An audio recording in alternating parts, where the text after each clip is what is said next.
Tak, já teďka jsem to vyhodil z předku, takže ti mluvím jenom k tobě. A máš to v Zoomu? Jo? Tak.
Technisch. Okay, technisch. Okay. Okay, technisch. And your surname, Malko? Malko, okay. Thank you. Okay. So, good morning, ladies and gentlemen. My name is Milica Mihailovic, and I'm from Litvent Group, and I would like to warmly welcome all of you to the conference, third annual EV Charging Infrastructure Forum. Let me also introduce my colleague Tina at the registration desk, who will help me to take care of your comfort during the conference, and our technicians in the back. We have gathered here to experience an intense 2 days of the conference where our distinguished speakers will present their cutting-edge strategies to you. I would like to thank to all the speakers for their support and making time to come here today and share the knowledge with us. I would also like to thank to our sponsor, Technic, Milans and ChargeSim for their support. All presentations will be followed by Q&A sessions. You can raise your hand and you will have a chance to ask your questions. Alternatively, you can use the time in the networking breaks. The welcome coffee and all coffee breaks will be held in front of the conference room.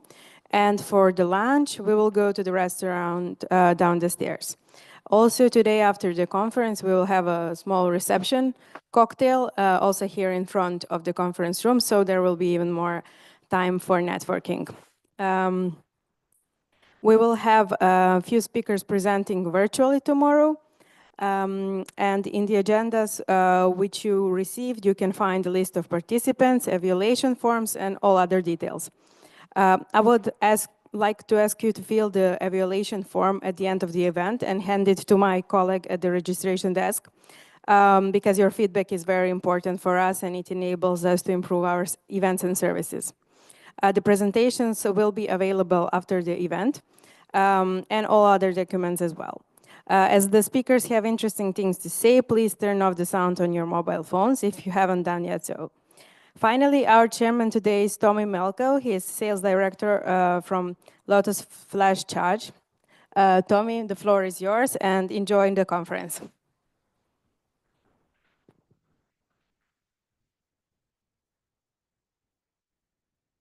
So, hello and heartily welcome, as the Dutch people say, to the third annual EV Charging Infrastructure Conference here in Amsterdam. So, warm welcome to everybody.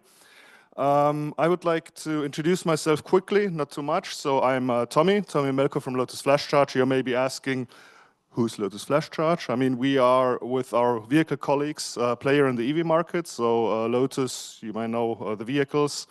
And we are the charger manufacturer side, so we offer like the other side of the whole ecosystem, chargers and mobility services, and we are now also active in the European markets.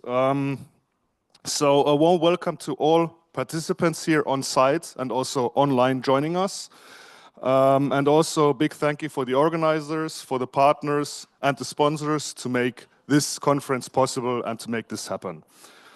We're looking at 2 days of very interesting panel discussions and presentations around the EV charging industry.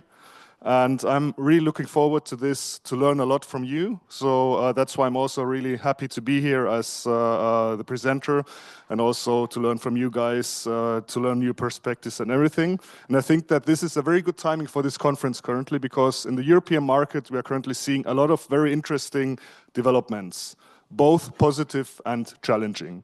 So we've seen a lot of growth in different markets. So as you all know, we've just hit the magic mark of 1 million public charge points in Europe.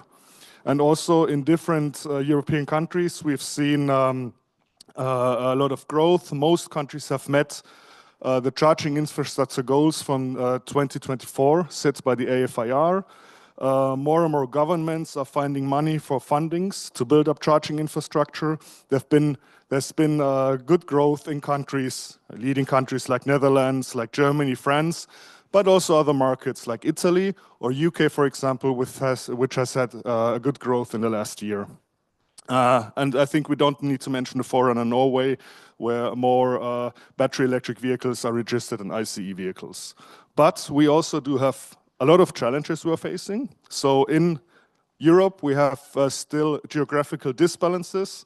We have many regions and countries where there are either not enough or any chargers available. And also the quality and the charging experience varies a lot from market to market. There's also some market consolidation happening, so players like CPOs, but also charger manufacturers are either disappearing or are being taken over by bigger players. And also the overall EV adoption is not yet there where it could or it should be. And OEMs are also delaying their EV strategies to a later point, all due to different reasons. But we are all here because we want to make this happen. We want to help reach the net zero emission goals that were set. And this is exactly what we're here for, to discuss, to exchange opinions, to learn from each other, to be inspired and to find synergies to drive this topic forward, not only because of the business, but because of sustainability reasons, to make this world a little bit better place to live in. So in the next days, we will learn a lot about the following topics like market development, financing, investment, sustainability, circularity, data, technology innovation, and also heavy trucks and buses and things like that. And therefore, I'm really excited to learn a lot in the next 2 days. So without any further delay, I'd say we get started with the first topic block, which will be electrifying the future, charging infrastructure, market, and development. And I would like to invite the first speaker, Claudio Vittori from S&P Global Mobility, and he will talk about charging ahead, the future of EV charging infrastructure in the UK. Benvenuto. Okay, that's it. Thank you. I'm going to use this one. Okay.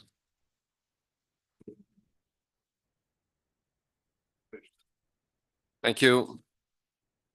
Warm welcome on my end too, and thanks for coming. And it's a great pleasure for me to be here again this year and to kick off a little bit, the 2 days of EV charging deep dive. Today we are going to talk about EV charging, of course, but in my presentation we're going to address a challenge looking at the topic from 3 different angles. The first one is the consumers, because we know consumers are still perceiving EV charging and EV in general as a bottleneck, so they are not fully convinced about electrification. And we are going to go through some of the assessments we have done in our consumer survey. And then we will look into our expectation about the vehicle operations to see how the different countries are evolving, and specifically how UK, which is the use case of our use case presentation, is going to be compared with the global figures. And then we will look into the landscape of EV charging. So what is the current stage of EV charging in Europe and UK, and then how the situation will evolve nationally and sub-regionally. Let's say we can skip this slide, but since we are also developing a new proof of concept for our market sizing, feel free to reach out to me if you want to be involved, getting access to the data, and we can share with you some of the numbers. But before entering into the discussion, I think it's worth to give you a little bit of context of S&P Global. I think it's a kind of well-known brand when it comes to our rating agency. We are probably one of the major rating agencies in the industry, but our company has technically 5 legs, and I'm part of what we call S&P Global Mobility. And S&P Global Mobility is our division that covers broadly the transportation area and more specifically the automotive business. And we have about 5,000 analysts covering, only the automotive topic around the world, with all the analysts based in all the major automotive apps globally. But let me start with the consumer angle. And I think S&P Mobility launches every year a consumer survey that touches more than 8,000 respondents. I think there was a map behind. It's a global map. That doesn't matter. We have about 8,000. We launched this survey reaching out to more than 8,000 respondents in more than 8 regions globally.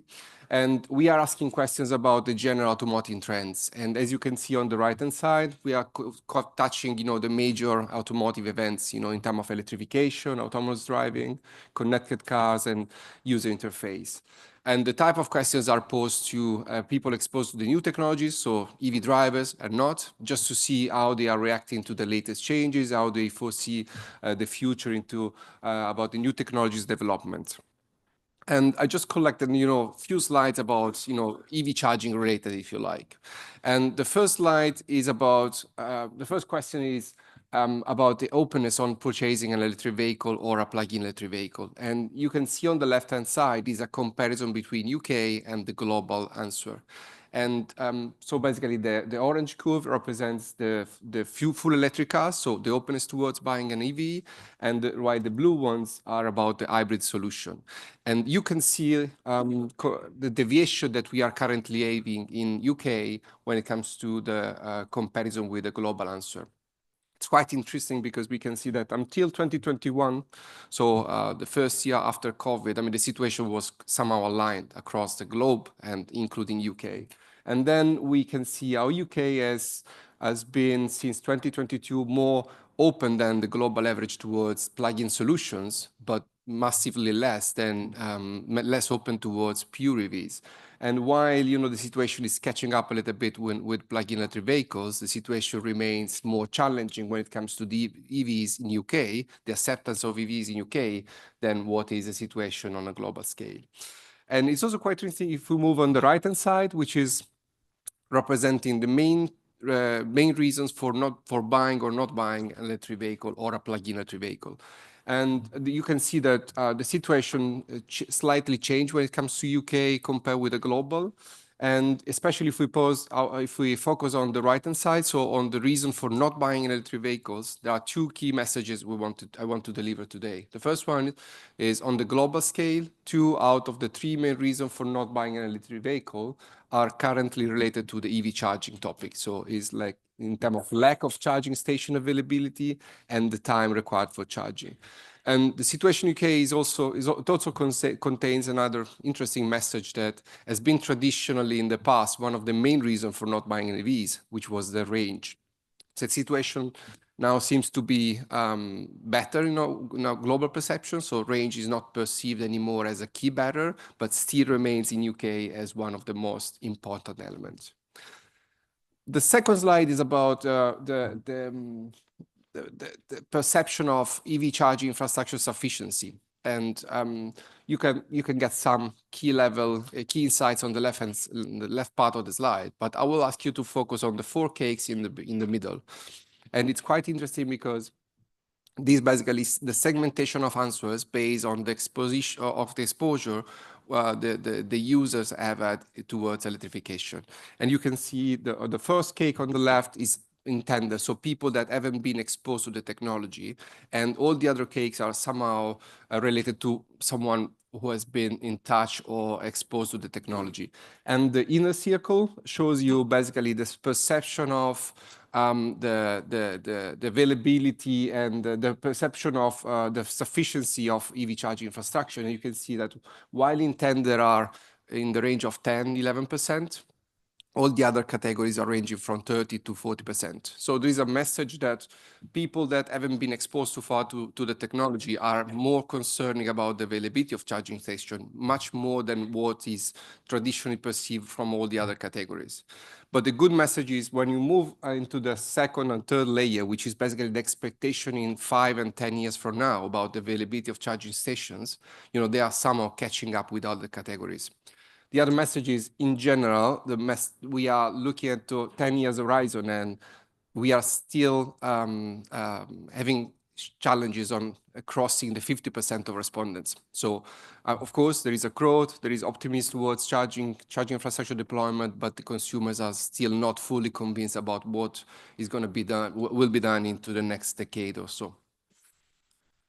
The third slide is about the time, because I think it's something that is recurringly discussed into the industry about what are the expectations. Are the OEMs trying to stick on the 10 minutes charging? So the question is, are the consumer really looking into the 10 minutes as the best answer for a smooth transition? Well, if we look at the right-hand side, basically, of course, I mean, the majority of the answers are towards the 10 minutes and 1 hour in terms of, range band of answer. And of course, I mean, when you pose questions like this, it's always quite tricky because you need to be quite generic, because you are not always talking to specialists about what does it mean, AC or DC or 3 kilowatt, 20 kilowatt. So the range is quite big, but we can see that it's quite interesting to see that the majority of the answers are still towards half an hour and 1 hour as the optimal charging time. That's something that, of course, is not matching 100% of the consumers, but when you go into the global average, is a kind of interesting message. And it's also quite interesting if we move ourselves into the bottom part, when we compare the 2024 and 2023. The most important message is that when we ask if they find that takes the time that is currently taking to charge EV, then the 2024 results are considering the time better or sufficiently better than it was at 2023. So the number of respondents towards having a confidence with the current time for charging is growing if compared with last year. So this has been like the consumer part. And then we are going to, of course, our role is to be forecasters into the industry. So we try to see what comes next. And we do it when it comes to the EV deployment, as well as in the charging infrastructure. And the slides that we are going to go through now is about our vehicle operation. So vehicles that will be circulating the streets in a given moment. So in the next 10 years or so. And that's a UK market. So you can see that we are expecting that over the next decade, about 24 million of alternative propulsion vehicles will be in operation. Alternative propulsion vehicle means every vehicle with a degree of electrification, basically ranging from mild hybrid, full hybrid, plug-in hybrid, and of course, EVs. And you can see that the expectation is that the market is going to get like about 40–50% of share of electrified vehicles into the next decade or so. And when we move to the right-hand side, we can see that the majority of these alternative propulsion vehicles will belong to EVs, more than 60%. So we have a clear trend towards electrification in the country. And it's also quite interesting when we do a comparison between UK and the global scale. So the chart is done on the global scale, so the penetration rate of the two technologies, BEVs and plug-ins, and the purple bars are basically representing the UK market share. And again, the two key messages are, when it comes to the plug-in ones, we are somehow aligned to the global average. So we are expecting a penetration rate of about 3% and remaining somehow steady from 2030 to 2033. But the situation is expected to be much better when it comes to the penetration rate of electric vehicles, with UK market to be expected to be in the range of 19% by 2030 and crossing the 30% by 2033. And maybe a couple of slides about the technology, because that's what we are also covering to our vehicle operation forecast. So we are going down to the nameplate level, try to assess how the vehicle of the future which type of technology they are going to display and the capability they are going to have. And it's quite interesting to look into the battery size. For the time being, more than 70% of the market is basically represented by vehicles with up to 50 kilowatt hours of battery.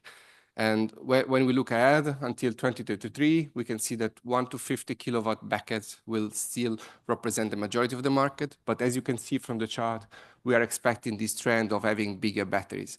Bigger batteries means not just bigger battery in terms of dimension, but will also mean better energy density, therefore having more range and having more capability remaining into the same size. And we're expecting that the range of 50 to 80 will get a significant market share. We can somehow summarize the chart saying that more than 80% of the market will display a capability up to 80 kilowatt hour by 2033. The other interesting slide is about the EV charging capability, because one of the other recurring discussion or recurring point is we need to install higher power charging networks, and we need to aim for 800-volt charging stations, allowing a faster charging capability for the vehicles. But it's also quite important to analyze what is going to be the market of the demand. So how many vehicles will be effectively being capable of charging 300 kilowatt plus? And that's what we are trying to assess when it comes to the vehicle angle, so the vehicle perspective. And we can see that, of course, the market is today mainly represented by vehicles up to 50 kilowatt peak when it comes to DC charging capability. And we are expecting the market to grow across all the domains, of course. But in 2033, we can see that still 1 to 50 kilowatt DC charging capability will be mainly representing the market. Of course, I mean, there are some vehicles that are going to production lanes with higher capability. But when it comes to vehicle operation, the expectation to be effective in place is going to take more than the next decade or so. So we need to be conscious about this implication. When we look into the other bars, of course, expectation of growing is expected, especially when it comes to the range of 1 to 200.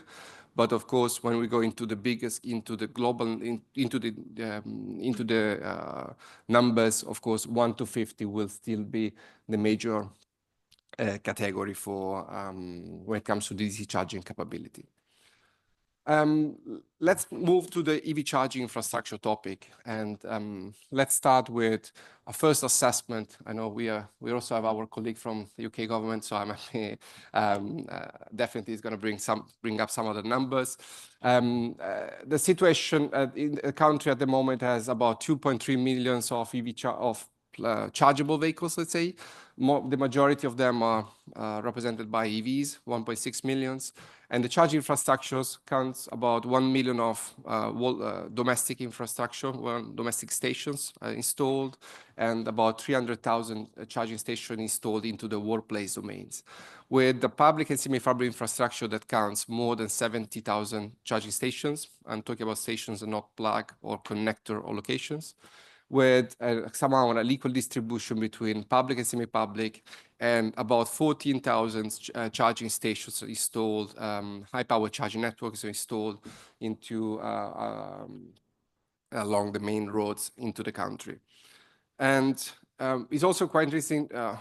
You mentioned before about the differences within the European Union, right? And the challenges that might emerge from these discrepancies we currently have in the European Union. And the chart is maybe it's quite messy at the moment, but you will have time to digest it once you are at home. It's quite interesting to see that the European Union at the moment counts just 3 countries crossing the 1 million of vehicle in operation, BEVs in operation, namely UK, Germany, and France, and most of the other countries are not hitting the 1 million of EV on the road, which of course is a kind of threshold that we can consider of a maturity of the market in terms of vehicles effectively being in operation. And it's also quite interesting to see about the variation of the ratio between BEVs and stations. We have a market that is growing, varying 8-fold across the European Union. We have, for example, Slovakia, where we have just 29 BEVs per station. And then we have other countries like Netherlands, where we have more than 200 BEVs per station. So when it comes to a player operating into the European Union industry, then it's going to be challenging because the deployment and the utilization rate changes importantly, because the underlying situation is not really consistent across all the countries. The UK government, the UK I think is one of the countries well positioned in terms of ratio, achieving more than 1 million of EVs on the road, and the number of infrastructure, and the ratio is more sensible than and more stable than it is in the other countries in Europe. Just briefly mention at the beginning that we are now expanding our capability of forecasting. We are trying to assess a little bit better, the infrastructure demand and expectation in terms of EV charging expected to be installed in a given horizon. We launched recently a new methodology that is combining most of the data, S&P proprietary data in terms of vehicle operation, miles traveled, together with some of the use cases we have in the backend to try to assess what is going to be the demand arising from vehicles. And then we are leveraging some of the market factors, such as the grid quality and some other elements that our colleagues will be talking about today, to see how the market into a country and in a subnational level into different countries might evolve in the future. The plan is to achieve basically 6 charging domains covering from domestic, workplace, public, semi-public, and corridors and others, and then going down with the distribution, for example, when it comes to domestic divided by single unit dwelling or multi-unit dwellings. That's what we are trying to develop. And I just brought with me a couple of slides about the initial results, about the POC, and that's about UK. We are expecting UK to achieve more than 8 million of domestic charging stations installed into the private landscape, so into the domestic area. And as you can see, we are expecting most of these numbers will come from single unit dwellings. And we are also trying to assess the distribution between AC and DC, which can be quite relevant when it comes to, for example, the availability of bidirectional charging in DC, on top of what can happen in AC when the vehicles will be featuring bidirectional onboard charger. And we are also trying to assess, for example, the sub-regionality. So within a given country in UK, how the situation might evolve when it comes to a given sub-regionality. I'm not sure if you are familiar, but in Europe, we are currently using the NUTS definition to have a comparable subnational distribution of data. And we are referring to this angle to see which are the regions that can outperform or be a first mover in terms of infrastructure deployment. We are also trying to assess the distribution of new technologies. When it comes to high power charging network, there is a chance of having new technologies replacing the current one. I mean, it's still a kind of Chinese-centric expectation, but the battery swapping can be an alternative, and we are trying to assess how the penetration rate of the different technology across all the domains. Yeah, I will be around for the next 2 days, so if you have an interest, we are happy to involve some of you as an experts to validate some of the numbers, so giving you the access for free. Thank you very much for the attention, and I will be around and happy to answer all the questions you may have.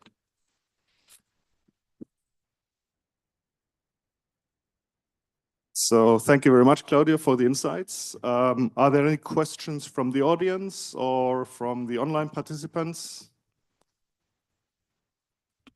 This seems not to be, sorry. Hi, Paul Jordan from Voltempo. Thank you for a fantastic presentation. I'm just curious on the slide that you had with the number of BEVs per charge point, the high variability you have there. Do you have any sort of feel for what an optimal number would be for that? Also, that's a kind of recurring question. I think there is in general a sentiment towards 200 BVs per station. I'm talking about stations, okay? That's a kind of in general number that has been rumored since a while. Of course, I mean, that's something that is really tough because effectively you need to go down to the different use cases, right? Because you might have a 200 vehicles per station in a country, and then you are going to have locations where you are struggling to get one session per day, maybe other stations where you want, maybe you will need a second charger, right? So that's an optimal number that has been rumored since a while, but I'm always skeptical on mentioning because I mean the situation has to be really down to the station level to see whether your business might work or not. Does it make sense? Yeah, it does. Thank you. There's one more question. Hello, Tommaso Di Fonso, Laborelec. I have 2 tiny questions, I promise. The first one, if I understood well your slide, you speak about 30% 2030 of market share, but if I remember well, this year it was 20% in UK. So for me, it was kind of low, unless I misunderstood your slide. And the second one, yeah, if you have a graph that you maybe can share with the BEV, with the battery electric vehicle per station, but splitting DC and AC, because I think that's also another important KPI. The chart was about DC stations. DC station. Okay, Yeah, good to know. sorry. Yeah, this was our DC station. When it comes to the penetration rate, or when you talk about future, everyone has a different opinion. We try to assess the market in a manner that is independent and which is dictated by several of the factors that are also, feeding the system. I can tell you that, for example, it's not having a full impact on EV UK, but some of the numbers we have seen on a global scale are still not considering the Trump administration now, because that's something that for our analysts takes time to be digested and implemented into the data. So this is one of the reasons why we are updating the numbers on the production angle monthly, because there are some elements that are impacting and cannot be expected into a month before. The VIO is something that is a result of the production and sales forecast, with a flip on what is going to be the vehicle operation. I'm happy to double check the data. Maybe we can connect offline. I can give you further details, but again, it's our assessment and it's based on the work of all the analysts we have across the globe. There's one more question over there.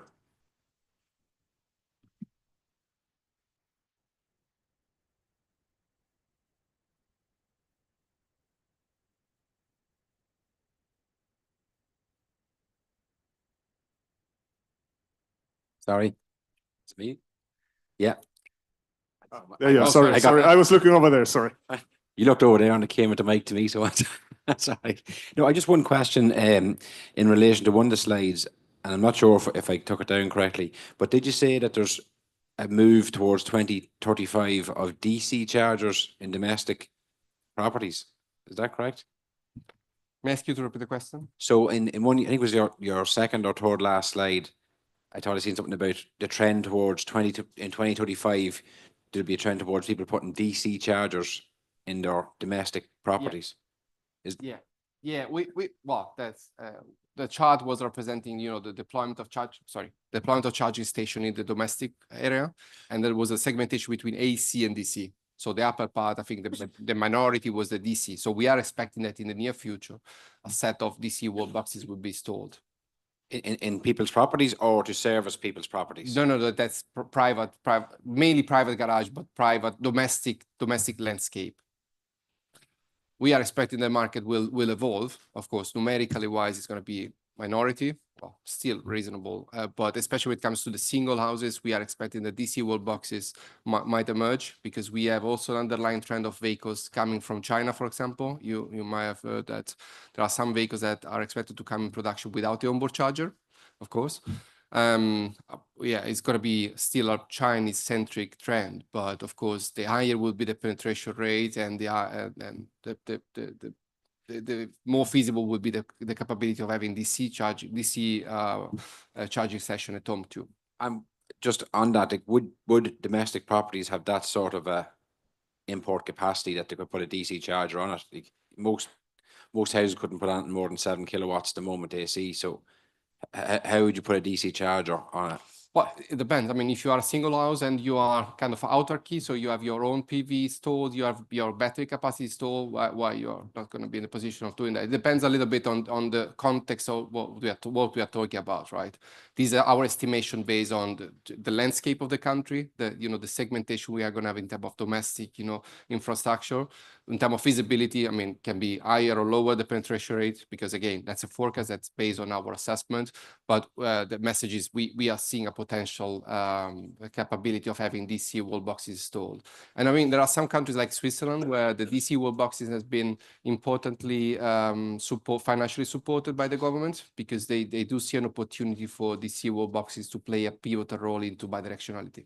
So into the vehicle, presumably more vehicle to home rather than vehicle to grid. But that's something that has been importantly subsidized last year from Switzerland. I think this year too.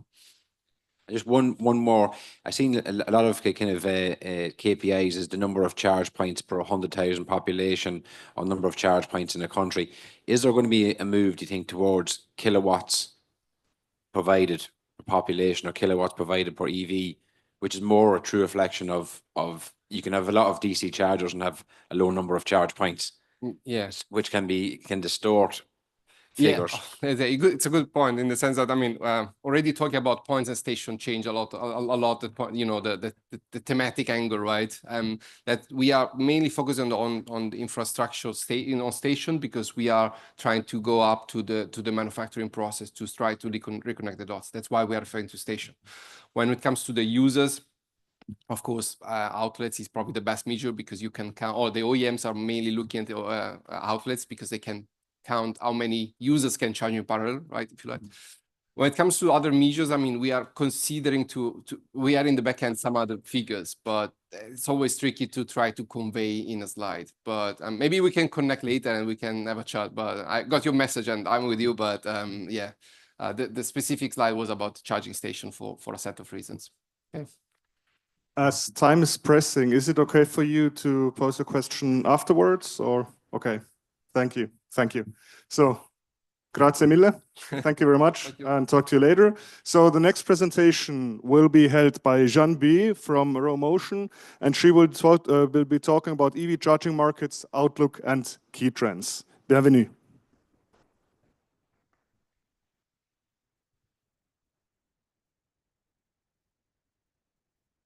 Thank you. Really happy to be here today. So yeah, my name is Jeanne, and I'm a senior research analyst at Romotion, so part of the energy and EV charging team. So Romotion is an EV and battery consultancy based in London, and we produce forecast and analysis on the EV battery historically was our markets, but then recycling, EV motors and system, and EV charging markets.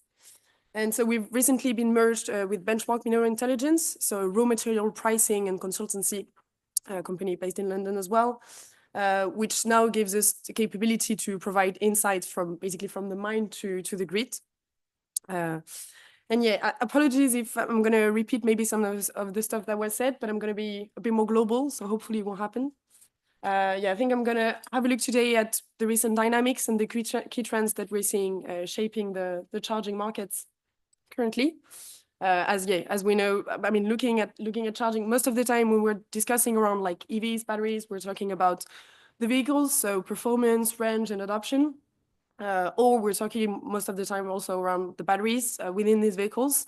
But yeah, I think everyone agrees here that it's pretty crucial. I mean, in terms of the reality, we need to look at the infrastructure. We need to charge these vehicles, as the viability of EVs on a larger scale will rely heavily on having a robust and accessible charging network. And so yeah, before going into the numbers, just maybe a bit of introduction. I think it's going to be a bit of a review of last year and the trends that we're seeing. So I think something important to acknowledge is that last year the charging industry have started to be reshaped. So we've seen a lot of financial pressure and a lot of political uncertainties. I mean, specifically in the US, I'll touch upon that a bit later, but ahead of the general election.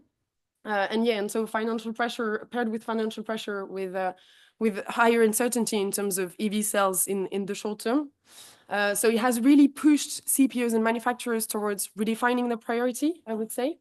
And it has also led to the start of a consolidation wave with higher M&A activity and, well, it was said, but yeah, several major players exiting the market last year, such as Enel X, or EVBox towards the end of the year. And so, yeah, that's a dynamic and a trend that we expect will continue towards 2025 as the industry continue to be reshaped. And the key word being profitability for CPO at the moment.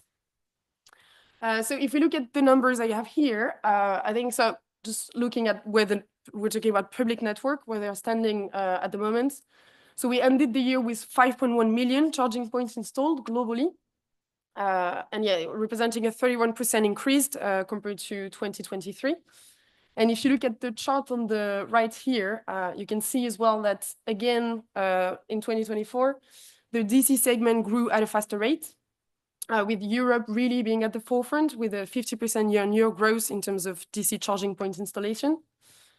So overall, pretty strong growth. I mean, particularly impressive given the specific challenges faced by CPOs. So again, this high upfront capex in the difficult economic environment we mentioned, but also grid connection delays, which are really continuing to impact network deployment in many regions. But yeah, still important to acknowledge that we've seen a slowdown compared to the massive expansion we had in the previous years. But that wasn't completely unexpected for a couple of reasons. So the first one is China.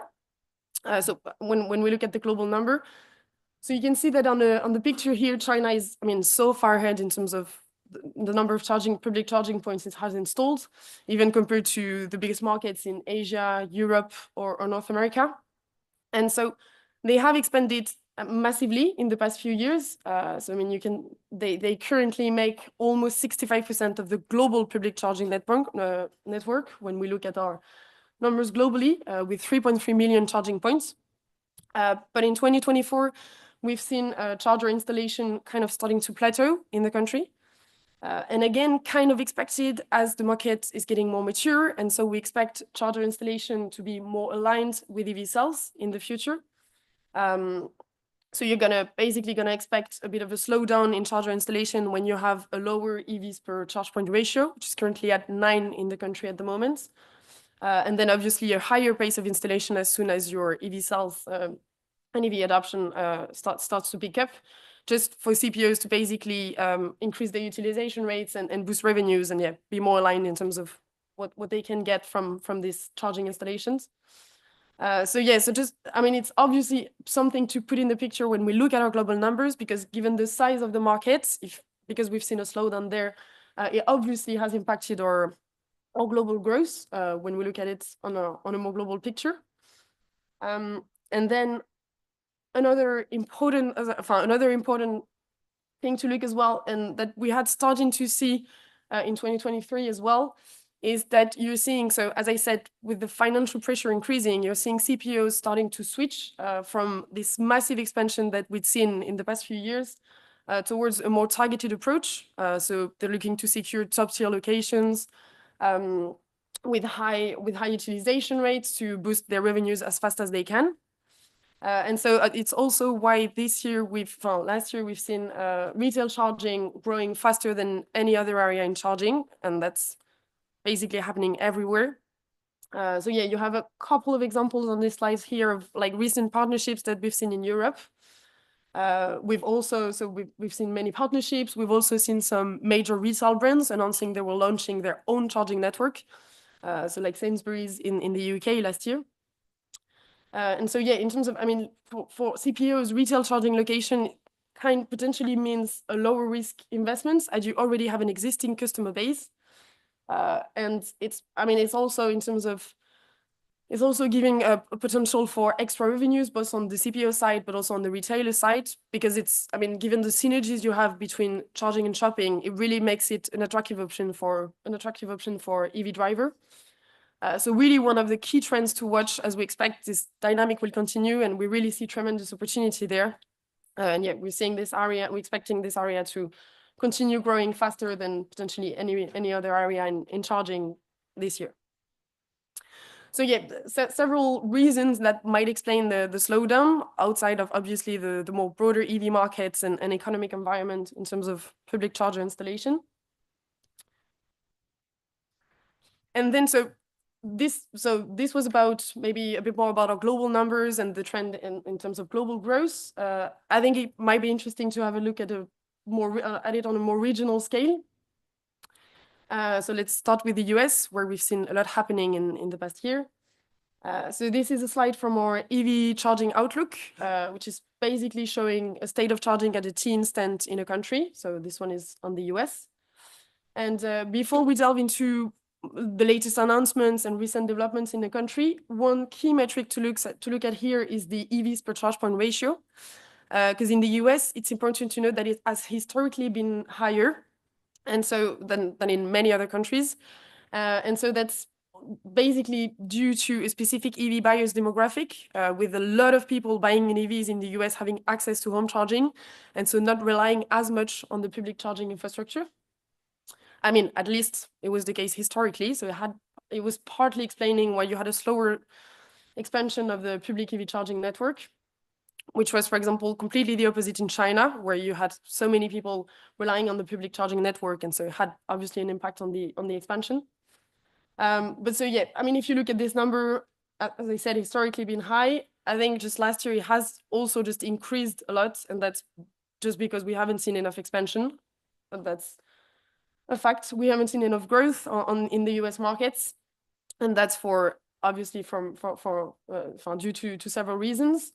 So I think the first one to mention is Tesla. I think the OEM at the beginning of 2024, they basically announced that they were going to slow down expansion, and they did.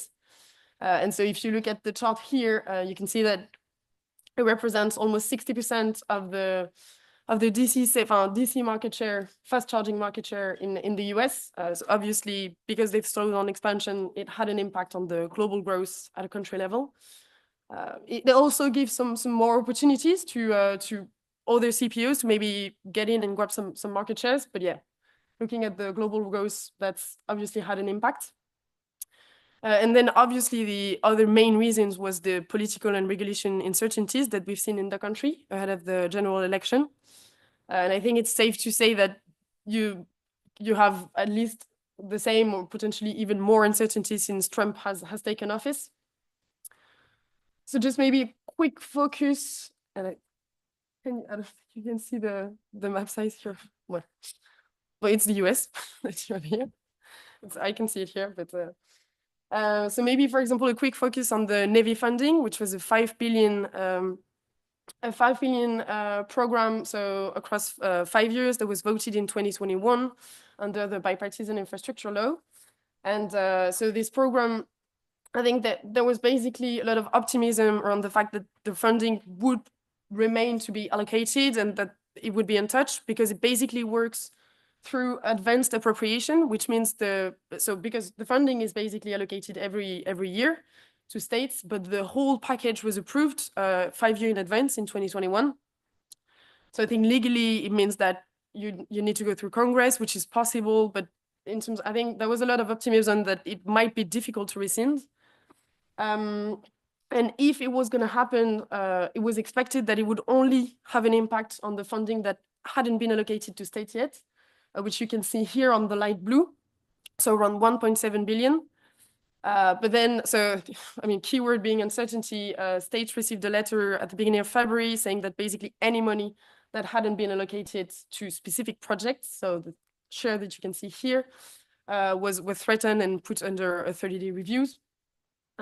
So yeah, I think just something that we expect to hear more announcement from, as yeah, it's going to be a big one for legacy players in the country, but also new entrants. I mean, we've seen a lot of them investing massively to get into the US and expecting returns from this funding potentially. So yeah, something that we follow closely, as it might also have an impact on the EV markets in the more longer term in the country. And now let's go to Europe. So here I'm going to repeat a lot of maybe some of the stuff that were said, but I'll be brief. So this is our numbers at the end of December 2024. And so we've seen some pretty healthy growth in the region, given the specific environment in terms of uncertainty around EV sales and the economic dynamic.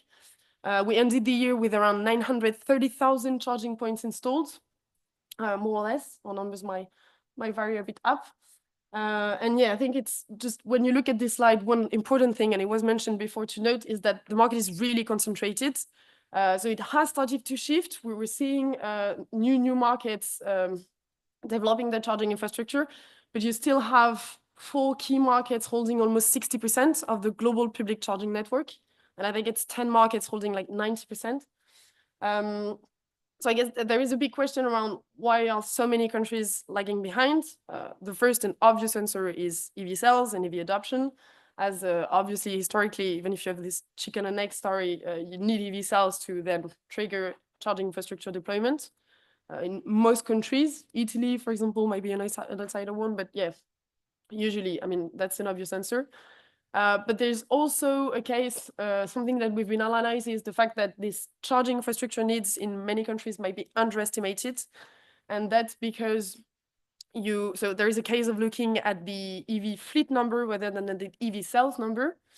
So typically, in many countries, you have this EV fleet number growing at a faster rate, and that's due to the second-hand EV markets. So for example, yeah, you have Germany being a big exporter of used EVs towards Eastern Europe. But it's also regarding other markets. So in Finland, for example, in 2023, we averaged that only 2/3 of EVs were new vehicle registered. So it's really a disparity between this EV sales numbers and EV sales penetration rates and the EV fleet number that needs to be considered to roll out the adequate charging infrastructure. And it's also obviously going to beneficiate the whole continent because, as it was said, it's going to have an impact on traveling on the whole region more globally, these disparities.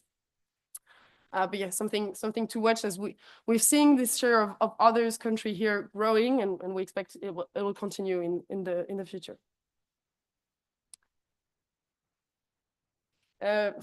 Maybe a bit too long. So just one last thing. So I wanted to mention, so we've talked about recent developments. We've had a look at regional analysis. I wanted to go back to this DC segment impressive growth that we've seen. Just having a look at it on a country basis level, on a country level basis, because each country has a specific dynamic when it comes to installing, when it comes to the speed of the charging points it's installing. And so on the chart here, you can see that most countries broadly follow a curve. So it's not straight, but yeah. And so either you install a lot of charging points, but then it's going to be slower points, or you want to install faster charging points, but then you're going to install less charging points. And so this arbitrage, even if we expect most countries to shift towards a higher share of fast charging in the future, the arbitrage is really depending on the country, depending on the consumer needs, specific country demographics, and specific country needs. And there is one increasingly important factor to mention here on the deployment of fast charging, and it's the grid capacity as well. It's important to talk about. And I think so we're hearing more and more CPOs starting to warning about grid connection delays having an impact on the infrastructure deployment. And the most striking examples here would be the Netherlands, for example, where obviously the country has the highest number of charging points installed in Europe, but only around 5% of these points are fast charging. And so even if this is due again to the demographic and consumer demographics. It's also just because grid constraints is already a reality in some regions in the country. And so just another slide to straighten my point. So, I mean, if you look at it in terms of power installed, you can see that, again, we're talking about a country with the highest number of charging points installed, but then when we look at the power installed, it's significantly lower. And yeah, just a map which is showing this grid constraint, which is already impacting faster charging deployment in the country. So it's not in all countries, but that's something that needs to be increasingly considered when we're talking about deploying particularly DC charging infrastructure. And yeah, that's also why we're seeing a lot more of charging paired with BESS solutions entering the market. And we expect this trend to continue. So one thing to watch pretty closely, as it's something that we obviously consider in our model in terms of forecasting the number of charging points installed. And yeah, just one last slide to end this presentation that I wanted to mention. So we've been talking a lot about CPO's profitability. Well, profitability being a key challenge. And I think one thing important to mention is, or to have a look at, is how the EV average maximum charging speed has evolved over time. This is something that we track pretty closely. And so last year, we've seen a timid 10% growth globally. But you can see that the story is different depending on the region you look at. So you had, for example, a big uptick in the EU, EFTA, and UK region. And you can also observe here that you have, in the past few years, a lot of legacy OEMs who have caught up, and yeah, a few examples that you can see here. And yeah, that's something that we track pretty closely and that we include in our economic analysis when it comes to charging station analysis. Because, I mean, obviously, it's going to have an impact on your business case in the longer term. Because if you install a 350 kilowatt charger somewhere where most cars can only charge to up to 120 kilowatt, and that's optimist, but yeah, it's going to have an impact on your business case in the longer run. So something to keep an eye on, as we expect it's going to increase pretty significantly in the next few years with bigger batteries entering the market and new silicon anode technologies development. So yeah, I'm right on time. Yeah, I think overall, so a key moment for the charging industry, as we're seeing a lot of new technologies, new challenging, reshaping the markets. And it's undoubtedly a challenging time, but it's also an exciting one with a tremendous opportunity in an industry that's constantly maturing and evolving.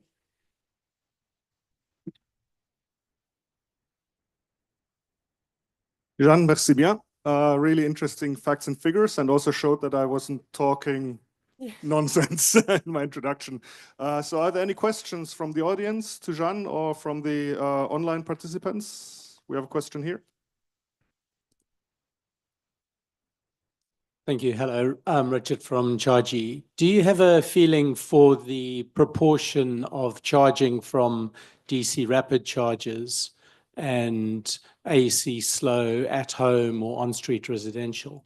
Because obviously, if the AC private charge point numbers are growing exponentially, then the DC rapids aren't needed as much. Yeah, that's a good question. So yeah, that's something that we definitely forecast. And yeah, we do have a forecast by technology and speeds.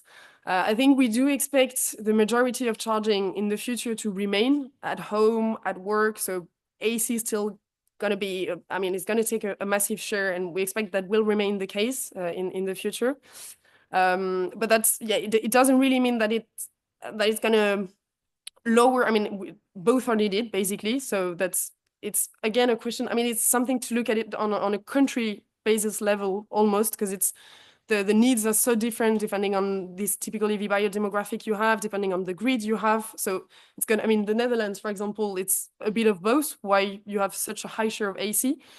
So that's something that we consider on a country basis when we forecast it. But yeah, I think the whole point is, yeah, AC is still gonna make a big share. And so in terms of DC, that's this question of getting the high utilization location, which we've seen a shift from CPOs, because you're going to make money from it, but it's just a case of, yeah, potentially maybe expand a little less and having it a bit more targeted in terms of where you're putting your chargers. Thank you. Any more questions from the audience back there? Hi, Annelies de Haat here from Enride, working mainly with trucks, charging infrastructure. We're active in Europe and in the US, and I was wondering, the slide you had on the US, you mentioned that most of the people in the US are relying on domestic installation. Do you have any reasons why? Is it because of subsidies or, yeah, can you elaborate on it? So yeah, so I think this is to take with a pinch of salt, because obviously it was the case historically. Now we're seeing a trend where obviously EVs are getting cheaper, you're gonna touch more people, and so you're gonna have more buyers profile. So yeah, we're gonna have more people relying on public charging infrastructure, and that's something that we're gonna see increase. But I mean, typically that's why it's interesting to, for example, compare the China and the US, or China and the US, is that it's historical in terms of you have more people living in houses, if in terms of like higher end, in terms of the economic side of stuff, you're going to have more people living in houses, so having access to home charging. And so as soon as you're going to touch on more people who are going to buy an EV, you're going to go to these people who are living in flats in densely populated cities. But historically it wasn't the case. And in China, you've got the opposite. If you have a lot more money, you're going to live in a flat in a densely populated city. So you're going to buy an EV, but you're going to rely on the public charging network. And it's going to open to other buyers' profile as soon as the EV prices continue to drop. And so I think it's historically a dynamic that we've seen. But now, obviously, I mean, this is something to consider when looking at a country, because it needs to be acknowledged. It's not going to be, it's going to be something to take with a pinch of salt in the future, as it's now broadening in terms of EVs democratizing and prices dropping. Thank you. Any more questions from the audience? I think we're done. Great, thank you. Thank you very much again. So next presentation coming up will be from Aaron Berry from Department for Transport from the UK, and he will be talking about scaling up local charging infrastructure. Welcome.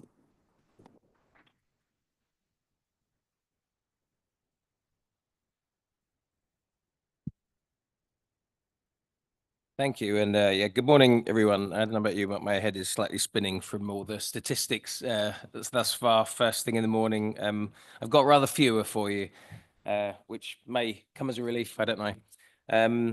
My name's Aaron Berry. I work for the Office for Zero Emission Vehicles, which is part of the Department for Transport in the UK, and it was a body that was set up specifically to enable the EV transition. So it was a joining of two different departments. So we're drawn from the Department for Energy and Business and from the Department for Transport to try and effectively be a one-stop shop for all the needs for EVs in the UK. So where do I click? What do I point at? There we go. Okay, so I have a fairly brief presentation for you. I'm going to give you a little bit on the UK policy context for ZEVs and infrastructure, but I'm going to focus on the key challenges in my area, which is around local charging infrastructure, and a specific focus on leveraging private investment and what we've learned over the last few years in working in this space, trying to scale up local charging in particular. So UK context, first of all. So I think the key policy lever in the UK is now the ZEV mandate, so zero emission vehicles mandate, which underpins certainty for investment. In the past, like most European nations, we had grants for vehicles, grants for infrastructure. It was a very sort of heavily subsidized space. That's the way that most sort of new areas get off where they need public support. But over time, it's clearly not affordable. You need to give industry longer term certainty, and you need to become less reliant on public subsidy over time. So moving to a market-based regulatory mechanism is the way forward. Targets have been set out to 2030. And shortly beyond that too, so that industry can invest. We have something like 1 million vehicles, million BEVs on the road today in the UK. You've seen the chart from Claudio earlier. I think he was talking about Did I see 24 million by 2033? You see different numbers, but clearly the rise is going to be dramatic over the next decade or so. And clearly we need an infrastructure to support that. So what do we have in terms of infrastructure? I think we've seen these numbers already. It's quite very interesting for me seeing them in a sort of European context. So less than half of the total public charge points than the Netherlands have, despite being a bigger country. Something like 70,000 or over 70,000 in the UK today. But an awful lot of public private chargers in homes as well and workplaces. So over 680,000 home chargers in the UK, which have also been supported by public subsidy to date, although that has been withdrawn as that market has reached competitiveness and no longer needs to be subsidized. But you can see from the chart, this is sort of a forecast out to 2030, and you can see that clearly we need many more charge points over the course of the next just 5 years now. Enormous growth. The growth to date has been sufficient to achieve the sort of levels that we see in 2030. That range is quite wide. It's between, according to our EV strategy, it was between 280,000 and I think 500,000 by 2030. So an enormous range, and it depends on the number of AC versus DC chargers. So the sort of general trend that we'll see. In any case, we need many more public charge points in the next few years. What are our key challenges? I mean, there are many clearly, but I'm going to focus on the local side. And the particular challenge that we have, and it's shared by many European nations, and well, many nations, not least China, clearly, is that we have 1/3 of households without off-street parking in the UK. And to date, the drivers owning EVs are typically have driveways, they have private charge points, they have less reliance on the public charging network. Over time, as EV penetration rates increase, more and more owners will not have access to their own private chargers, and they'll become more reliant on the public network. And that's a particular area that we are focused on to ensure that the consumers have the confidence to switch. I think Claudio showed some of the sort of consumer sentiment around EV charging has sort of dipped globally. I think that's one of our challenges, to maintain confidence and to increase confidence of consumers to make the switch. And that's about seeing a good visible charging network. Another trend that we see in the UK at the moment, we've seen elsewhere, is quite a wide degree of geographical disparity in terms of availability of charging infrastructure. So the map in the middle there illustrates the number of charge points per population density per 100,000, concentrated in the southeast of England in terms of where we see the better rates to date. But you can see there's a wide variation across the country, and that's one of the things that we want to try and address, to level up availability of charging infrastructure across the country. So regardless of where you live, you can have the confidence to switch. And the third particular challenge we have in the local space is that in the UK, and I think in most countries, that the actual delivery of local charging infrastructure needs to be through the local authorities who own the highways. They are responsible for the pavements. If you want to get a local charge point in, as you see in the diagram there, outside people's homes, you need to work through the local authorities. We have over 300 in the UK at various tiers, and it's working through all of those, which is the critical point for us. And they have other stuff to deal with. I don't know if you saw, it was it must have been a month or so ago now, we had our national pothole day. I don't know how many countries have a national pothole day, but we do in the UK, and if you've been over, you'll see some of our crumbling roads and why we have one. But the point is that local authorities have other stuff to deal with than local charging infrastructure. And indeed, it's an issue at the national level as well. If there's one thing that our ministers, or as a Department for Transport minister, one thing you will get letters on is potholes. Never mind about EV charging infrastructure, it's potholes. Please fix the roads. So we have other stuff to deal with, is the point. Other priorities, to making sure that local authorities are able to prioritize infrastructure is really important if we're going to see those charge points in place. And another kind of challenging area, I guess, around working through local authorities is their approach to procurement has historically been more about buying stuff. They have procurement experts in place, and they buy things. That's what they are used to doing. They are not used to doing commercial deals to leverage private investment. And so I think one of our key challenges there has been how do we if we're going to move away from a heavily subsidized model, how do we transform the way local authorities address procurement of charging infrastructure? So how do we meet all these various challenges that I've just outlined there? Well, our answer was primarily around our local EV, or what we've termed our local EV charging infrastructure fund, the Levi fund. So it was a large fund. It was announced several years ago now, over 400 million of capital and resource funding. And it was set out with two key objectives. So one was delivering a step change in the scaled deployment of local, primarily lower power, on-street charging infrastructure across England. Bit of a mouthful, but it's basically charge points, it's lamppost charging, it's charging outside people's homes to address those consumers or those motorists without on-street or without off-street charging. And the second one was the point that I was just referring to, is around accelerating the commercialization and investment in that local charging infrastructure, moving away from a we buy it to a let's do a deal sort of mentality. So we have a large amount of capital funding. It was allocated to the highest tier of local authorities across England. So I mentioned we have got over 300 local authorities, but they work through various tiers, and we have allocated the funding to around 80 local authorities that have sort of a higher hierarchy than the ones below that.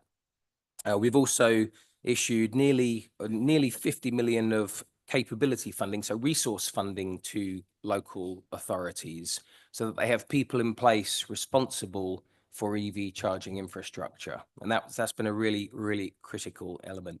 And the final piece of the package has been the provision of tools, training, and sharing of best practice in this space through our support bodies. We have a support body comprised of a number of consultants with different levels of expertise across different areas on the commercial side, working with local authorities, and sort of technical side. And all of that's come together to support local authorities in achieving those objectives.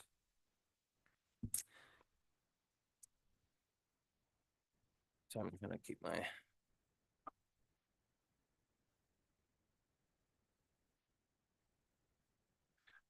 Okay, so I won't go through the details of the scheme as this slide tries to, but fundamentally what we did was to allocate the funding out to all of these local authorities, and then to develop an application process where, although they were allocated their funding, they had to tell us how they would use that funding to achieve the Levi objectives. So we left quite a degree of autonomy for local authorities and discretion for local authorities to precisely how they would deliver their local charging strategy.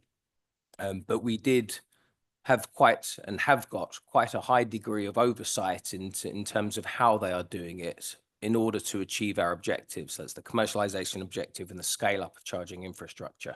So basically they had to apply for their funding that they had already been allocated, and to set out precisely how they were going to use it, to the extent that they need to provide their invitation to tender documents. So their procurement documentation comes in to OZEV, the Department for Transport.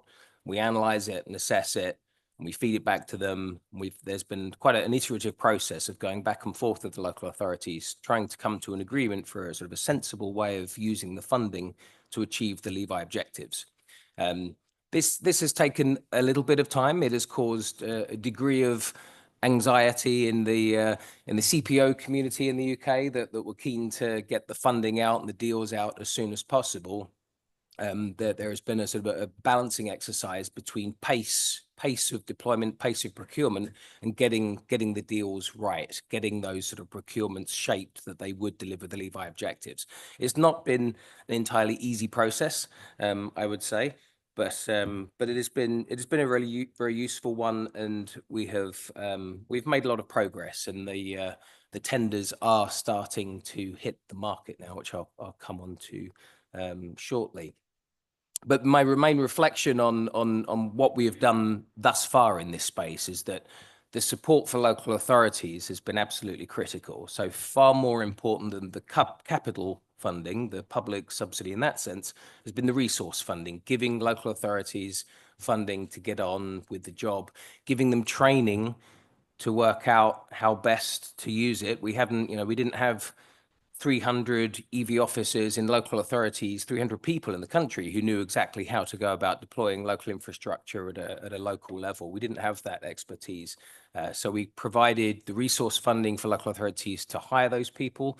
We ran training courses, and we designed training courses to make sure that we could upskill them across all the areas. I mean, even, you guys, many of you are real experts in this space. You know how complicated it is. You need to know a lot of stuff, and then to operate in a local authority space in order to effectively deliver that charging infrastructure. So procurement expertise has certainly been a part of that.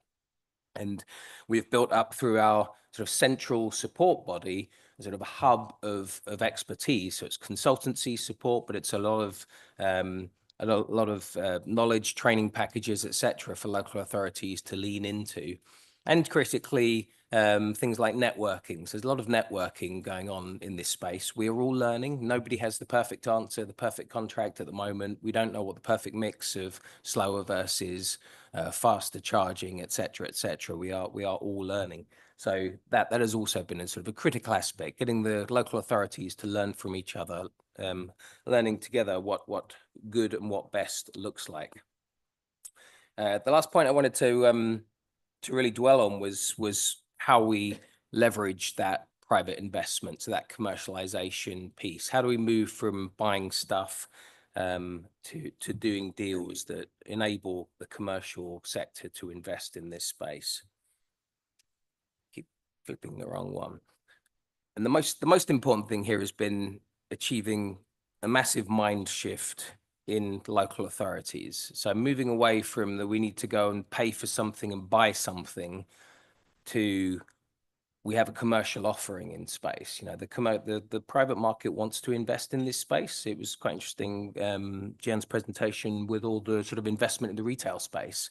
It is a significant market, and the likes of McDonald's and Sainsbury's, they know how to do a deal because that's their job. If you're a local authority officer, they don't know that stuff. That's not what they went necessarily into the public sector to do, and they don't necessarily have that training. So it was a real mindset shift, moving away from very high public subsidies and the assumption of high public subsidies being required to a more sort of market-based approach, market-based support. A critical part of that from a sort of commercial perspective has been moving away from very short-term contracts with multiple extensions. That's typically in the UK, and I don't know, maybe the case in many other European states, but the public sector and local authorities, when they are buying stuff, they don't want to commit to 15 years. That's not how they buy things. They do short-term deals, they buy some stuff, and then they want to be able to change their provider anytime they want.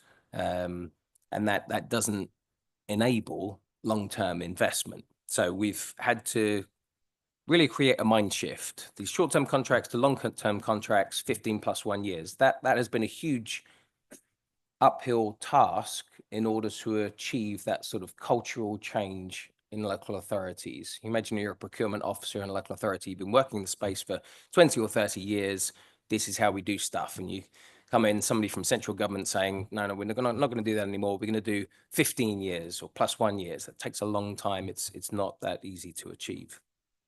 Another element of change that we have needed to sort of shift has been around the high degree of control over the sorts of contracts local authorities wanted to put in place. They wanted complete control over the tariffs, complete control over the locations of those charge points. And if you're going to leverage large amount of private investment, you need a little bit more flexibility around that. If electricity prices go through the roof, as we've seen over the last year or two, you need to be able to respond to that and quite rapidly, not go through some sort of bureaucratic council decision-making process. So that's another area of change. So flexibility with safeguards is how we've sort of termed that kind of shift over things like tariffs.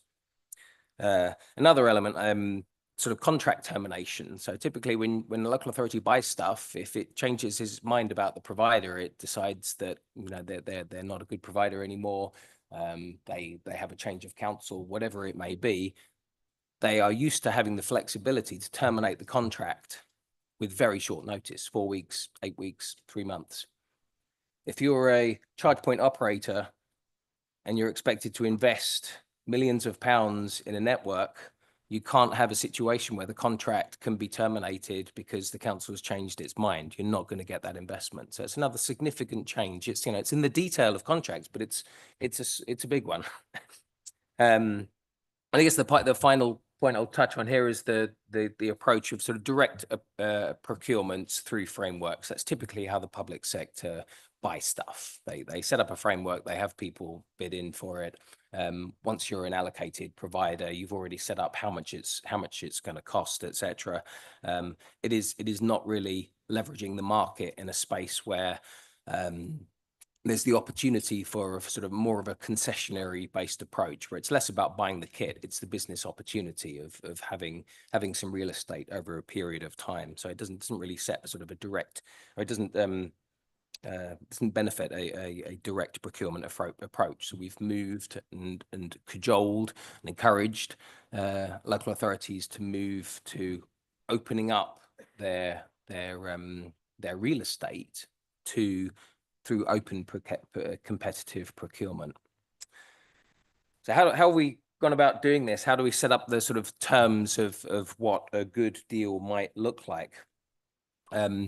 We have developed something we've referred to as sort of a concession heads of terms, so that the key elements of a contract to guide those local authorities through the procurement process. So what our best understanding of what a good commercial deal would look like. And we worked very closely across sort of a huge range of organizations through our procurement forum in order to achieve that. So we had a lot of expert input, including critically from the CPOs themselves. I mean, these are the companies that we are looking to invest, to where that's where that sort of private investment is being leveraged from. So we've talked to them at length.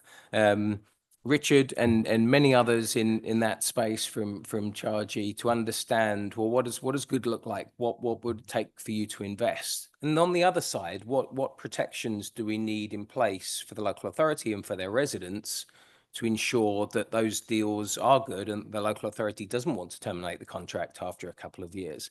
If you're going to put a long-term contract in place, it needs to be a strong one. It needs to be reasonably future-proofed in quite a difficult market, I guess, where it's so nascent. I see I'm running out of time here. So the LAs, we've finally got to a stage where the local authorities have been developing those ITTs. They are starting to go out to market, much to the relief of the CPOs in the UK, who had sort of geared themselves up to respond to this wealth of investment going into the UK market. And yeah, these tenders are hitting the frameworks, the procurements, and CPOs are responding. So it's a really exciting time for us to see the sort of fruits of our labours over the last several years, to see what we will get for our monies. And we've, of course, been getting a lot of feedback from industry once these ITTs, these invitations to tenders, have sort of hit the market. The sorts of things that we are getting lots of comments on at the moment are things around the sort of the concession fees that local authorities are asking for, particularly concern around sort of fixed concession fees, which can be challenging from an investor perspective. Termination clauses I mentioned earlier. I guess it's worth saying that the concessionary heads of terms that we had developed are at a reasonably high level, because we need to be flexible at this stage. And obviously, once you sort of turn those heads of terms into a detailed contract, the devil is in the detail, and whether it is truly an investable proposition or not really depends on precisely how those elements have been interpreted. The other elements, I won't go into detail on these. You'll have the slides afterwards, but other aspects such as tariff administration, how liabilities are addressed, how requirements around things like accessibility are addressed within those terms, also make an enormous difference on the commercial proposition being put to market, and ultimately whether it's investable and how much you're going to get for your investment. So we've very recently gone a stage further from the sort of heads of terms which set out the framework for what we think is a good concession contract that will leverage that private investment to procurement templates. That was partly related to some legal changes. We've got a new Procurement Act that has come into force. In fact, it comes into force, what day is it today? It came into force a couple of days ago, actually, 24th of February, which made it more difficult for local authorities to procure. So we've developed these templates. We worked with our Crown Commercial Services, which is one of our key procurement providers in the UK. And that effectively provides a template for local authorities to now go out to procure. So again, it should hopefully speed up the process of procurement for local authorities and ensure that there is a higher degree of standardization in terms of how they procure, which should make it easier for the charge point operators to respond. And my final point, so I'm minus time, is that we're still learning in this space. We're getting a lot of feedback on those procurement templates and precisely how they operate. We don't know what perfect looks like. There probably isn't perfect. There isn't a one size model fits all, but I think we are getting better over time. And one of the things that I wanted to get out of the conference today is to hear from you guys, from other member states, and how they're addressing some of these challenges. Lots of further information on the slide. There are links, they'll be sent around afterwards. So if you want to look into the detail, you are very welcome to. And thank you.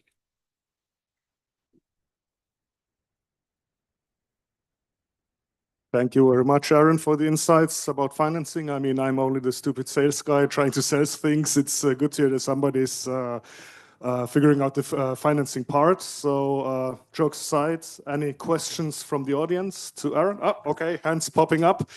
Can be that we are not able to cover all the questions here. We can have maybe only one question, and maybe all others we can cover on the coffee break, which will be soon anyways. So this one was first. Okay, Shiva, sorry. Thanks. My name is Shiva Nuri from Sanex Netherlands, not Sanex UK, that work with you with training.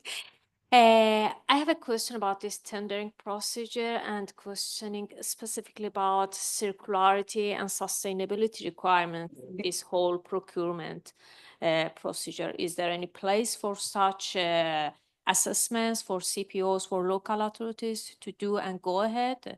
What's your strategy on that? For sustainability, broader sustainability concerns, you mean like what, the recyclability of the charge points, or renewable energy, that sort of thing? Yeah, the circularity, of course, recyclability, content of recycled material in the charge point, repairability, lifetime of the charge points, and the critical materials used in that, the aspects like that. So I guess the thing. So yes, there is the first thing. I think that our concessionary heads of terms don't focus on that area, but there is room within that for the local authorities to determine what their particular requirements are, and most of them do have requirements around sustainability. It's not something that we've specifically focused on in this. I think the one thing to add for my presentation is that what we've done is to provide a structure for local authorities on what we know to be the key aspects from a sort of a commercial investment point of view. It is still for the local authority to turn that into what they want to offer the market, including aspects such as recyclability and that sort of thing. And we would expect them to work that into their evaluation. Okay, thanks. Okay, thank you. So we have still two presentations coming up before the first coffee break. So you will have the opportunity to ask the questions to Aaron and the other ones afterwards. So next presentation coming up is Preparing for the Democratization of Zero Emission Driving, held by Stefano Terranova, CEO of Atlante. Benvenuto. Thank you. Good morning. Good morning, everyone. Good morning, everyone. My name is Stefano Terranova. I'm the Chief Executive Officer of Atlante, which I started in October 2021. We are a CPO, charge point operator, or charging station operator, much better term.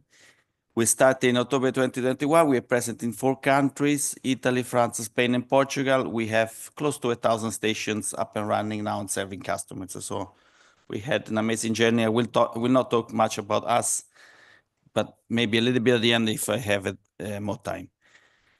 So, does this flicker work? No, yes, it does. Okay. I'm not going to speak about any numbers. I will not show you any statistics, very, very few numbers, in fact. It feels very opportune to be talking here in the Netherlands about the massification of electric driving, because this is a country which is very, very much ahead of the curve. You probably, if you live here or if you travel a lot in the Netherlands, you have a feeling of what the future of electrification, zero emission driving could look like. Although, of course, in terms of the vehicle in circulation, the vast majority is still not electrical. What I want to start with is to talk about last year. Last year was a terrible year for the industry as a whole. We had a plethora of bad news, one after the other. We closed the year with many companies even shutting down operations. And in fact, some of that continued in 2025. We had one of our suppliers filing for bankruptcy just a few weeks ago. So terrible year for our industry. Is it already over? What is the big picture in front of us? First of all, we have a major macroeconomic and macro-political situation to deal with. We have the beginning of the Trump era, Trump the second. And as you can see, some very reputable forecasters are already seeing a reduced adoption curve for electrical vehicles. What is the impact of that on Europe? On the other side of the planet, China is achieving a long-term dream. This is, I took an article that very well explained what's been happening in China. 15 years ago, China decided that this was going to be the future for them, and they invested heavily in the transformation of the mobility on road, betting heavily on batteries on one side, and of course, on what the batteries can do is lead to electric mobility. And from being no one in the automotive industry 10 years ago, now they are world champions, and they are launching every day new models, including in Europe.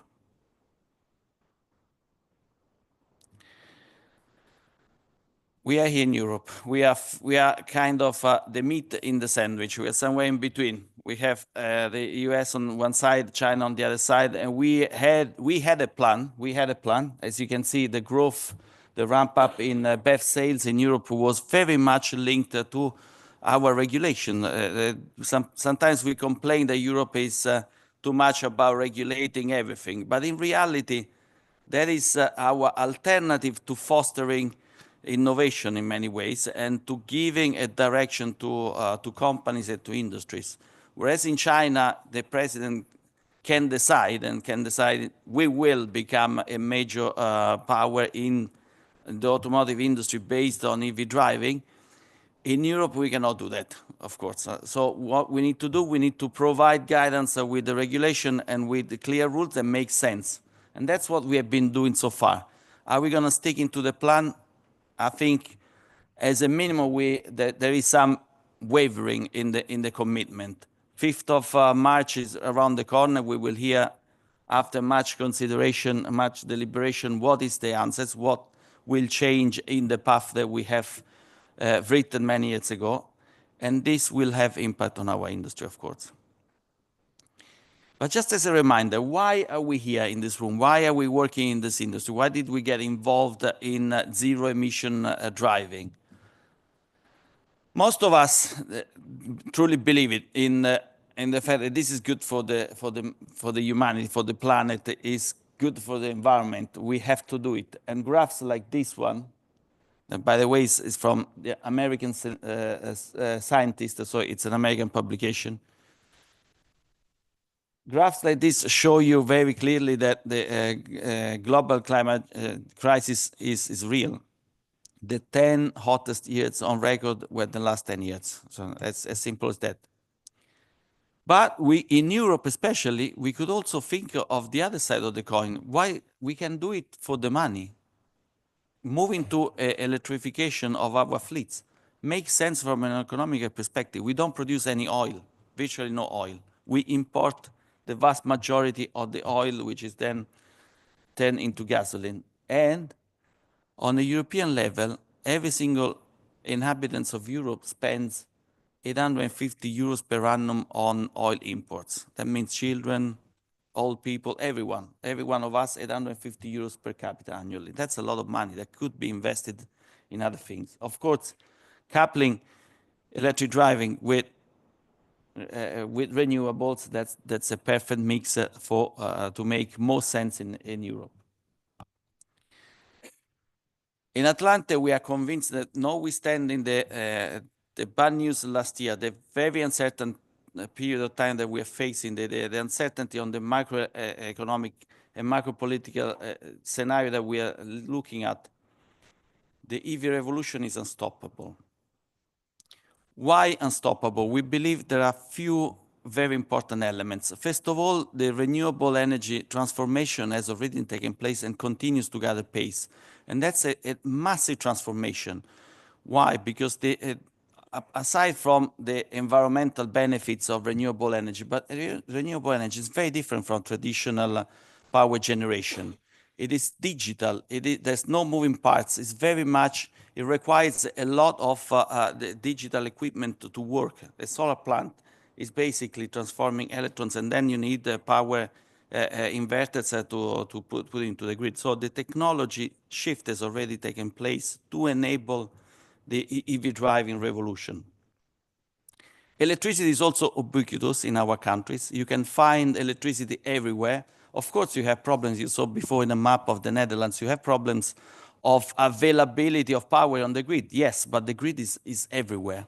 You don't need to build new infrastructure. You don't need to build a hydrogen infrastructure to power fuel cell cars, which is impossible. So electricity is everywhere. The game-changing battery technology has taken place much before the applied to mobility, of course. Every one of us holds in our hands a computer. We hold all of the information we want, all of the communication we need, thanks to the lithium-ion batteries. Without this revolution, we wouldn't be here talking. We wouldn't have laptops. We wouldn't have telephones. This transformation is already so much in our society, current society, that is really a terrific enabler for just transforming another piece of the economy. It's not just a standalone part. It is part of a massive transformation which is already taking place. The last point is the consumer adoption. Right now, of course, we saw it before in the presentation of my colleagues that there is still anxiety from the people who have not had experience with electric mobility. Will I find a charger? What about the range? What about so many issues? But in reality, slowly but surely, when people will just want to buy modern stuff, an electrical vehicle is much, much different from a traditional internal combustion car. It's much modern. It's the equivalent of deciding between a flat screen TV and an old cathode TV 15 years ago. At a certain point, even if you had a perfectly functioning old-style TV in your home, you would want to switch to a flat TV screen. That's simple as that. So the revolution is unstoppable. We are pretty certain about that, and we are investing a lot about that on that conviction, of course, as Atlante. But where do we stand? We cover 4 countries right now, and you can see on top I drew the typical adoption curve for new technology. You go through after technology trigger, there's always a peak of inflated expectations, and then there's a little bit of disillusionment when things feel really that are not going in the right direction. Until, of course, then the growth picks up again.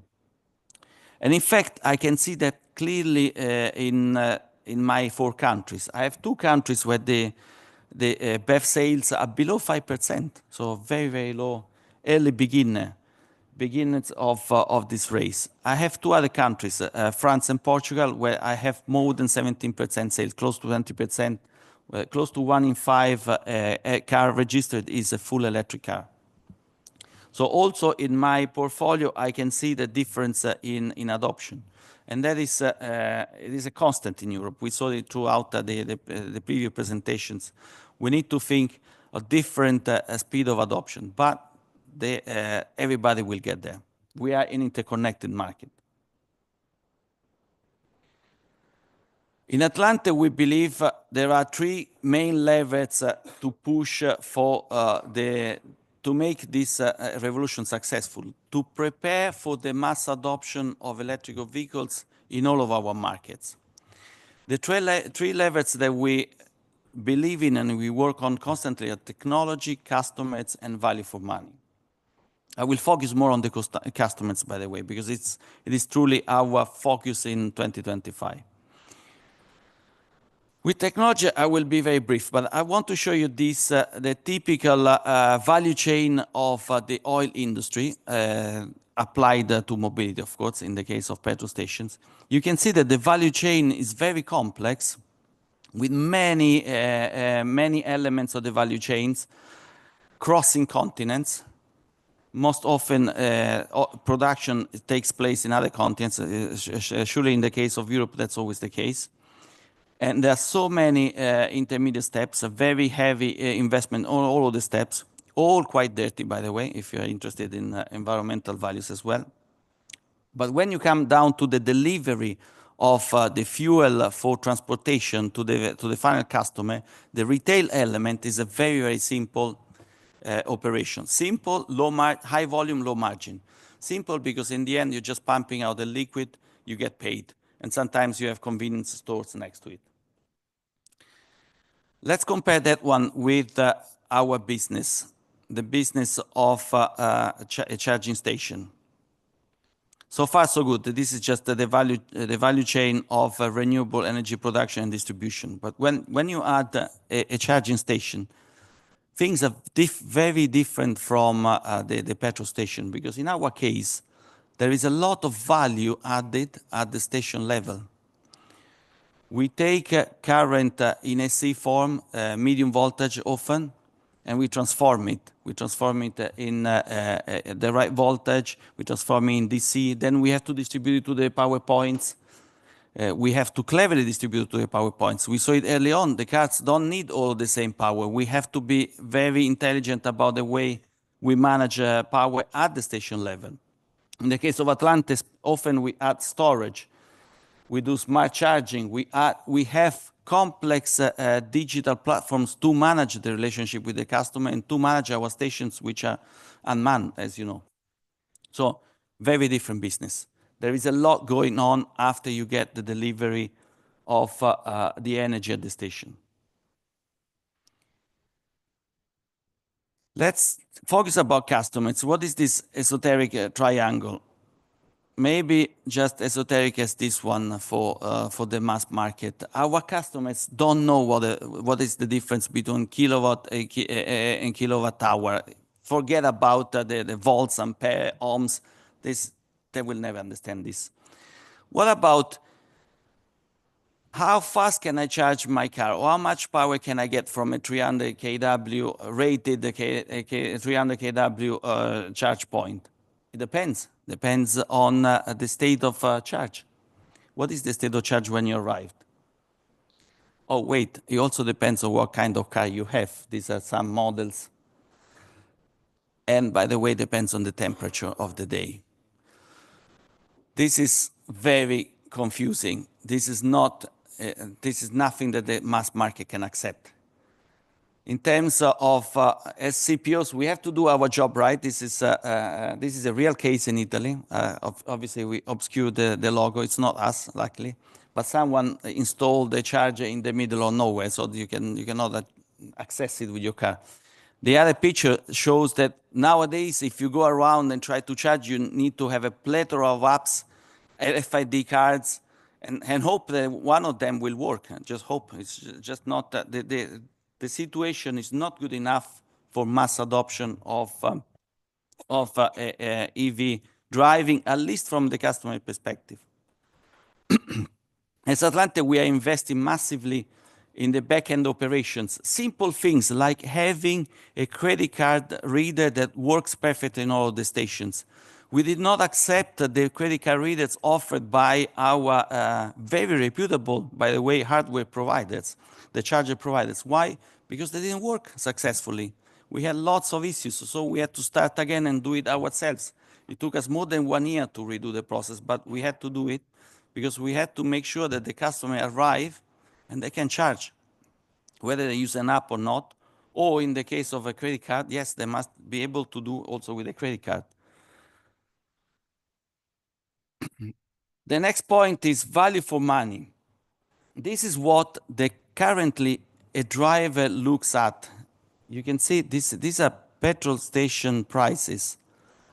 You know, the last number, I don't even know how you call the last number on after the comma, because the first two are as euro cents, but the last one is what? I don't even know. In normal life, we don't go 3 places after the comma, but in the case of petrol, yes, this is the kind of sensitivity we seem to have to price. No? So we need to invest massively in making our infrastructure ready for a very competitive future. We have to compete on price very soon. It's not there yet. For the time being, the problem is finding a station and finding one that works. But very soon, the topic number one will be competitive pricing. So as Atlante, what did we do? First of all, we will a little bit of a spoiler because I'll be talking on a panel later on financing. We grabbed all of the public funding that we could access. We are number 2 in terms of access to the CEF funding from the European Union. Super important. Why? Because it lowers our cost of capital, allows us to be more competitive. Technological excellence, I mentioned before, we come from a very tech background, so we like technology. We focus on storage to multiply the kind of power we can get from a local, not enough connection, let's say. We look for new type of charging solution, centralized solution with many dispensers where we can deliver different types of mixes of power and time depending on the type of customer. So these are the levels we want to do. Energy management will be the next super important one. Right now, everybody buys spot and sell spot. Normally, the price at which you sell as a CPO is fixed. Some of us change prices on a monthly basis, some a little bit less often. But we are taking risk on the energy markets, and we have to become much more proficient on managing the energy risk for the benefit of our customers. In terms of value for money, the other point is how to choose the right technology for the right locations. Atlante, we have basically 2 locations, highways or close to highways and retail. We only do two types of things.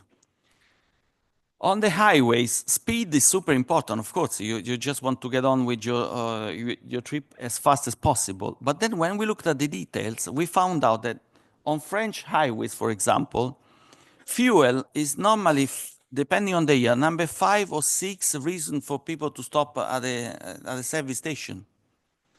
The other reasons are very varied. Some of them, I was surprised to find dogs and people that stop for their dogs. Okay, it's one good reason. But that means that's a very important insight for charging station operators, because you can design a station that doesn't necessarily have to be every charge point ultra fast and deliver tons of power to everyone. You can modulate and give everybody what they need depending on what to do. Are you stopping for lunch? Okay, then you probably have 1 hour to recharge. You want a coffee? 15 minutes. Same applies to shopping centers, depending on the shopping center. If it is in certain type of supermarkets, the one you see in the picture is a supermarket chain in Portugal. The shopping is very fast, 20 minutes on average. So we need to give them sufficient power to charge in 20 minutes, but not less. Less is not necessary. And to conclude, we are getting ready. The most important part is, of course, coverage. As Atlante, I'm quite proud of what we've done. In 3 years and a bit, we have approximately 1,000 stations. We are getting there. We're 960 stations online right now in the 4 countries. We have big concentration. Portugal, we've been very fortunate, and in Italy, where we started from. But as you can see, we're trying to cover as a continuum the 4 countries in which we're present. But building station charge points without the points I mentioned before is not sufficient. We need to prepare for mass market. We need to make sure that we have the right technology, focused on value for money, and of course, focused on customer experience, which it's not for the niche, the first 10% of purchasing, because those guys, those people are enthusiasts. They can put up with any kind of complications, with any kind of multiple apps and RFID cards. The next wave is people who will not have patient understanding of our backend business. The backend has to be our business. We have to keep it very simple for the customers. And that's all. Thank you.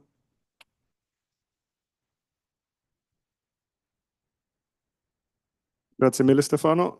Thank you very much for the CPO perspective. What I found interesting is really the thing about the charging experience.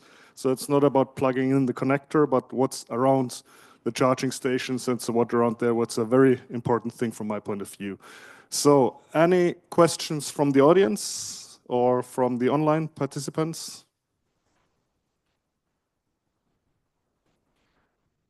Then I have one more question. Yes. What I also found interesting when you said charging speed, I thought when we are at a charge point, charging the cars, people don't talk about anymore how much horsepower do you have, but it's more like how fast can your vehicle charge. Mm-hmm. Is that the same thing that you're seeing? Like how fast is this like the most important thing for you for the CPO also? How fast you can charge your car?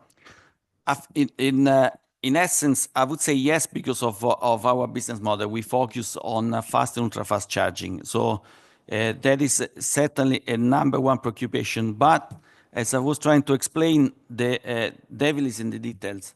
And we had to be prepared, and we are preparing. We are switching from standalone all-in-one charger to centralized solutions, especially for that reason, because we want to be able to distribute the power availability and therefore the speed of charging according to the actual needs of the customer. Depending of course, the infrastructure talks to the car once it is connected. In the future, hopefully even before, once we get some agreements with the car manufacturers, and we can get information when the car is approaching. But right now, it's only at the moment of connection. At the moment of connection, there is communication. The communication tells the charging station how much power can be absorbed. And unless and how fast we can deliver the power depends on the hardware, the software, but also how intelligently you have designed the system. And that's what is super important. Otherwise, you end up distributing in a not so intelligent way the limited power which is available, because the bottleneck will be the power availability from the grid. A bottleneck that we try to overcome adding storage. We adding storage to many stations in our case, which means providing a boost of power and therefore speed at the right time for the right customer. Okay. And in the case of Lotus, of course, there will be lots of high power and therefore fast charging for you. Yeah, that's absolutely the case. Thank you very much. Sorry, there's a question. Yeah. I actually want to ask you a bit about, you spoke about the experience, by the way, in non-Raviv, Nayax. You spoke about the experience of the driver using a credit card. Now, you mentioned that you had a big challenge with what came out of the box on the charger. And I would love for you to maybe a few words on what were the challenge and how you solved that. First point we didn't like is that if we bought a solution with one hardware provider, that solution would not be then compatible with the other. So we do not rely only one supplier, and therefore we would have had multiple black boxes because these were sold as all in service. And the value chain of the credit card is incredibly complex with the acquirer, the actual machine provider, the bank behind, lots of complexity behind. So we decided that it was much better for us to control the various steps of the back-end value chain and to have the agreements with each of them so that we could swap even just the terminal, the payment terminal, according to what hardware we buy. And just as a proof of concept, yesterday with my colleague, we were driving in one of the best stations around here. I think we were just already in Holland, either Belgium or Holland. We were coming from Brussels. And my credit card did not work. And I had to top-notch station, top-notch hardware 3 times. And in fact, it took 3 times the deposit. And I hope twice it will be released. We will see. But it's still that kind of situation cannot be acceptable for the mass market. We are all enthusiasts about EV driving, so we put up with that. It doesn't matter, we move on. But when it happens in the mass market, we would have serious troubles unless we put a bit more effort into understanding the various bits and pieces and making sure that as an operator of the station, you have to have control on all of the everything that leads to the experience, to the charging experience. Big problem, by the way. You didn't ask in the question, but let me mention since we had this. As an industry, we have a massive challenge because the charging station operator often does not control the entire experience because sometimes, very often, in fact, a customer comes with their own app, which is an EMSP, so a third-party provider. And very often, we in Atlanta, we experience that we get calls at our service center and complaining about the app not working. It's very difficult to explain. Of course, yes, we try to explain, but the customer doesn't care. It's there at your station and is blaming you for the app not working. I think that what you're talking about is exactly the market failure when it comes to consumer experience in the EV charging. It was born under the wrong ministry in the different governments that are not consumer oriented, but more, climate and stuff like this. And what you describe is exactly the market failure, because when you go to a fuel station, you can just tap your card or swipe it and pay. You don't need to download an app. Now you mentioned dozens and add EMSPs on that. So probably 100 in Europe. Yes. It's a big failure. Yes. I agree. Thank you. We have time for one more question in the back. Thank you. My name is Asia Teen. I'm the data manager in ZEVI, which looks after essentially implementing the AFIR regulations around the open data part. I really enjoyed your presentation. It was really excellent. And there's a lot of really good insights in there. So I'm really curious because, especially in light of the question that's just come from my previous colleague there, it seems like you're trying to leapfrog some of the vision in AFIR, which is to make sure that people can charge at various charge points by forcing the data to be open about them. It has ambitions around ad hoc charging, but it's not really clear just how far they go. Am I right in thinking that you've essentially decided to try to eschew achieving customer uptake through the open data part in favor of going straight for the ad hoc charging part? Or do you see a value in the open data enabling customers to find your charge points as they drive away from their houses? Sure. Or what do you think is going on there? It's a very complex question. I would say that the open data structure is definitely a big enabler. Our industry would not be here. Atlantic would not have started without the fact that there is such the openness of data and the fact that any EV driver can find an Atlante station, even before we had any brand recognition. Now we have a little bit in our countries, but we had to build it up. So it makes it possible for new entrants to start, and we need a new entrants, of course. The challenge is massive in terms of infrastructure needs. Some of our beliefs have been also shaped by experience. In the case of AFI regulation that imposed the credit card use, for example, I must confess that at the beginning I was almost shocked by the requirement, and I didn't like it because I thought it was something that belongs to the past, having a physical credit card reader. But then we had to do it, so we started doing it, and we saw the response of the customer. They like it, they use it a lot wherever we have. So then that's why I had to change my approach and say no. The customer is, if the customer like it and they want also this option, then we need to retrofit the other stations and make sure that everybody has that option. So I think we have that is to say, we need to shape this industry as we go along with some firm conviction, but also always checking our assumptions with the market response, with the customer's response. And so before I was sort of softly criticizing the EMSP scenario right now. And I believe, for example, I believe that there will be changes, important changes. There will be concentration, market concentration, and many of them will have to disappear or merge, because right now that doesn't seem to make sense as it is. But not right away. If you ask me today, let's remove the EMSPs, I think that would be a disservice to the current customers.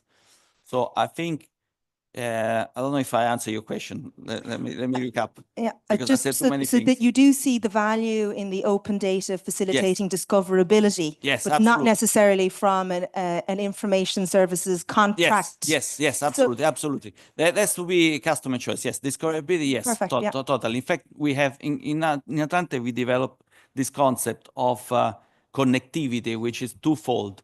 Visibility, we have to be as visible as possible. Why not? Everybody should be able, if they need, to find our station.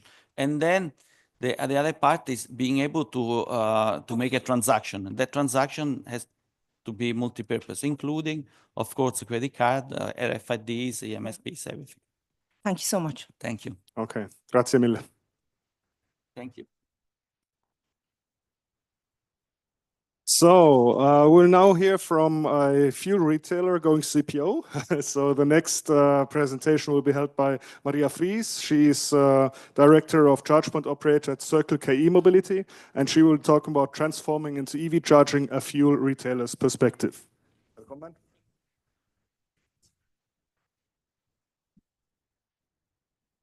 Hi everyone, thank you for the invitation. So my name is Maria Fries. I'm heading up what we call the CPO function in Global E-Mobility and Circle K. So I'm gonna give you a glimpse into the journey, the e-mobility journey that we have been on and still are on as a fuel retailer. And yes, I'm located in Oslo in Norway, so hopefully we have some learnings to give to all of you. Yeah, so I'll touch upon some of the learnings that we have done, especially in terms of how we build out our network and how we've been doing that in Scandinavia. And then I touch upon one of the solutions that you also mentioned in the last presentation in order to how we overcome the infrastructure challenges that we do experience as a CPO. But first, just a few words on who is Circle K, because I was here last year as well. And I think when I mentioned Circle K, I saw some faces looking a bit like question marks talking to them. Hopefully more of you now are a bit more familiar to our brand and our name. But still, we are the main brand of Alimentation Couche-Tard, which is actually one of the global leaders in fuel and convenience retailers. And we are present in 31 countries globally. You can see that our main presence is in Canada and the US. We have almost 150,000 people working in Circle K. We have more than 17,000 locations globally. And you can see there's, it's actually almost 5,000 locations in Europe. Looking just a bit closer into Europe, these are the markets that we are present in currently.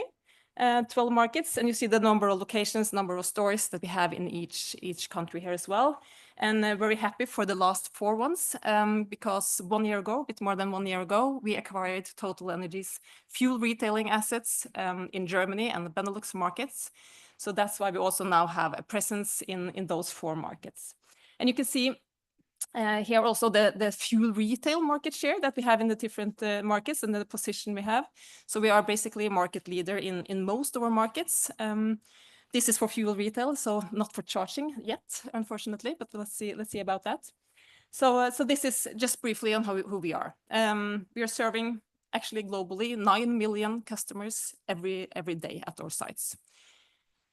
And how did our e-mobility journey start? I think it started with this picture, and that number can summarize it quite well. We have had chargers at our sites since 2011, actually, but that's been kind of very, very early chargers. So in 2017, we looked at the numbers, okay, what to do with all these EVs coming to the road. And we also could see it clearly on the kind of legacy chargers that we had at our sites. This was 2017, this picture was taken. And I think most of you in this room know how this has developed over the years. So these are just some few markets to look at. In January this year, 96% of the EV sales, of the car sales in Norway was purely battery electric. So we are now very close to 100%, so to speak. Even Netherlands and Sweden, which is also kind of early movers, is quite some years behind, actually. And looking at the actual car fleet, this is kind of even more, the difference is even bigger. This is 2023 numbers in the end here, but now we have, I think, around 27% of the total car fleet being fully electric in Norway. In the Oslo area, I think it's around 50%. So we're not at 100% even in Norway yet, right? But we're still quite ahead. So good thing for Circle K, we are the market leader within fuel retailing in Norway, being the first mover market. So Norway was chosen as kind of the laboratory to test new concepts, test the solutions within charging, and what were we going to do to kind of meet this demand from the new customer groups. So that's I've been part of this journey since then, and it's still a journey to put it that way. Still interesting things happening. This is one of the first chargers from 2011, 2012. Typically 150 kilowatt charger, an AC outlet, typically on the back of the site because we wanted the parking to be for the fuel customers and do not remove the fuel pumps. So things have happened and developed since then. So what's been important for us since kind of this renewed effort was to also build ourselves as a destination for charging. So in addition to deploying our own chargers, we also have partners such as Ionity being one paying partner of us. So we have quite a few Ionity chargers at our sites as well. But in addition, as I said, in parallel, we developed our own concept testing, both hardware, how will this gonna look, how many chargers, the technology. So 250 kilowatt chargers here, 250. Also kind of using an out-of-the-box platform in order to get products out in the market quite fast. As we saw quite early, actually, how the business case developed, we also moved into Sweden and Denmark with our solutions. We were scaling the team, we were scaling the capabilities that we saw necessary. and also scaling further into Ireland and into Estonia from 2022, and actually also building up an e-mobility business in North America. So both in Canada and the US, we have some sites utilizing the funding schemes that's been there as well. Also, what happened in 2022, we deployed our first truck charging site in Sweden. So we got a lot of the funding that the Swedish government had in Sweden to build truck charging sites. So I think we are by far the leader there. We have 27 stations with truck chargers. And this one outside Gothenburg actually is one of the best performing sites if you look at the kind of total charging network that we have when we count kilowatt hours, because of course one transaction from that car is somewhat higher than from my EV. So that's an interesting journey as well. And then we were very excited in the e-mobility team when we heard about this acquisition, because of course some of these markets are very interesting from an e-mobility perspective as well.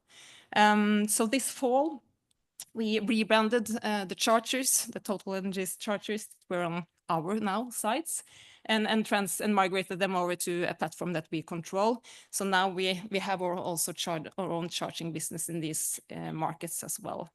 And we will see more of more chargers, but also more of the car washes and also more of the stores in all these markets being rebranded to Circle K going forward.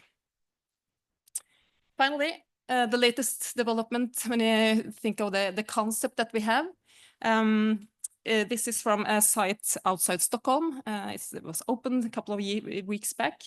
So we have used a lot of time in understanding what you were talking about on the customer needs and the customer experience, not only from a digital perspective that we work a lot with, but also when it comes to actually physical experience at the site. The roofing and how the safety aspects are considered, etc. So this is actually, when you look at our own charge points, the biggest site that we have with chargers as of today, both truck chargers and chargers for normal cars here. And then this is the status basically. How many sites and chargers do we have as of today? We have a bit more than 4,000 charge points, only high-powered chargers. That's what we're focusing on at our sites globally. A bit more than 3,000 of these are what we operate ourselves as a CPO, and most of them also in Europe. So this, you can see Scandinavia to the left here. That's going to be in our key markets. I think we have around 10% of the high-powered charge points in those markets, and hopefully it will grow. And we are a bit behind, I would say, in some of the other markets, substantially lower share there, but we have also high ambitions in these markets. So how have we built our network, and what have we learned from that? I'm going to show you some pictures here. So what was important for us from the very beginning in 2017 was to deploy at sites where we had commercially attractive locations. We wanted to show the good business case in order to show our top management sitting over in Montreal to provide us some more capex to invest in this. So we looked at the legacy chargers, and actually was a bit surprised that the city chargers had quite high traffic compared to the highway locations. So the focus had been on the main roads in the biggest cities or around the biggest cities, but also selecting some specific highway locations where we had the space and we have kind of the flagship offering to fit with the EV charging business as well. So that's kind of been key for us. But then, interestingly enough, we see now things moving in Norway, and basically all sites being good to deploy chargers at. This is an example of a site in a residential area, only single houses with parking and charging opportunities at home here. So we were a bit, concerned, will we get good traffic here? But yes, actually we do. From the very beginning, we can see quite good traffic at this location. And how do we build? I think maybe the most important learning we make is that we need to build big and be prepared for the future, because it's coming quite fast. So we have focused on some key hubs, especially on the highway site, to build more charge points rather than having a lot of sites with few charge points. I would never consider to, as an EV driver, to stop at the site with 4 charge points, for example. That would be queuing, etc. Maybe it charges out of order, etc. So that's kind of to build that hub effect has been key for us. This is the same site. You can see clearly the charging area right by the store here. We actually have 40 charge points here together with a partner as well. And also that it's ready to deploy truck chargers quite soon as well. And at least what we learned is that we need to be prepared. So even though we don't build all the chargers, we at least consider where do we place the chargers at the site in order to be able to expand with more when the traffic is there, have the sufficient grid connection, etc. So that's been also very important for us. How do we build it? One key feature as well has been the drive-through solution. Where possible, it should be easy for the customer to come to our sites to charge and go ahead. So when possible, we deploy chargers with a drive-through solution. If not, then it's going to be the backend. And I wanted to show you also some other pictures from a specific site. This is a couple of weeks back. You can see it's a highway site. It's in Norway. You see our store up to the right there. Then we also have our own chargers right by the store, and you can see other CPOs with their chargers also. So this is clearly a big hub together with more CPOs. And this is what it looked like. These are our chargers next to the store. And then we go a step behind and see that there are some cars also charging there, not that many maybe. A bit further away, and even further away. And then even further away. So these are Tesla chargers though. So, you know, EV drivers, they don't want to walk very long even either. So they want the convenience, they want the store offerings, the amenities, they want to be close to the shop, and yeah, they don't want to walk very long. So I think that's one, it illustrates very well this photo series. So that's key for us now. And also, you know, when we build the chargers, there's a lot of categories at the sites that need to agree on where to place it. I think some years ago, it was more arguing on, you know, where to place the chargers, but now more the stores see that they want the chargers and want the people to come there because they obviously go to the store. So finally, a bit more on the learnings here on how to win. These are the results from a survey that we made in Scandinavia in terms of what key purchasing criteria that are critical or important for our customers when choosing where to charge. And you can see clearly here, the ones ranking the highest to the left are more functional KPCs. They want easy charging experience, good capacity, easy payment, etc. Low price is also there on number 5. Let's see where that ranks after a while. So that's important today, but we see that when these are sold, when this becomes table stakes, the experience key purchasing criteria will be more important for the customers. And that's, of course, where we see that we, with our service offering, can provide something else. And we believe that we are kind of set up to win in that regards. All right. And then in the end, just a few words on how we deal with some of the infrastructure challenges. I think the key ones for all CPOs in all markets basically is availability to grid and also getting the lead times down. I think it's becoming even harder month by month, and we see Netherlands as maybe the extreme. So that's the most important for us. Also space is a big issue. Of course, you've seen some pictures from our sites. Not all our sites are that big and have the space that you can see there. But still, I'll focus on the grid part, because one thing is, like we was talking about earlier as well, to dynamically share the grid load across the charge points with the software. We do that a lot, and that's possible when the kind of the gap between what's needed to charge compared to the capacity, the grid capacity that we have, is not that big.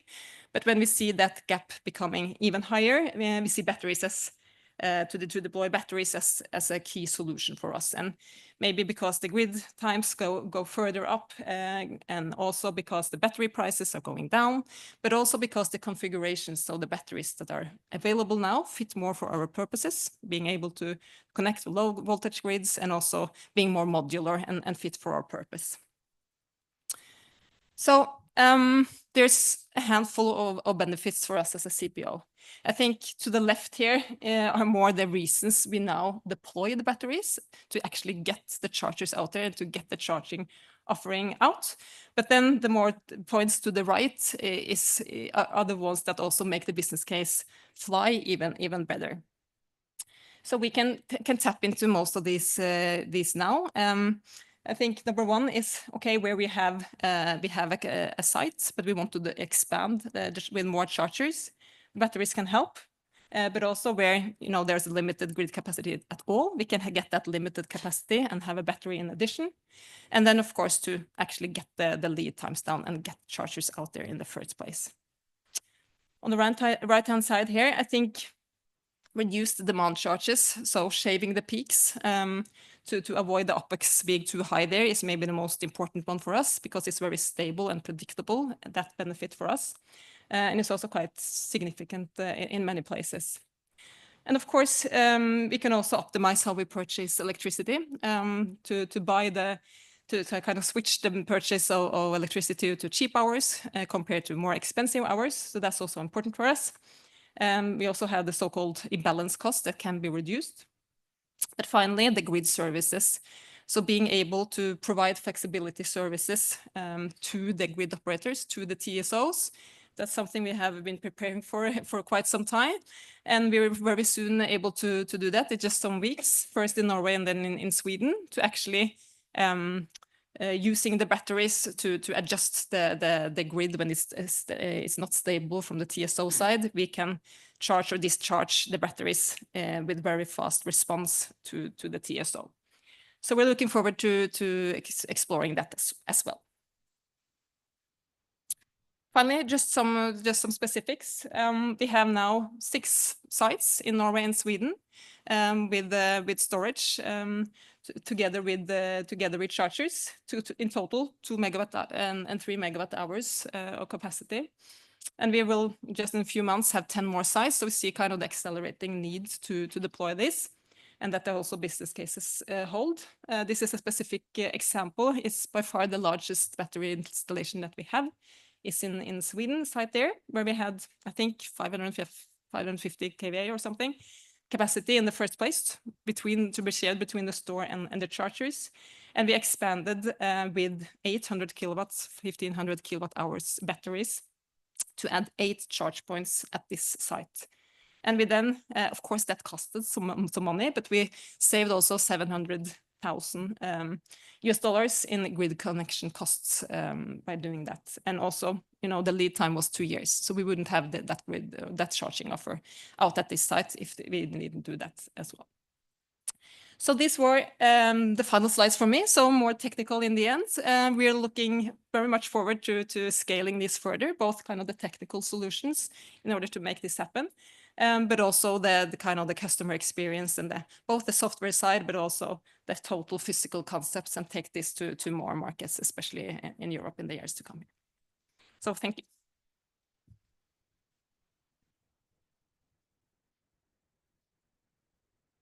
Tusen takk, Maria.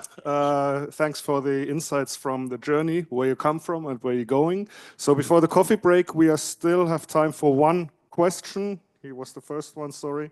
But I think you will have enough time now to talk during the coffee break coming up. So please.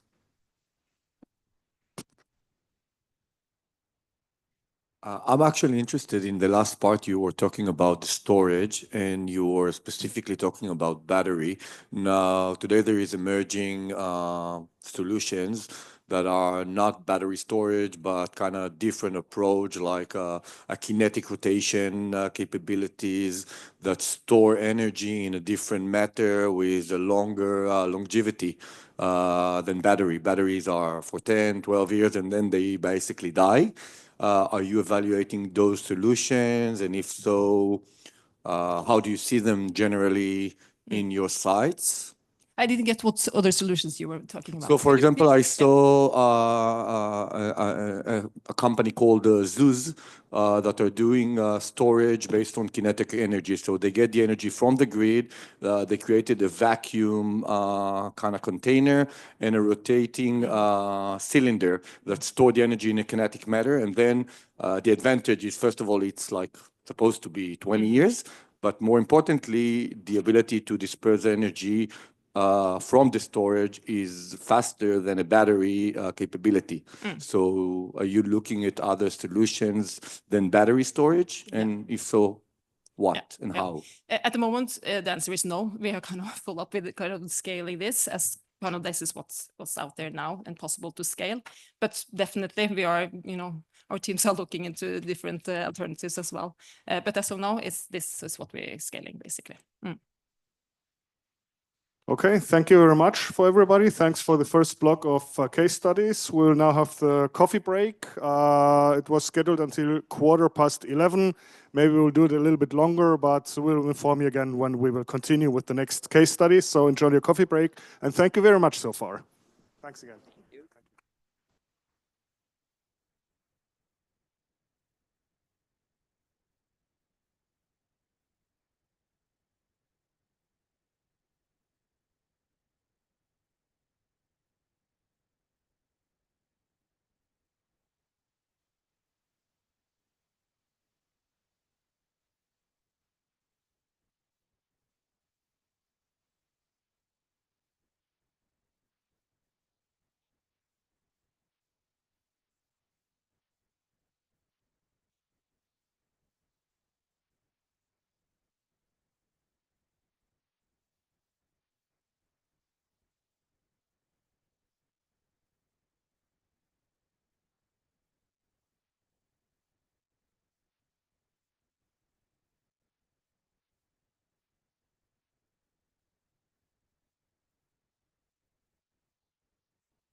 Ja, das ist eine Gegenwechsel für die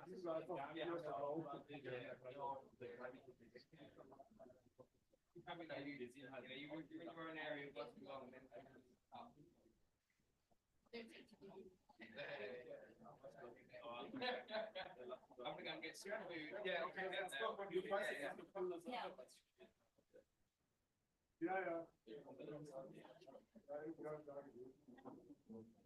Schon ein Stück bei der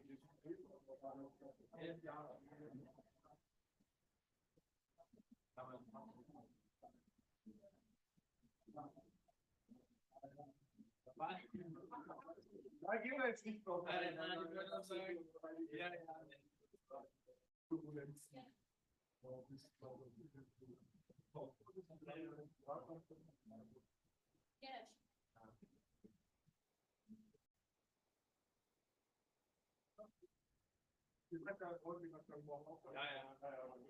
ich bin morgen verkürzt, weil ich leider mit dem Streit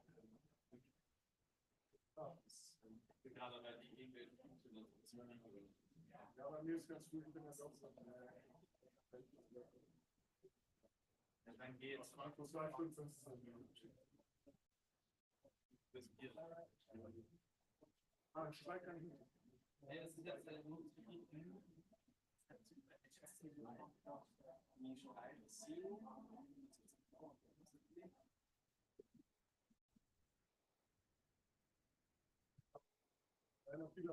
Ja, genau. Muss man Frankfurt dann springen.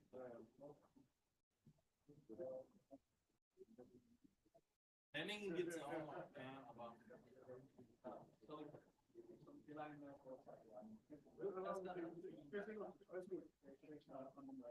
Yeah, yes. Hi, I'm Tom. Nice to meet you. Yeah. Okay, all right. Yeah, yeah, thank you very much. You're for No, no, I'm really looking forward to it. I mean, we'll see how this is. Yeah, it's definitely fun. Yeah. And it's a good thing that it seems that you are not too shy to talk, so that's good. Yeah, okay. Okay. Is it technician? Technician. Okay, see you later. Thank you.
So, thank you very much and welcome back to the second part of the morning of this conference.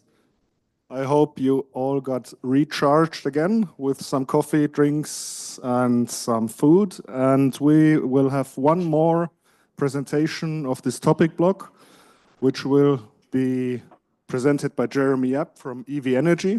And he has quite interesting question, friend or foe, electric vehicles in the energy system. Jeremy, this is your stage, welcome.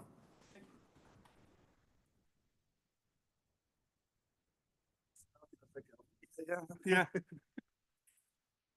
Oh, where's my clicker? Here we are. Hi, Jeremy Yap, EV Energy. Really good to see you. Thank you very much for inviting me. I'm just having trouble with this clicker. Oh, there we go. Okay. So I'm going to talk a little bit about infrastructure challenges as well, because we've heard a lot about that this morning. I think a lot of the talk so far this morning has been on transmission and distribution, and I also want to talk about the other infrastructure challenge that is part of that equation, and that is generation. So this is not a sales pitch, just to let you know, even though my slide is telling you all about me. We're going to talk about some of the big stuff, so electrification. And I just want everyone to acknowledge, we all acknowledge, the challenge that is involved in electrifying road transport. This is huge from a mobility point of view, from a customer experience, from a customer outreach point of view, from a, oh, this poor auto industry, how will they cope with the change point of view. Lots and lots and lots of really difficult moving parts. But of course, one of the major challenges here is the new demands on the grid. So I want to present to you an idea that I think will not be new to you. This is not rocket science. This is not vastly new and innovative as a concept, thank goodness, because we're trying to make money out of it and scale it. So it can't be too new. But a doubling of electricity demand does not have to mean a doubling of generation capacity. And that works if you do not double the peak. So I'm going to talk a little bit about peak shaving and grid management. First, a bit about me. I had various roles in the UK civil service in environmental and energy policy. I got into smart metering. I went out into the real world and became a lobbyist. So I have spent 10 years representing manufacturers of electrotechnical equipment, specifically smart meters, electricity meters. And then expanding my empire to all those things that you do with smart meters. So we're talking about behind the meter assets, an electric vehicle charge point connected to a vehicle, a heat pump, a battery, a solar panel, all these sorts of things. So that's enough about me. This is the company I work for, EV Energy. We're a software provider, and it's really important to say in general, we are supplier agnostic. So if you have a fleet of vehicles that your white van drivers drive, or your technicians drive, or a corporate fleet where your senior management drives, and you want to manage that fleet as a workplace fleet, then one of the things we do is we can help you do that, and you don't all have to be on the same energy supplier. So we partner with grid and system operators, DNOs. We partner with vehicle manufacturers. We partner with charge point manufacturers. We integrate with these. And then the business model in North America is slightly different because it's such a vertically integrated and regulated market, ironically.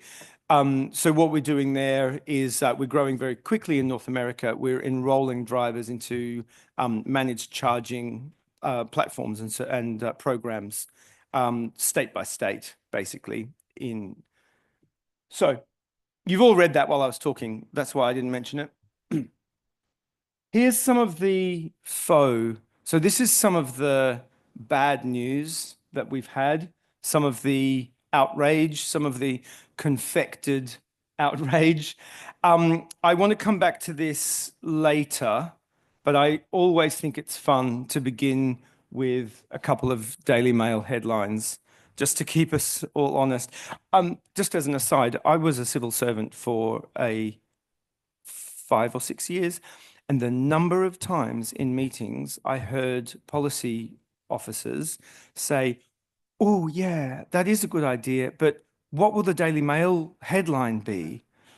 And we can laugh about it now, but the level of fear that policymakers have of the, dare I say, the right-wing press, with a lack of understanding of these nuances and an axe to grind, is actually really discouraging. So I don't know what you all do for a living, but if we could please take ourselves away from this idea that we have to censor ourselves, censor our good ideas before they're out there, because, oh no, what will the Daily Mail say? Oh, here's some good news. So actually, I can't remember, I think it was Stefano, you had a slide saying, it's been a tough year. So yes, it's been a tough year, but there's also some really, really good news, which you're seeing there. Please take a photo of that. Make it your screensaver for a couple of days, just to, help you through the dark times. So I'm going to just we're going to talk about virtual power plants. That's what I'm talking about. But I'm just going to give you an illustration of how electric vehicles affect the grid. I love this slide. So the top dotted line of this graph projects the demands unmanaged EV charging could place on the grid. And we expect many homes with an EV charge point will devote close to 50% of their load to the vehicle.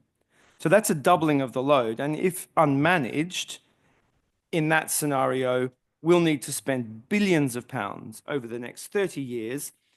I've seen 10 billion pounds per year forecast just on the electricity transmission and distribution infrastructure. That's in the UK alone. Then there will also be the additional generation required. So from the dotted line, you can see how smart charging halves the problem, which is quite clearly not good enough. And the lower line, net EV power demand after smart and bidirectional charging, that suggests that we could see negative in the average cold spell winter peak. Doesn't mean we don't need to generate more electricity. Obviously we do, but it does save billions and billions of pounds. And that's just an illustration of the challenge. So we are talking about not quite, but almost an electricity system beyond baseload. Baseload becomes a very, very small portion of what we are talking about. So, okay, so what we're doing here is we're doing something absolutely fundamentally crazy and wonderful. We are taking a system that used to be run on generation would respond to demand. Oh, there's going to be a football match. Everyone will watch it on TV. They all watch it at the same time because this is the way the world used to be. You remember this. At halftime, we'd better make sure we're ready for everyone to put the kettle on and make a cup of tea, or I live in Britain, so we say tea, but coffee, whatever it takes. Or it will be cold tomorrow, therefore let's be ready. Yeah, so that's a demand-led system where generation responds to demand. And the reason some of the market rules now in place are what they are is because they're all worked around, like, what's the duty cycle, what's the response time of a gas turbine. Now, how can we possibly change that? How can we possibly move to a generation-led demand response system, which is what we must do, if we don't change the rules? And we can't change the rules bit by bit. We need a really quick, rapid policy regulatory change where we go, right, we need a different system. Let's create the rules for that. Let's create the network codes. Let's create the market access regulations. Let's go, this is what we mean by fast response. We're no longer talking about 2 hours or 4 hours to fire up a combined cycle gas turbine. We're talking like sub 10 second or even quicker sometimes. We're talking intraday. We're talking all sorts of wonderful new things that electricity can do, but you need assets to do it. You need a virtual power plant. You can't do it with a slow-moving gas turbine or a nuclear power plant. Does anyone need a little bit more on what the difference is between a generation-led demand response system and a demand-led generation system, or is this is something everyone's got that? I'm excellent, great. So the case for the VPP. So in power systems, I've just said this, supply is historically adjusted to match demand, and now it's the other way around. So as the power system becomes more flexible, so if half a building's electricity load is for the EV, you can be sure that well over half of the flexibility that that building can provide will be the electric vehicle. And now put thousands of EVs together, and it's as if you have your own virtual power plant. So that's what we're doing here. It's all about the aggregation, and it's all about the scaled control. There are lots of slides here. There we are. Sorry, I should have been on that slide. Yep, got that. So those small scale assets, chargers, solar inverters, whatever, they can't participate alone to contribute to that national grid, obviously.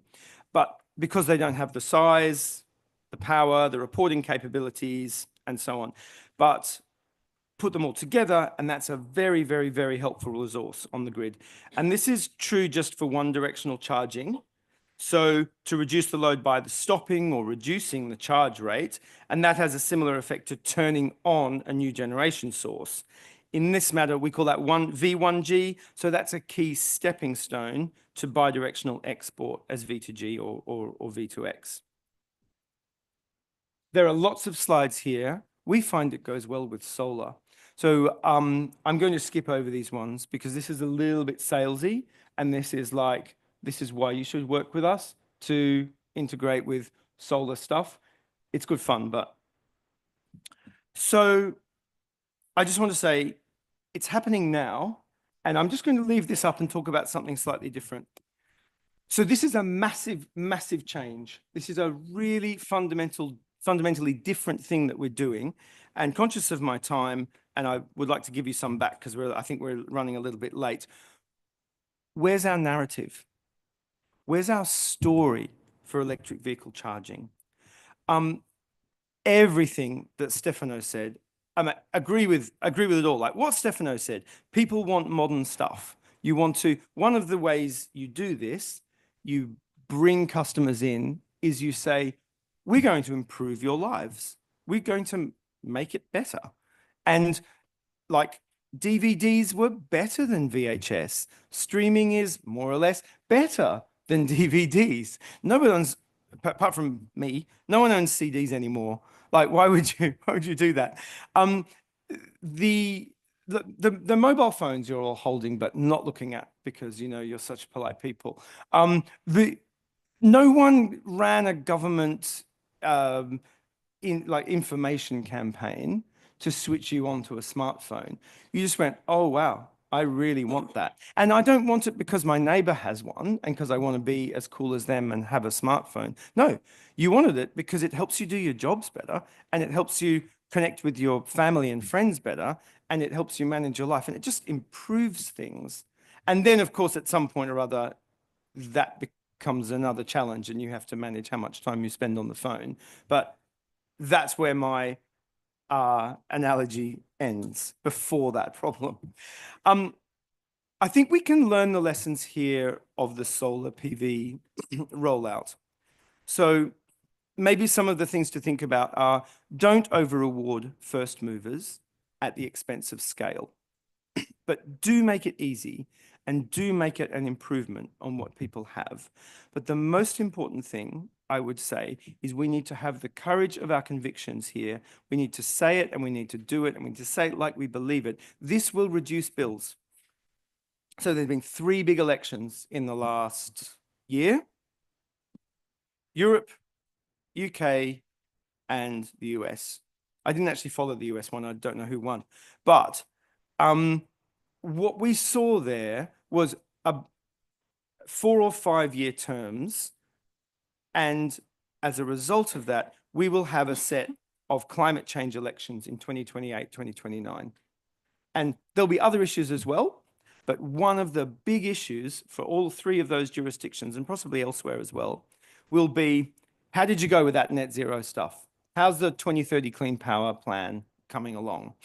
They will be they were climate change elections, they will be culture war elections. And we know that lots and lots and lots of voters are immune to an economic argument because you can improve their lives and they won't care because they won't see it. Sorry, you can improve the economy and they won't care because they won't see it. We don't need to win the economic argument. We need to win the financial argument. We need to reduce bills. We need to show it. And our baseline should not be flexibility was great. We made it cheaper for you than it would otherwise have been if you'd been doing just like straight unmanaged charging and if everyone had got cars, blah, blah, blah. That's not going to fly. It has to be cheaper and better than it was 5 years ago. So we also need to streamline this experience for everyone. So as I said, our service is supplier agnostic, so you can service a fleet that is geographically diverse and across multiple retailers and across multiple tariffs. There was a great question earlier about data. We need more interoperability. We need more interoperability of data. We need more visibility. We need more interoperability of tariff information. We need more interoperability of the hardware end-to-end, the charge point, the metering, the controls in the middle, the vehicle, the works. And we need more interoperability of the integration with the other assets in the building. So here's all my stuff about what a great opportunity solar is. I just want to come on to the networks bit because I've lent fairly heavily into what managed charging does is it helps remove the need for new generation investment. So maybe you don't need to build that small modular nuclear power plant after all. Maybe you don't need to put that huge wind farm right through your national park. Maybe you can give a better deal for people with solar. Maybe there are fields where you don't need solar and you can do something else with that. That's what a VPP gives you. There's a lot of talk also on the transmission and distribution benefits. And absolutely stand by that. And I'm really keen to make sure that we sweat those assets and we see that benefit apply to the DNOs. We sell it as a grid service, and our business model is we then return a portion of that value from the grid service that we sell. We return that to the driver who let us do that as a piece of explicit value. But really where the value is, you are not completely getting rid of the requirement to build that distribution and transmission network. You still have to do it. We still need more. Where we can help with smart and managed charging is we make it much easier for the DNO to make better informed decisions about where that infrastructure goes. And some of it is deferred, obviously, but the way we can help is, and the middle point here, EV uptake is hard to predict. So regional variance creates hotspots and constraint zones, and they grow. But if we have smart and managed charging, that's the problem that we address. We apply that solution. Oh, more solar. So that's what we do. I'm just going to say, so we need fewer, I've got a minute and 45 seconds. We need fewer ICE vehicles on the roads. This has been a fairly UK-centric presentation, and I apologize for that. But I think we, in the UK, but also here in Europe, we really are world leading in our recognition that spending on flexibility programs can address grid congestion. So that will allow DNOs to recover operational spending in a way similar to like recovery on spending on built infrastructure.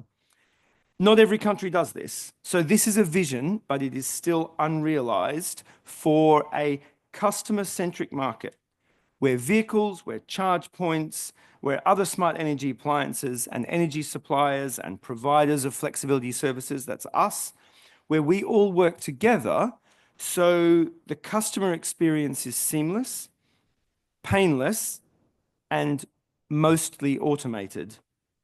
And that's how you improve people's lives. And that's how you win the argument that electric vehicles are the future of mobility in Europe. Thanks a lot for your time.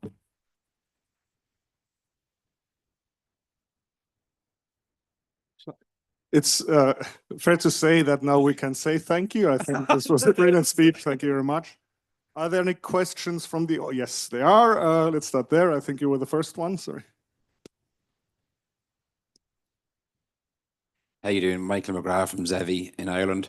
Just a question. I agree with you totally. If everyone has an EV, everyone has solar panels on their roof, and a lot of people are working from home, so your car is essentially sitting outside unused a lot of the time, that could be a mechanism to shave the peak and give electricity back to the grid.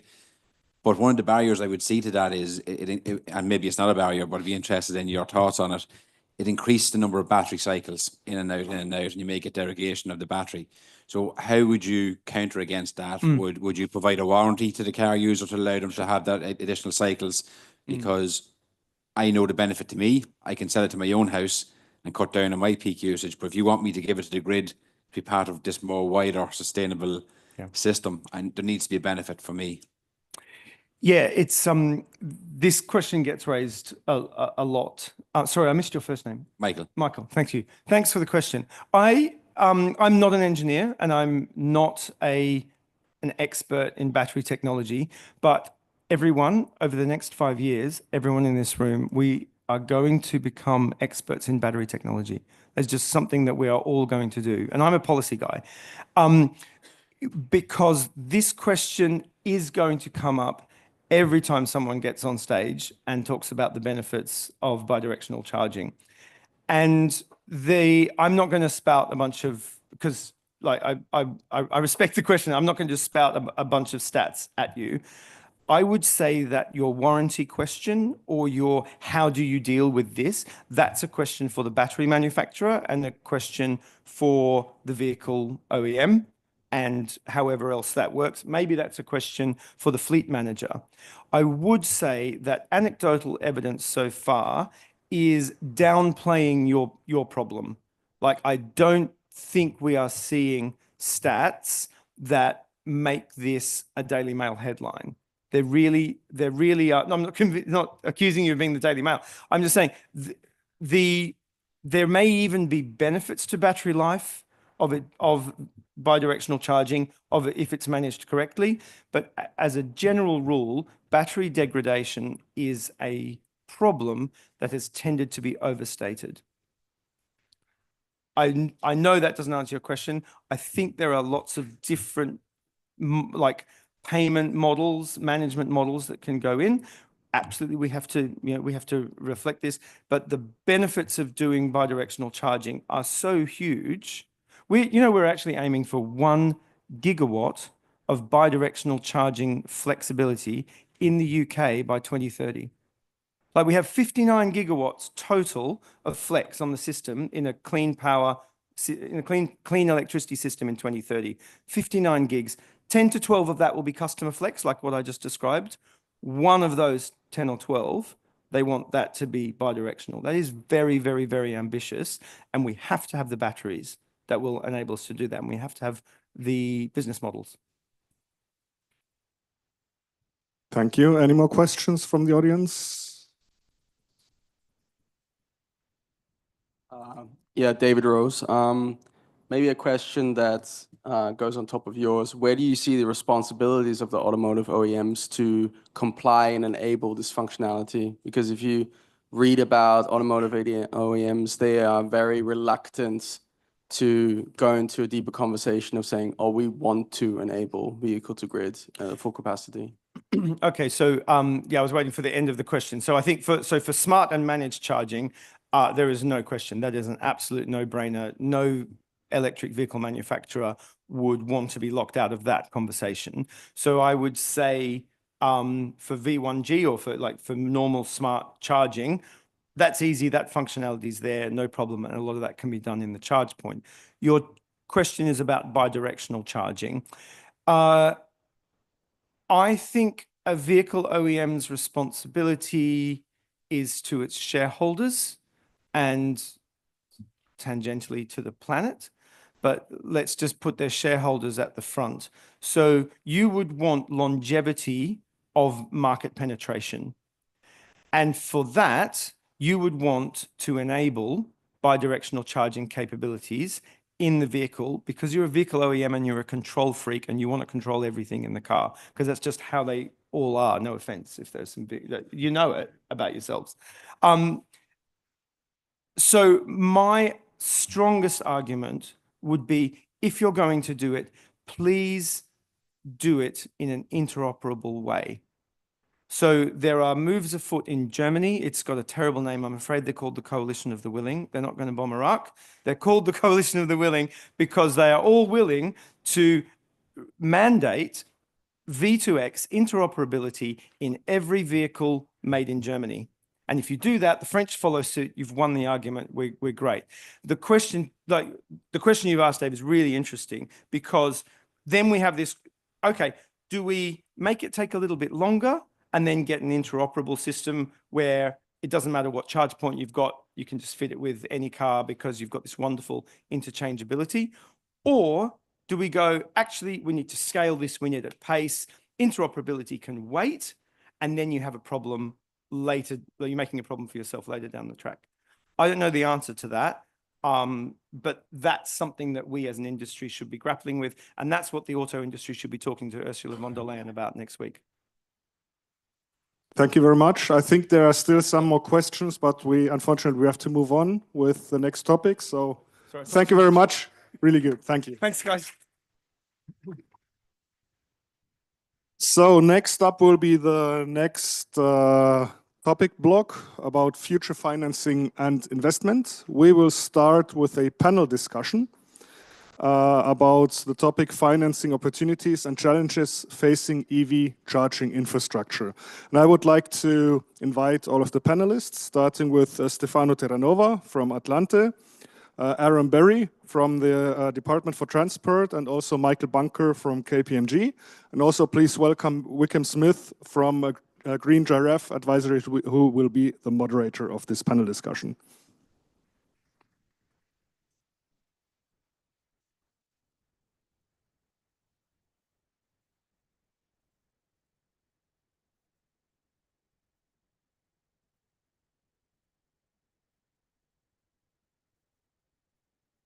Yeah.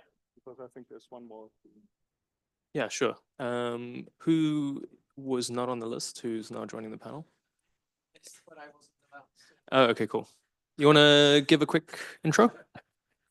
Sure. So I'm crashing this party, it seems. No, I'm legitimately on the list. I'm Tim van Pel. I'm with ING doing EV charging financing. Hi there, I'm Michael Bunker. I'm part of KPMG's Future Mobility team, which is a subsect of the Infrastructure Advisory Group. And I've been focusing on EV charging for the past 5 years. I'm Aaron Berry, one of the deputy heads of the Office for Zero Emission Vehicles in the UK government, responsible for local charging infrastructure. I'm Stefano Terranova, CEO of Atlante, CPO based in Southern Europe. Cool. Yeah, I'm Wickham Smith. I'm from Green Giraffe Advisory. So yeah, I'll be moderating this panel. Very exciting group and an interesting topic. So the topic will be the opportunities and challenges of financing EV charging.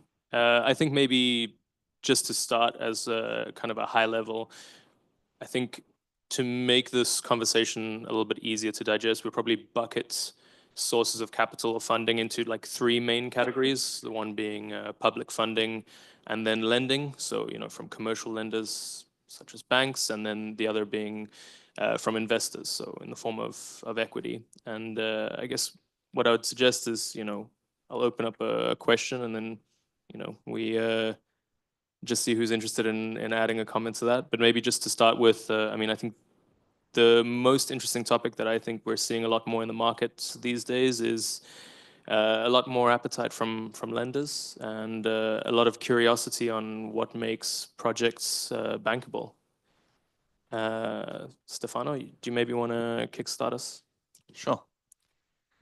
What makes our projects bankable? It's very interesting question.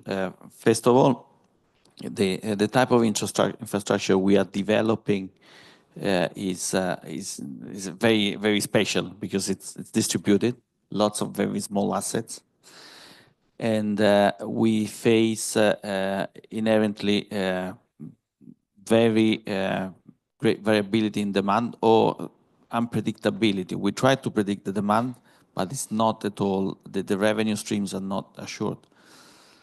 So obviously, since you mentioned the 3 forms of funding, the number one funding source is will continue to be for a while in our industry equity capital, because it's equity investor can bear the risks, the much bigger risks inherent with the current state of maturity of our industry, with differing, of course, with differences country by country.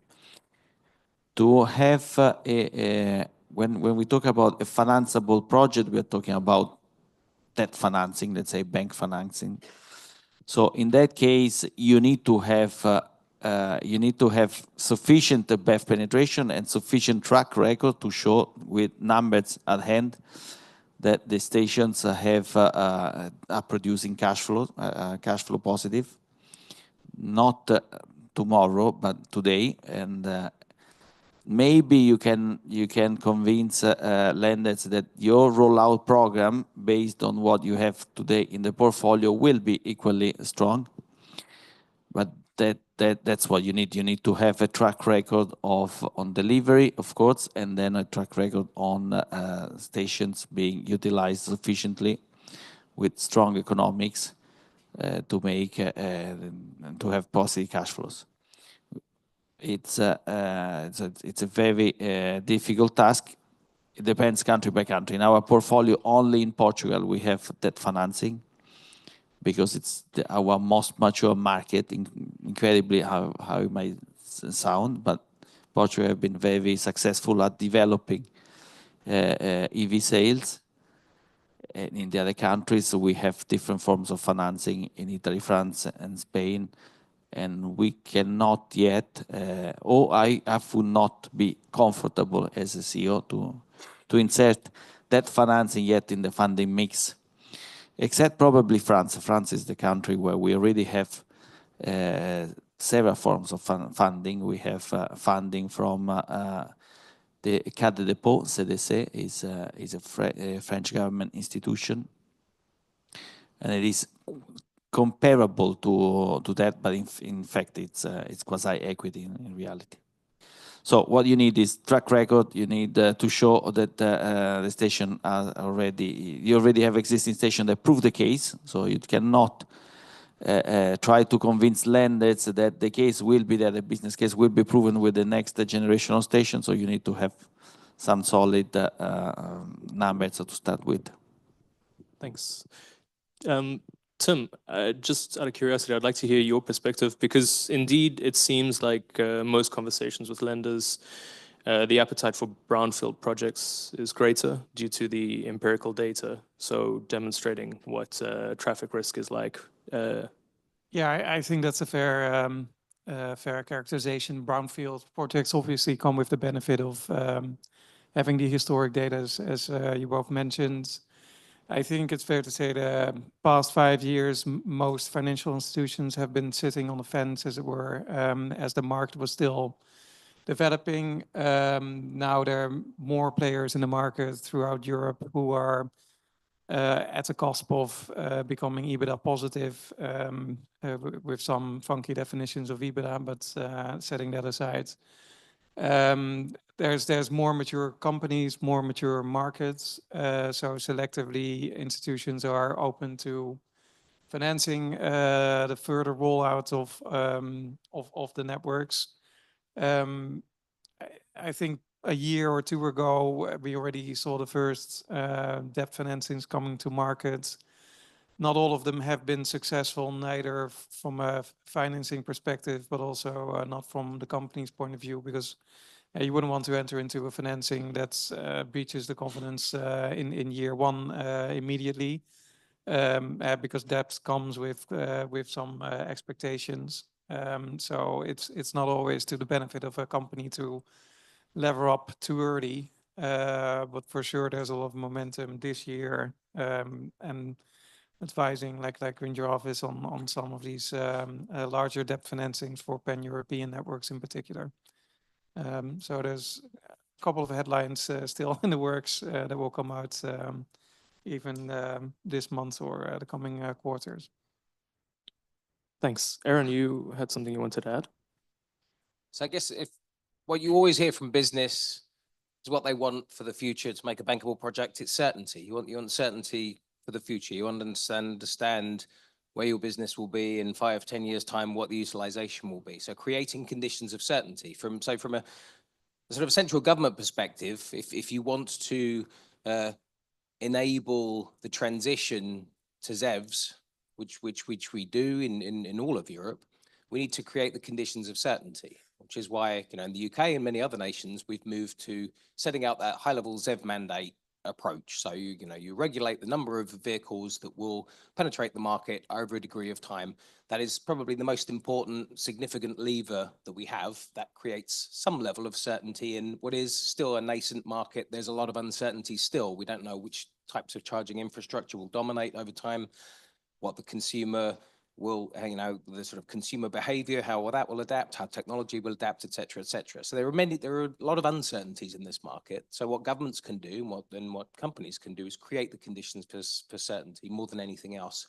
So in my area, for sort of outlining some of the things that we can do other than the sort of very top level ZEV mandate, think about, well, how do we encourage local authorities who are putting contracts out into the market? How do we give charge point operators and their investors the highest degree of certainty that we can in an uncertain market? And that is things like longer term contracts, getting rid of termination clauses that take away the control from the CPO, issues such as addressing tariffs, so that the market can respond to different changes in energy prices, et cetera. So, in a word, it's certainty. How do you create the conditions for certainty in an uncertain world? Thanks.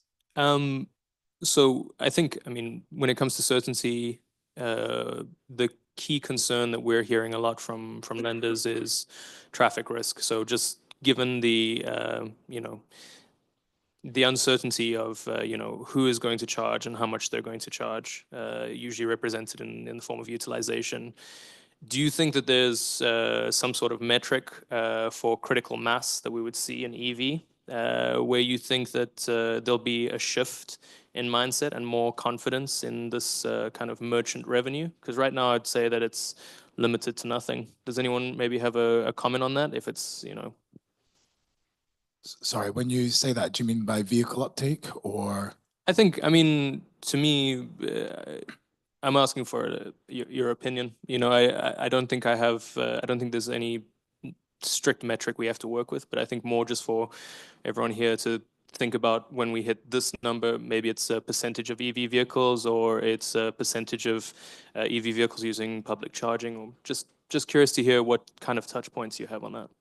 Yeah, so I mean, I think if you see within the UK and any of the kind of commercially viable sites at this point, you need to have a sort of time-based utilization of around 14% to start getting those returns.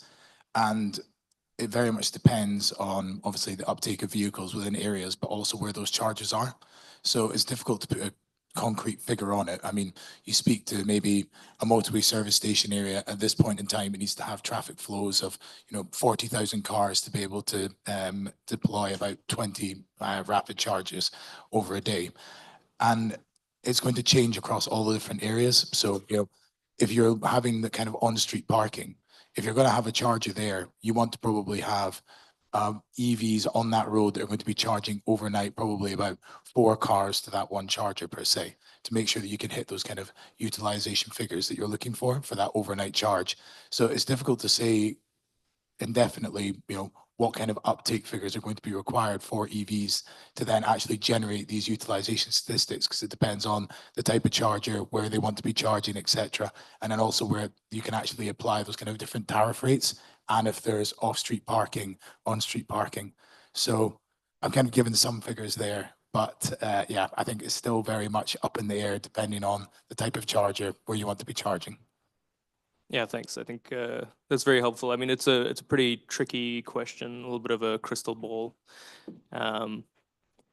Yeah, you want to add anything else? I just wanted to echo this, because if only it were so simple as a magic metric that would be hit. Like the analog we usually make is with restaurant businesses, because like essentially this is a you can say everyone is hungry once in a while and they'll go out for dinner every now and then, but where and when and what their exact appetite is, whether they're going for Italian or Chinese, like that's difficult to predict ahead of time.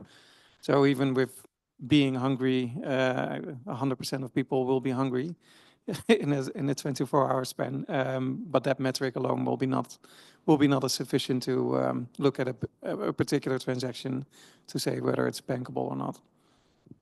Yeah, thank you. So maybe switching views and looking maybe more from the equity side, let's open with the question of, what are we seeing as business models that are attracting investors? That would be the first part of the question. And the second part of the question is, how do we see investors wanting to invest in EV charging? Michael, you want to kick us off? Yeah, I can take this away. I mean, so at KPMG, we've been involved in kind of 2 joint ventures between a CPO and kind of local authority or transport body in the past 3 to 4 years. And to be honest, I don't think the investors are looking for this as the prime model, but because they have the prime sites, the public sector kind of has the control in this situation, and they can start dictating terms in these areas. So I wouldn't say sort of like joint venture is what they'd want. Obviously, an investor would want the prime land that they can purchase, that they can then own indefinitely. So I think that would be the sort of kind of overarching investment model for them. But what they're actually having to deal with in the market at this point in time is sort of concession contracts, which are getting driven by funds such as the Levi Fund, where the CPO doesn't own the land, but they're going in there, they're deploying the chargers, and they're getting some of the returns, having to pay back a kind of overarching rental payment and perhaps some revenue share as well. So I think to get these sort of prime sites that are going to be investable, they actually are having to kind of move around into different models that they probably wouldn't be as comfortable with in the future, in the past. But because that's what the market is dictating, it's what they're having to deal with in the future. Thank you. Yeah, Stefano, you want to add? Yes, a view from a CPO. I believe that a couple of years ago we all agreed that equity investors interested in the sector were ready to pour money into any venture, any new initiative in the charging infrastructure sphere, I would say. And at the time, of course, everybody was doing the due diligence, the investor would doing the due diligence, but it looked to me that almost any business model was attracting interest and therefore capital. Today, things are very different. I believe that professional investors would be very, very careful at studying new files. Probably, I would say my personal view is that new initiatives will be very difficult to be financed right away unless there is a track record. And therefore, they will be more likely to finance existing players that have proven that can deliver on the previous promises. And from a technical perspective, infrastructure perspective, finding the right locations, delivering on time, getting access to the grid, choosing the right technology, and last but not least, connecting to customers and having in mind a clear vision on how to become a relevant player, because in the end, there will also be consolidation for sure. There are lots of players in a very, very small market. We were looking at the numbers before. Let's not forget even a place like Norway, where we had consecutive years of 80+% BEV sales. We're still at 20% of the car park is BEV, and a place like the Netherlands is only 5%. So we are really talking about the very beginning of this industry, and there are way too many players right now for the cake is very small. So there will be some kind of consolidation, but the investor will look very, very deeply in all of those aspects: ability to deliver, demonstrated track record, a clear vision on what kind of value proposition you have for the final customer. So do you want to do AC charging? Fine, there's a place also for public AC charging, but you need to have a very detailed plan to do it. Fast charging, in my case, you need to have a clear idea what type of customers you want to intercept, why they would be coming back to you, and what kind of value you will deliver in the long term and not just in the short term.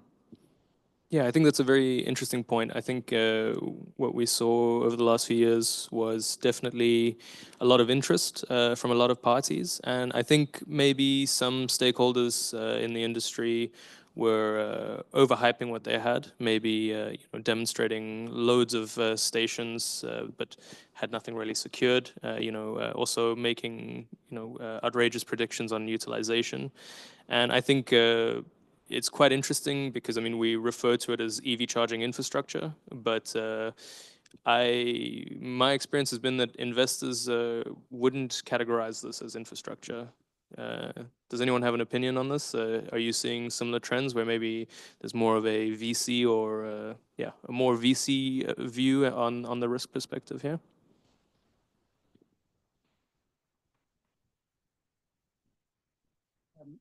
I think the tricky thing is it's neither infra nor real estate nor energy. Like it's a bit of everything. That's also why the focus on EV charging ended up at ING at a cross-sector team, because it is multidimensional in terms of its risk aspect.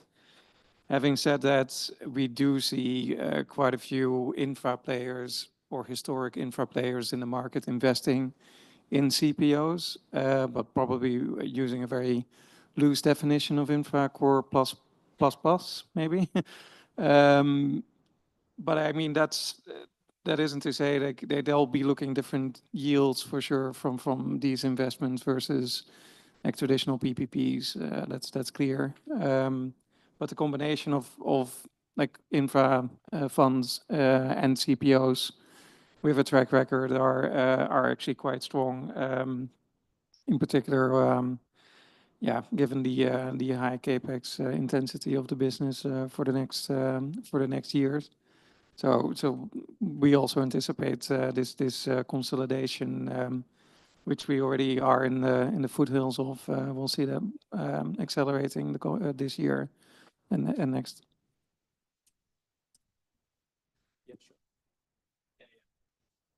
Yeah, I mean, I think firstly as well, you kind of mentioned these lofty utilization statistics. I think you still see that in most investment cases as well. But yeah, from the kind of infrastructure investors that we've actually spoken with, a lot of them, I mean, maybe a CPO isn't that sort of like normal kind of bread stock investment for them, but they are still pushing the sort of investment lens on it. They are still looking for the kind of purchase of the land. They want to own the grid connections. They want to have some collateral for these investments as well. So I think you're sort of seeing them bringing their own sort of lens onto this, and you probably don't see such an investment into the sort of like on street, just one-off chargers. They're sort of looking for an asset they can actually have as tangible. That's a very good point. Okay, go ahead. Okay, well, yeah, maybe, I mean, to bring the final, you know, piece of funding, I mean, I'd be curious to know what everyone's thoughts are on, you know, the role of public funding and how that can, you know, promote investment. Aaron, you want to maybe kick us off? Yeah, I think, so I guess in the first instance, public funding has been necessary to address the sort of chicken and egg situation in a lot of areas, to get the infrastructure in ahead of need before it's commercial. I mean, that's what it's taken to move the market. Obviously, there are sort of exceptions like Tesla, where they've been able to sort of invest a lot of private money, but there's undoubtedly a role for public subsidy, particularly on the infrastructure side early on. I think, as with any market, it's not sustainable long term. So you have to move away from that, and that's what we've started doing in the UK and elsewhere, where we're trying to create conditions whereby you can start moving away from public subsidy, move into leveraging more and more private investment. That's clearly the future. There's a question around how long that's going to take, and quite how we can facilitate that most quickly. But I think that's a clear trend and an important one. I guess one thing that we've done in the UK is sort of a transitional element. So we've moved away from the fixed subsidies to more market-based, but we've also invested in enabling some level of equity investment coming through from the taxpayer via our National Wealth Fund. So some of you will have seen that the National Wealth Fund has recently invested in one of our major charge point operators in the UK, and that's come through as an equity investment. So that's another way that the governments can start moving away from direct subsidy towards other forms of financing. In the past, we had the Charge Point Infrastructure Investment Fund, which did much the same thing. If I may add, we should not forget the big picture. This is a massive re-infrastructure play in Europe, really gigantic. It's not just a small investing here and there. We have to make a massive effort in providing the charging infrastructure for the e-mobility revolution. And if you just compare to past types of massive infrastructure drives, they were 100% funded by the governments. Let's take, I'm Italian, so if I look at Italy post the Second World, we didn't have motorways to speak of, and the government invested massively into building up the highways, the motorways across Italy, which later on were then privatized. Some of them have been now renationalized, but that's another story. But see, that's a more normal trend. When you have a massive infrastructure play to drive very quickly, governments step in normally. So this is a kind of the other way around. We have exploited the fact that there is a strong interest from the private sector, and we have gone private. But it is perfectly normal that at this stage, the governments or supra-governmental entities provide funding. speaking I said it before, a little bit spotted that we have accessed as much as possible the funds put at disposal by the European Union, the Connecting Europe facility. As Atlante, we got 90 million. It sounds a lot. In the end, even on those stations that comply with the HF requirements, which are not all our stations, of course, it's the contribution is 1 for 3. So we put €3 and we get €1 approximately from the EU. So there's still a lot of private capital, and that's the public funding helps basically opening up stations that right now would not make sense without the contribution. So it speeds up the delivery.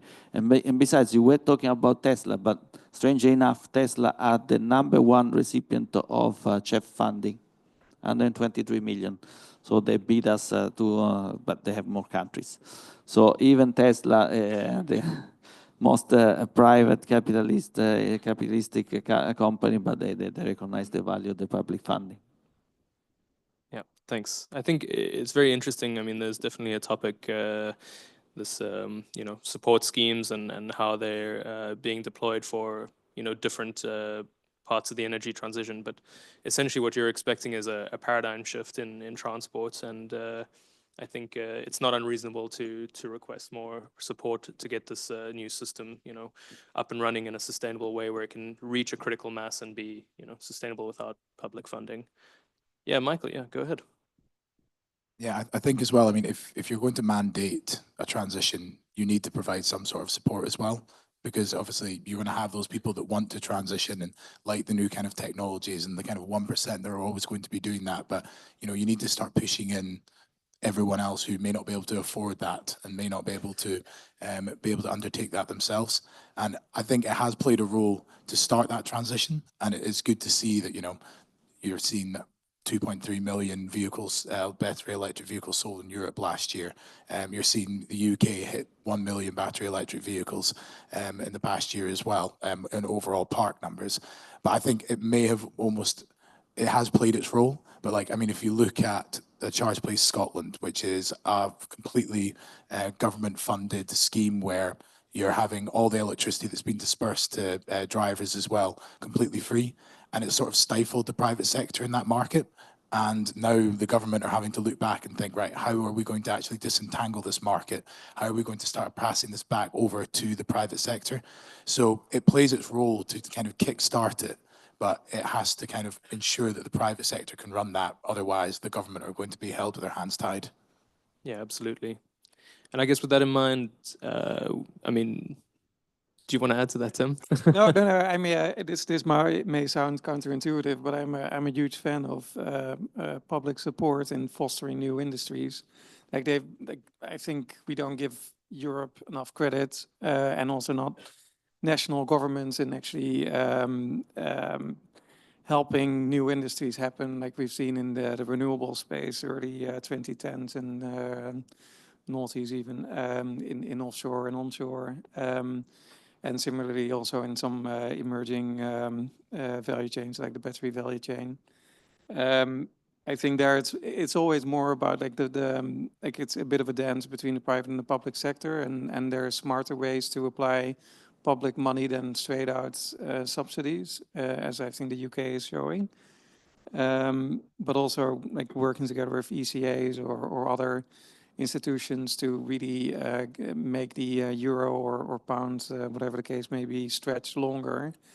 I think there's great examples of that, and they'll be needed for the foreseeable future, as Stefana rightfully pointed out, even with all the annual sales of BEVs in Norway or even in the Netherlands, we're still at a tiny fraction of what the end state will be.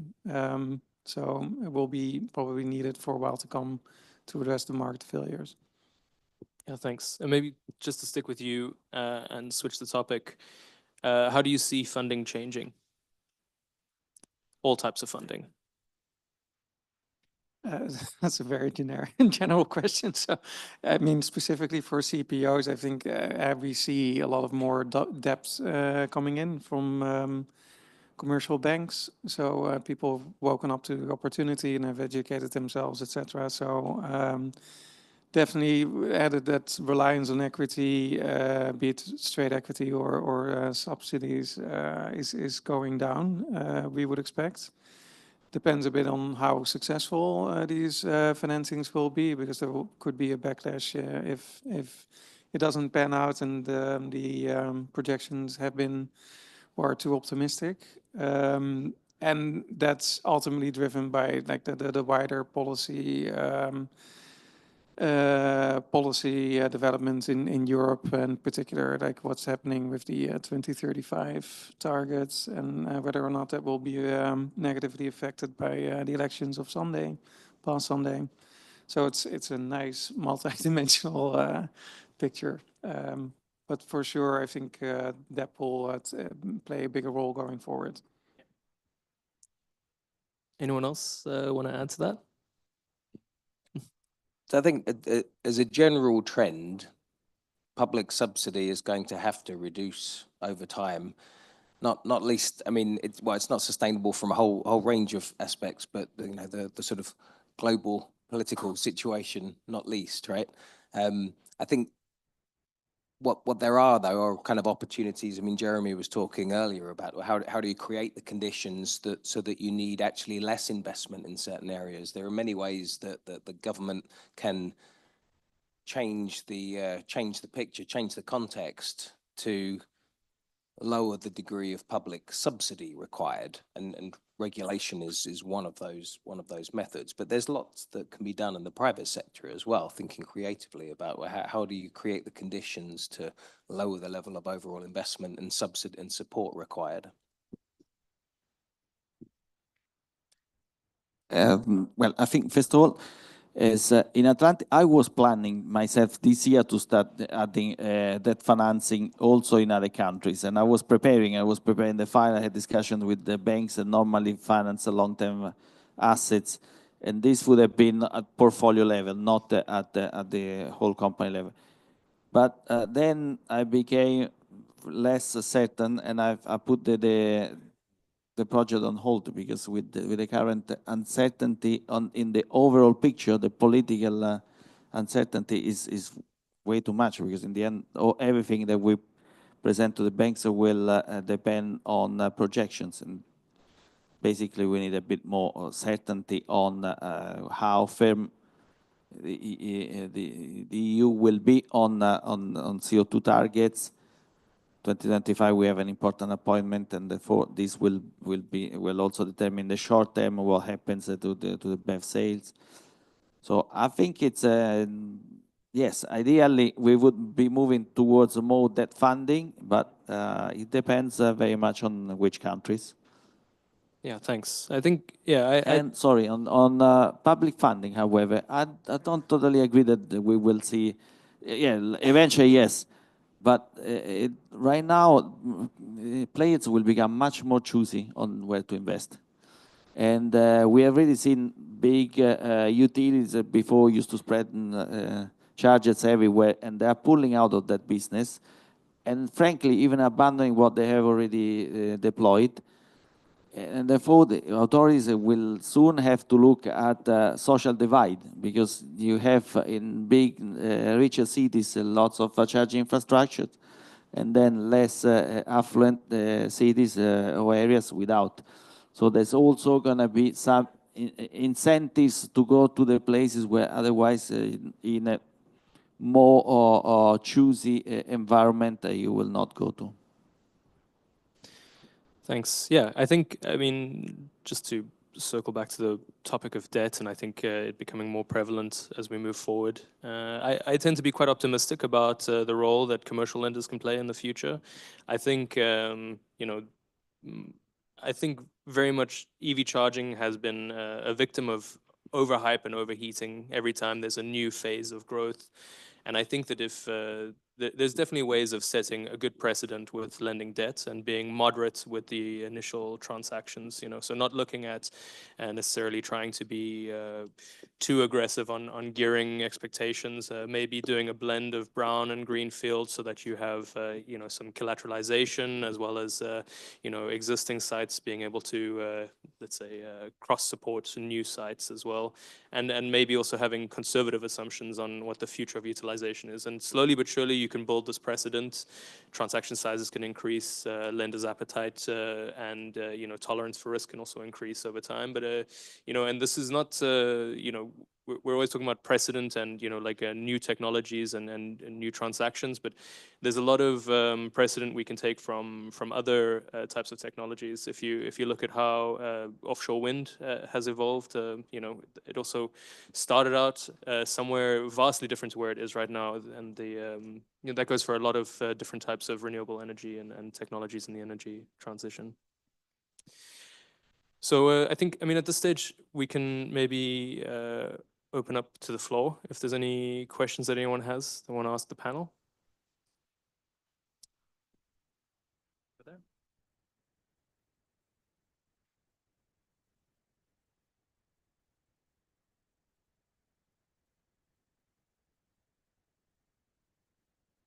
Hi, I'm Edouard Demars. I'm investment manager within the Energy Transition Funds at Mirova. So you have mentioned the massive amounts of public subsidies that are pouring into the sector. And as we see currently, there is most of the scheme are pay and refund scheme. So tapping into the potential of the public scheme requires already a massive amount of equity. And I'm wondering whether you see on the debt side, willingness from lenders to help financing the working capital associated to it. Who wants to take that one?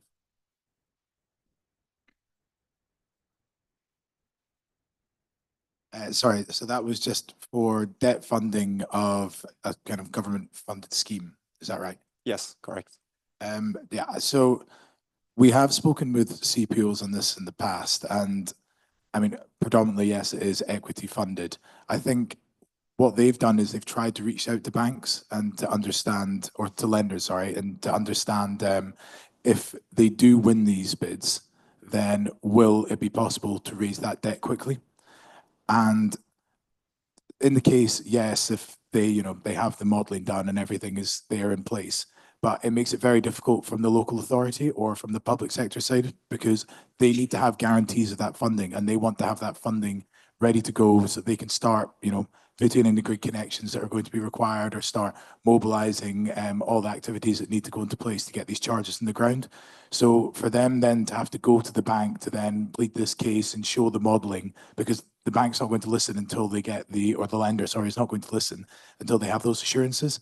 So it does make it quite difficult. And I think lenders would be happy to do it if, you know, there is the backing for it and you're going to make the returns.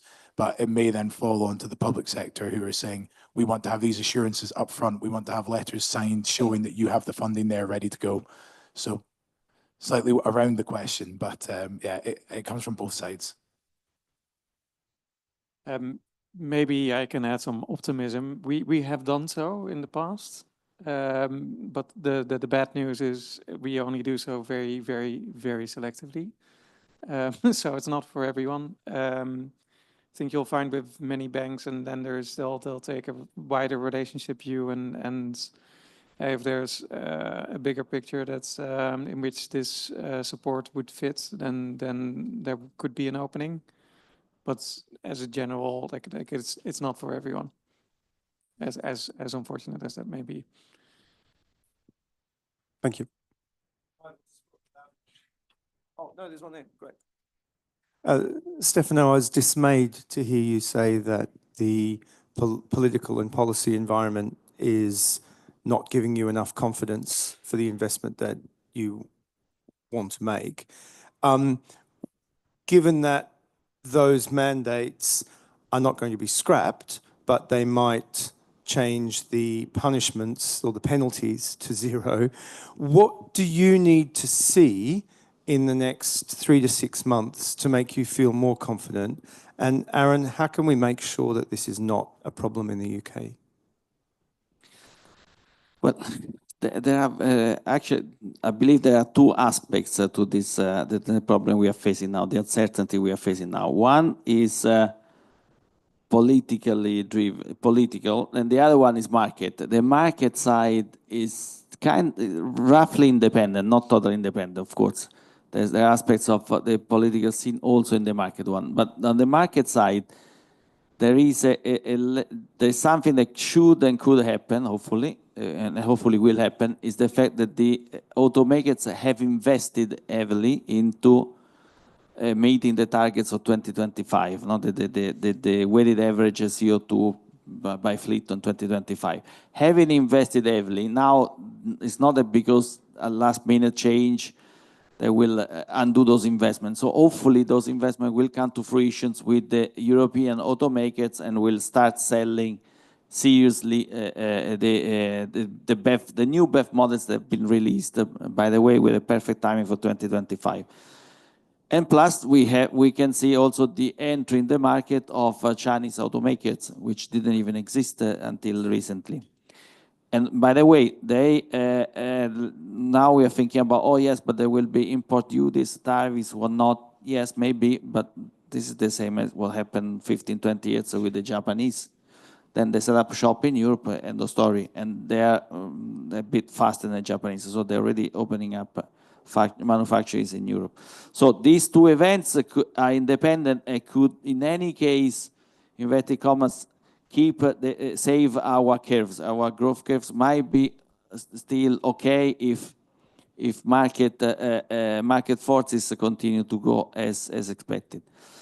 The other side, on the political scene, is very complex. There are so many things to happen. Now, on the 5th of March, Ursula von der Leyen would present a plan which is wide, that does not only impact us, but is supposed to give reassurances, wider reassurances to the automaking sector in Europe, which is a provider of lots of jobs. So, of course, they themselves need the certainty, first and foremost, which might be, okay, yes, let's reaffirm the path to zero emission, but in the meantime, we will be lenient this year in terms of the fines.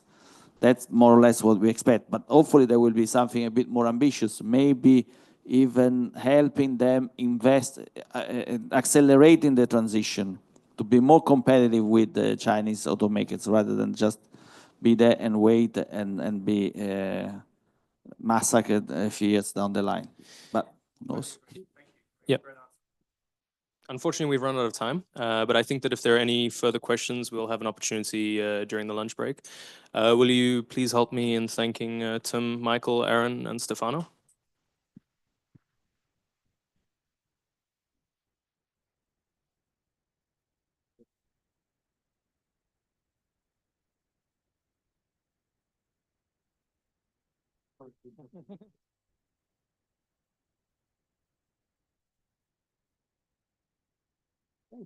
So thank you to all of the panelists and moderator. Thanks for the discussion and also your opinions. And we will continue with Michael Bunker from KPMG, and he will talk about EV infrastructure, financing, and business models. Welcome.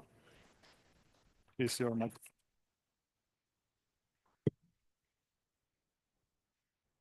Hi there, everyone. Yeah, Michael Bunker. I don't think I need to introduce myself again after such a quick turnover. But yeah, sit within the future mobility team at KPMG. And yeah, you'd probably be wondering, why is a predominantly audit and tax advisory organization so heavily involved now in EVs and that EV infrastructure? And I mean, this might have been true 10 years ago or so, but as we've kind of been discussing in that last session, you can really see that it's moving into the kind of infrastructure funding space, and it's really starting to grow and kind of take legs within the economy. Just 1 second, let's try and get this right. Perfect.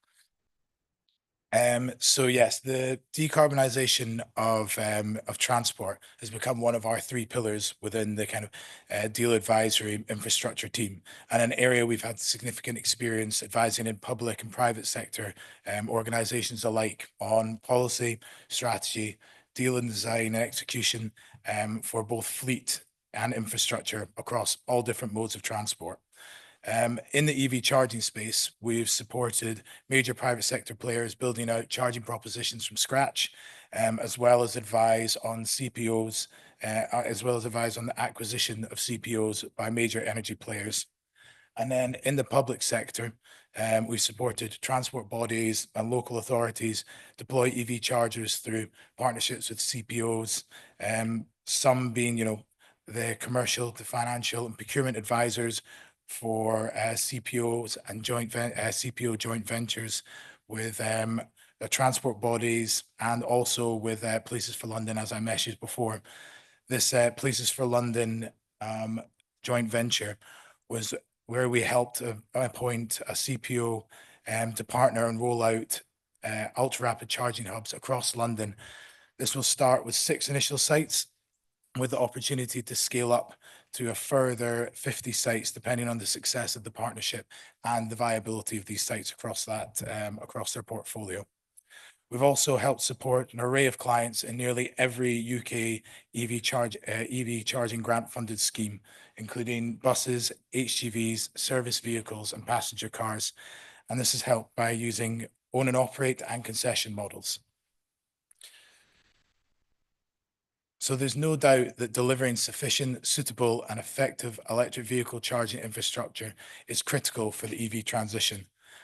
And with a growing EV park, there is a need for a significant increase in public and private charging infrastructure provision over the coming years.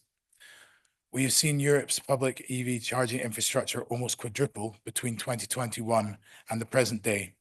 And this has helped bolster the European EV charging market, which was valued at $4.1 billion in 2022 and is predicted to reach $32 billion by 2030, an 8-fold increase over this time period.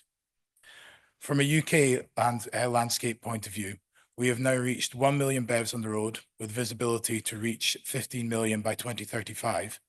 And of these reported BEV owners in 2023, it was reported that 97% had access to home charging, which shows the important role public chargers are going to have to play in the rollout in the years to come, as 60% of UK drivers do not have access to off-street parking.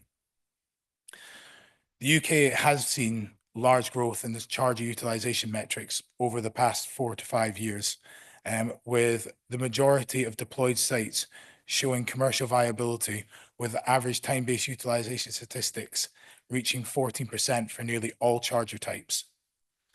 Yet in the UK, we're still seeing a fragmented CPO brand landscape with a variety of players and a wide use of outsourcing models for engineering, civils, customer support, and software. But what has been hampering this EV transition to date? Well, it's been great to see these major milestones being hit with 2.3 million EVs purchased in Europe last year, as I mentioned before. However, the majority of the EV transitions in Europe have not taken off at the speed required to meet the government targets. And there are a number of reasons for this, which the majority in the room will know.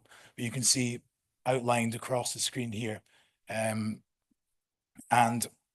what we've seen is through a study undertaken by Transport and Environment UK, which has substantiated quite a few of the statistics on the screen, is that public charging availability was a top concern for 16% of people when transitioning to battery electric vehicles. Higher electricity bills were a top concern for 11%, and battery life and replacement was a top concern for 9% of people. However, I think if you were to synthesize these issues into 2 main reasons that the market is continuously raised to us, when be it a CPO looking to invest or be it OEMs looking to start transition into building more of these vehicles, is that there's a consumer's averseness to change and transition into this vehicle, and also that pricing point. Both of these ultimately encompass quite a few of the points that was raised on the previous slide, but I feel it neatly packages the issues into 2 overarching challenges that need to be overcome. Price being a major factor is understandable, because on average, the upfront capital cost of an EV is greater than a petrol or diesel equivalent. And yes, it may be that the total cost of ownership of an electric vehicle is lower than a petrol or diesel. However, these savings are incremental and over a long period of time and are rarely tangibly felt. If you're lucky enough to have the opportunity to charge your electric vehicle at home, an average consumer will save 50 to 100 euros every 2 weeks by filling up your car with electricity rather than petrol. However, for the majority of consumers, these savings do not emotionally compare to the savings of thousands of additional pounds in a lump sum amount during the purchase of a vehicle. Especially if that additional cost of financing starts decreasing the savings that could be felt through refueling that electric vehicle or servicing it in the future. The second point we hear time and time again is driven by the unknowns and this unverseness to change of consumers. Most consumers know what they like and like what they know. And that is especially true for big ticket items such as vehicle purchases. People want functionality and a product that will work for them in any circumstance. Therefore, not being able to drive more than 300 miles in a day is out of the question, even though this is only 1% of the journeys that are often taken by drivers. It is also more difficult for drivers who have been driving ICE vehicles for the majority of their life to start understanding the nuances and specifications of driving. I mean, grasping the EV jargon can be difficult enough where you have charging speed in kilowatts, you have power dispersed in size of battery in kilowatt hour, and then deciphering this into equation of how much this is going to give you in range over a vehicle is something that not all drivers can actually get their head around. And this is something that's going to have to take place in the future.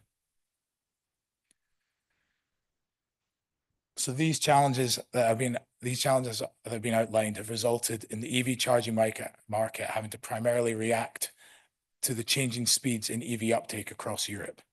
In doing this, a number of phenomena have occurred. A plethora of new players have begun entering the market with new technologies being developed and enhanced specialism across hardware, software, and services being offered. The industry is also looking to be upskilled rapidly, with the developments in the past 3 years surpassing those in the decade before it.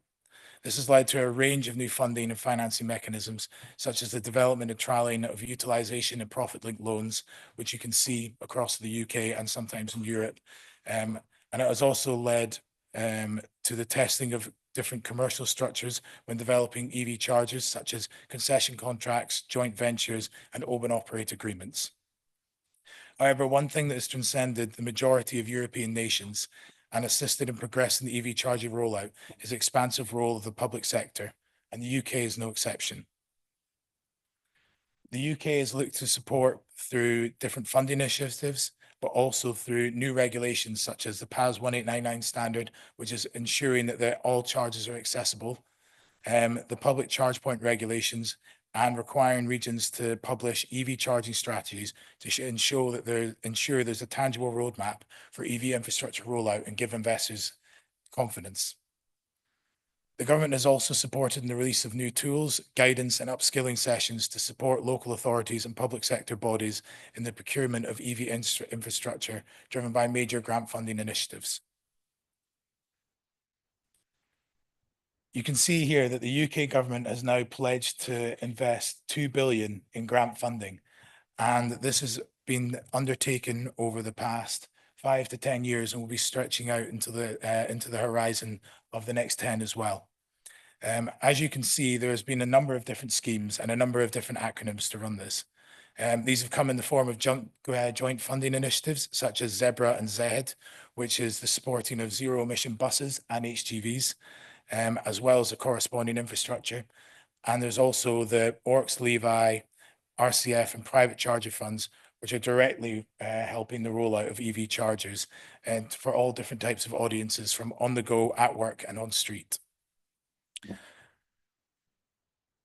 The different funding initiatives have resulted in a variety of different public sector models for delivery.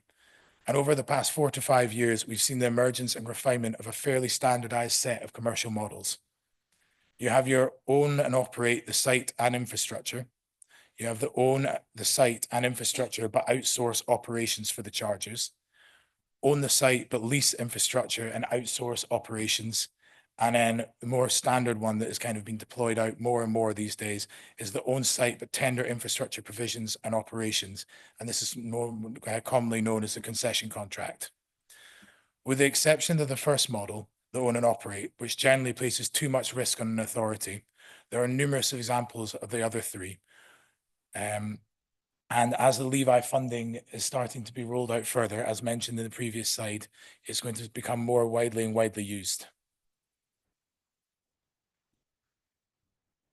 Within these public sector models, there are a range of different revenue and profit sharing arrangements, from CPOs retaining all revenues through to profit sharing between CPOs and local authorities.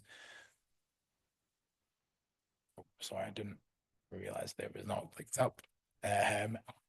But yes, you can see across the top here that your kind of own all and operate model, which is taking the largest amount of risk for the public body, can show that you'd be earning more revenues, yet you'd still have to be controlling the customer service, your payments, energy supply, performance, et cetera. And as you start to outsource more and more of these services, you can see that CPO is going to start taking on those risks, which for most local authorities or public sector bodies which have never actually been investing within the EV charging businesses, this is something that they are steering towards because it takes the risk out of their hands and ensures that EV charging business is going to be up and running with the infrastructure available for all.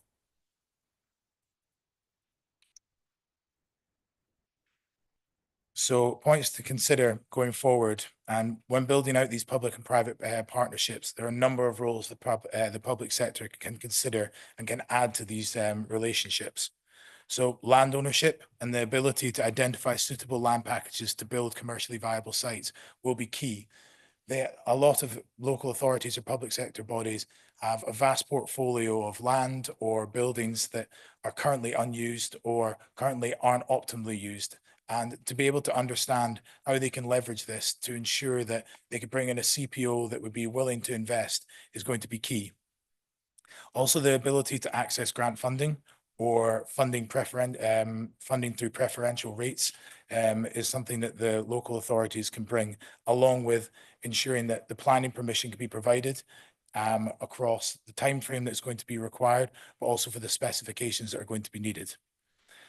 Two other elements which are quite key and fundamental that we've seen over the past 2 years, one being energy purchasing.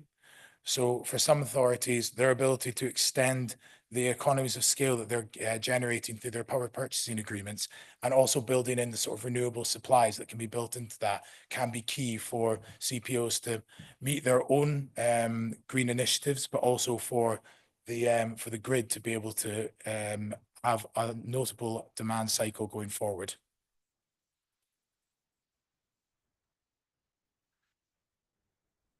So just through some of the pitfalls and points to consider that we've seen through these arrangements with the public-private sector partnerships.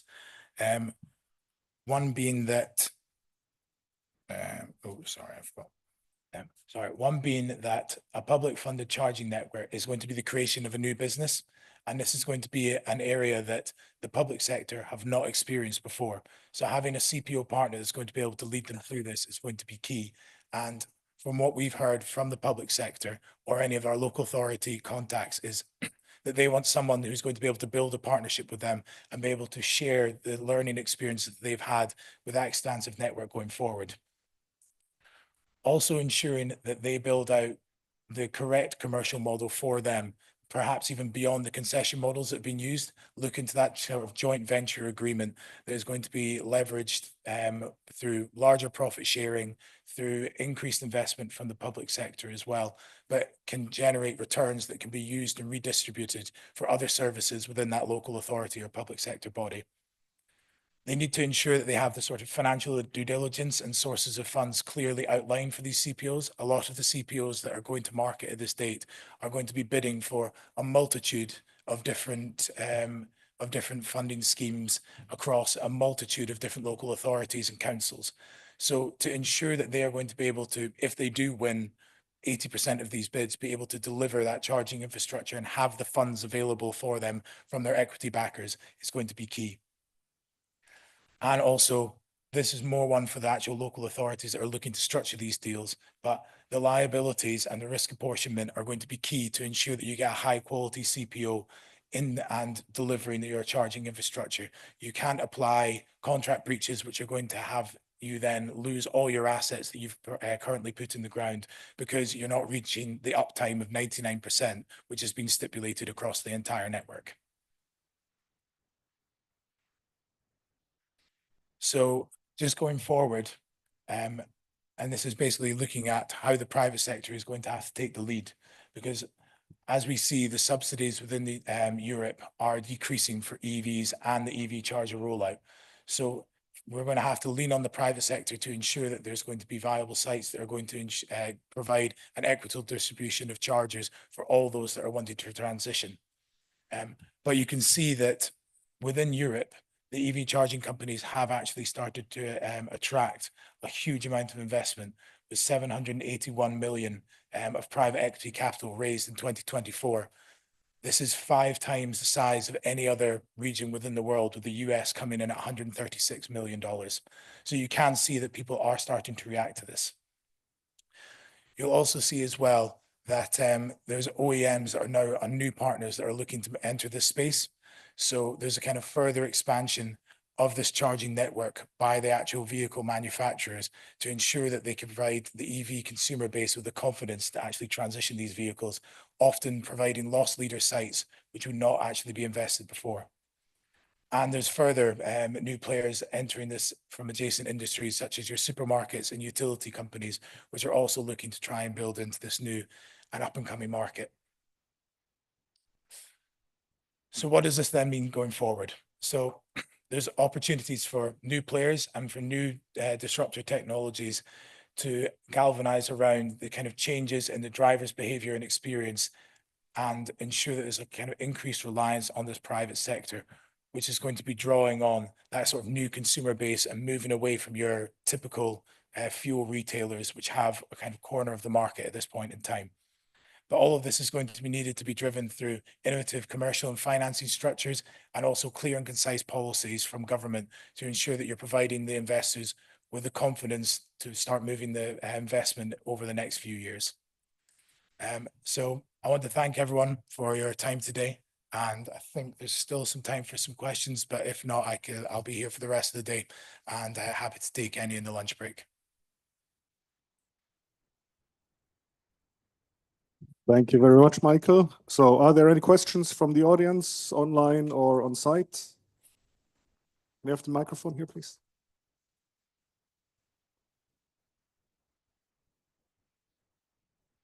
Hello, Reinhard Ster from Total Energies.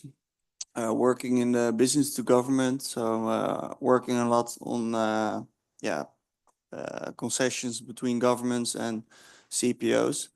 When you mean local governments, do you mean like the municipality levels? Do you want to have contracts between CPOs and each municipality individually, or do you also foresee that they will group them? Because, for example, in projects that we group 60 different municipalities at once, and then several CPOs. And even that is already difficult to manage if we have several contracts. So if we have contracts in each municipalities, then have different versions for different years in each municipalities. No large CPO can manage that. So what's your vision on the contractual arrangement between how large of a group do you think the contract will be applicable for? So I think you'll see in the UK schemes as well at the moment that they're trying to actually build out a kind of standardized heads of terms that are going to be used, and they will be nuanced for each of the different regions. But you're trying to hit the sort of like key performance metrics that will be aligned across a lot of these contracts. So kind of like uptime, or ensuring that downtime on charges can be met within 4 hours per se. But for what we've been seeing is that because all of these regions do have their nuances, you have the ability to group, and we have consortiums within the UK of 15 different local authorities building out and all contracting through one contract, albeit through different lots. So your 3 to 7 kilowatt chargers will have slightly different terms to your 50 and above kilowatt chargers. So we have seen that there is a way of to try and kind of group it into 15 and above, but it's very much down to the councils and local authorities that are actually going to be willing to work together. And often you need to have a sort of overarching transport body that is going to galvanize that, because if you're asking one local authority to lead on that sort of consortium, it's going to be a huge amount of time and effort for them, which how are they going to then pass these costs through to the other local authorities? So it's something that we've seen parts of, but unfortunately, I think it is still going to be a very kind of disparate contract market. Yeah. And do you foresee that large investments will be made by companies like the larger ones, that they will select each municipality, each contract again, tender a small group of chargers? I'm not sure if we're talking hundreds of charge points or 10,000s in each contract, but if it's one municipality, I would think it's rather the hundreds. And you think you will still be able to, get the funding and the larger players to take part in these, because it's hard to manage a small group of chargers and make it profitable. Yes, I think that's probably the benefit of having such a fragmented CPO market at this point in time, in the fact that everybody is grappling for position. So for basically every scheme that we've been involved in, there have been multiple bidders.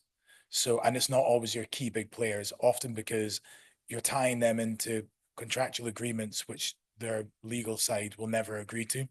Like, you have a contract breach and you have 3 contract breaches, you can lose the whole network, and the local authority can then run that, and you're not going to be receiving any compensation.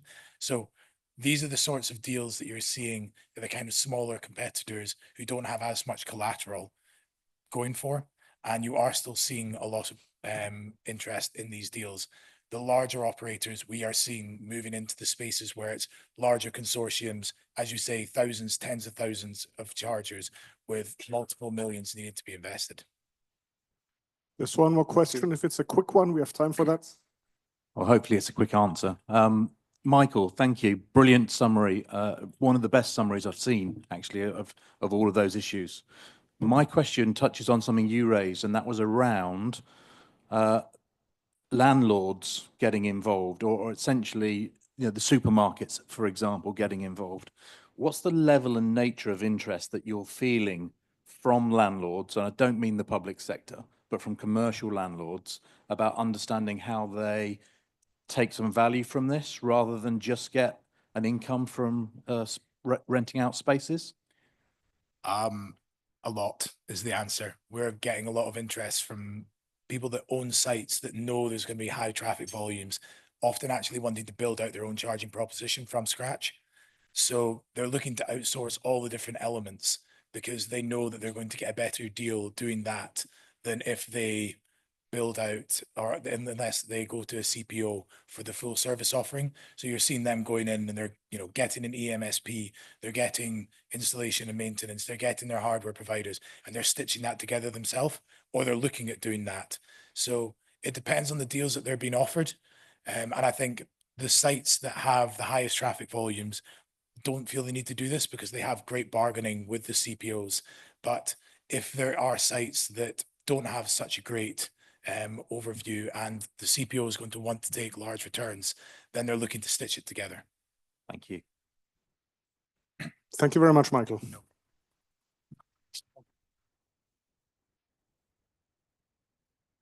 Okay, so one more case study coming up before lunch break. Wickham, welcome on stage again, and he will talk about the financial trends for commercial EV charging. So Wickham Smith from Green Giraffe Advisory.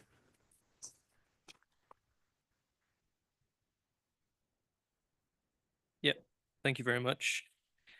So I know that I'm standing between all of you and lunchtime. So it's a tricky position to be in, but I do also think that this is quite an interesting topic. So what I'm hoping to do is move fairly efficiently through some of the key points, and then hopefully there's a few, threads that we can tug at, and we can do that during the lunch break or this evening.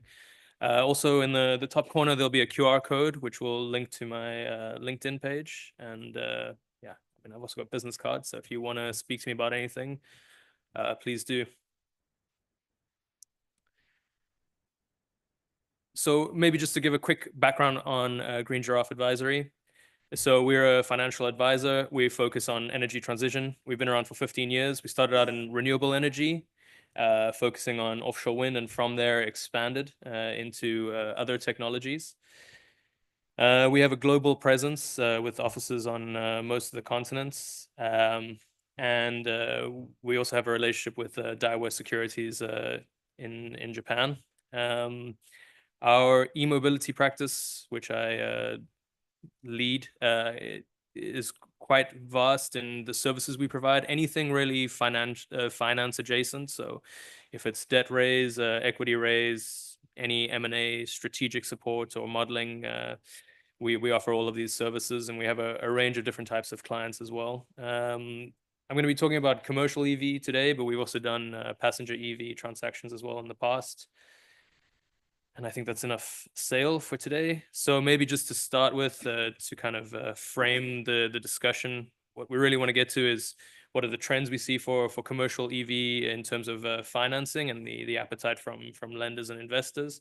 But let's maybe talk about the business case to start with. I think what's really interesting is that a lot of the challenges that are being faced right now in passenger EV, commercial EV is kind of mitigating those issues. So maybe let's start by just looking at the segment of commercial EV.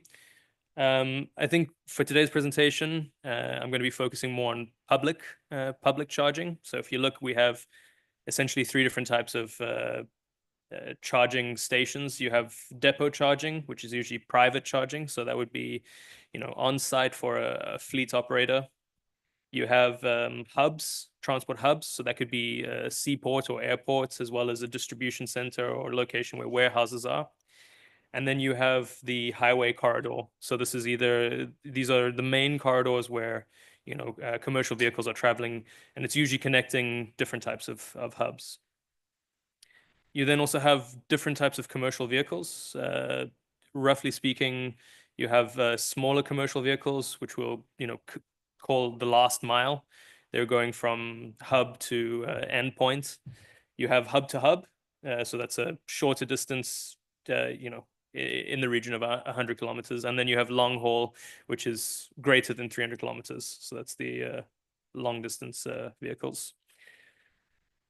So now with that context, maybe some of the things that make commercial EV charging so interesting and exciting. And I think what's interesting is to always bear in mind, what is the contrast between this and passenger EV?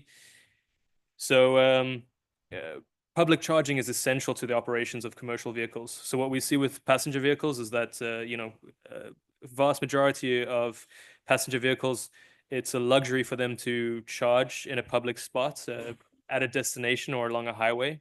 Most of the charging can be done either at an office or when parked, when they return back from work, or at their private location. For a commercial vehicle, if it's traveling above a certain distance, it needs to recharge in order to fulfill its purpose, and it can't always go back to its private location to recharge. So access to public charging is paramount to its fundamental operation.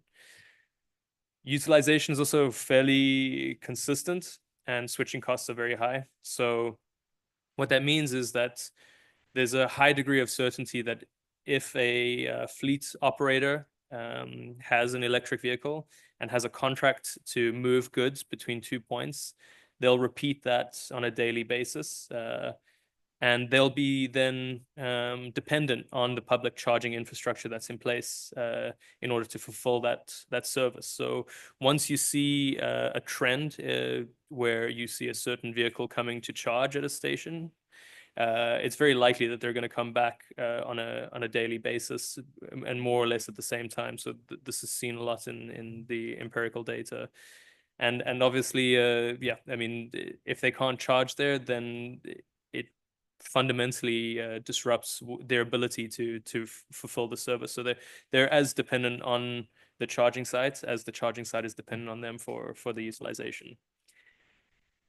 And also, I think, the most important and final thing is that site selection and security on knowing what the utilization is going to be for greenfield sites is considerably more predictable than with passenger vehicles. So if you had to do a heat map of where trucks are traveling in different countries around Europe, you'll see that it's very clear that they're traveling along certain corridors. So if you're able to identify sites that are close to those corridors, you have a high probability that there's going to be lots of trucks passing by. And if a large percentage of those trucks are EV, then, you know, some of them will need to charge at your sites. So this is a slightly different approach to what you might be seeing with passenger vehicles.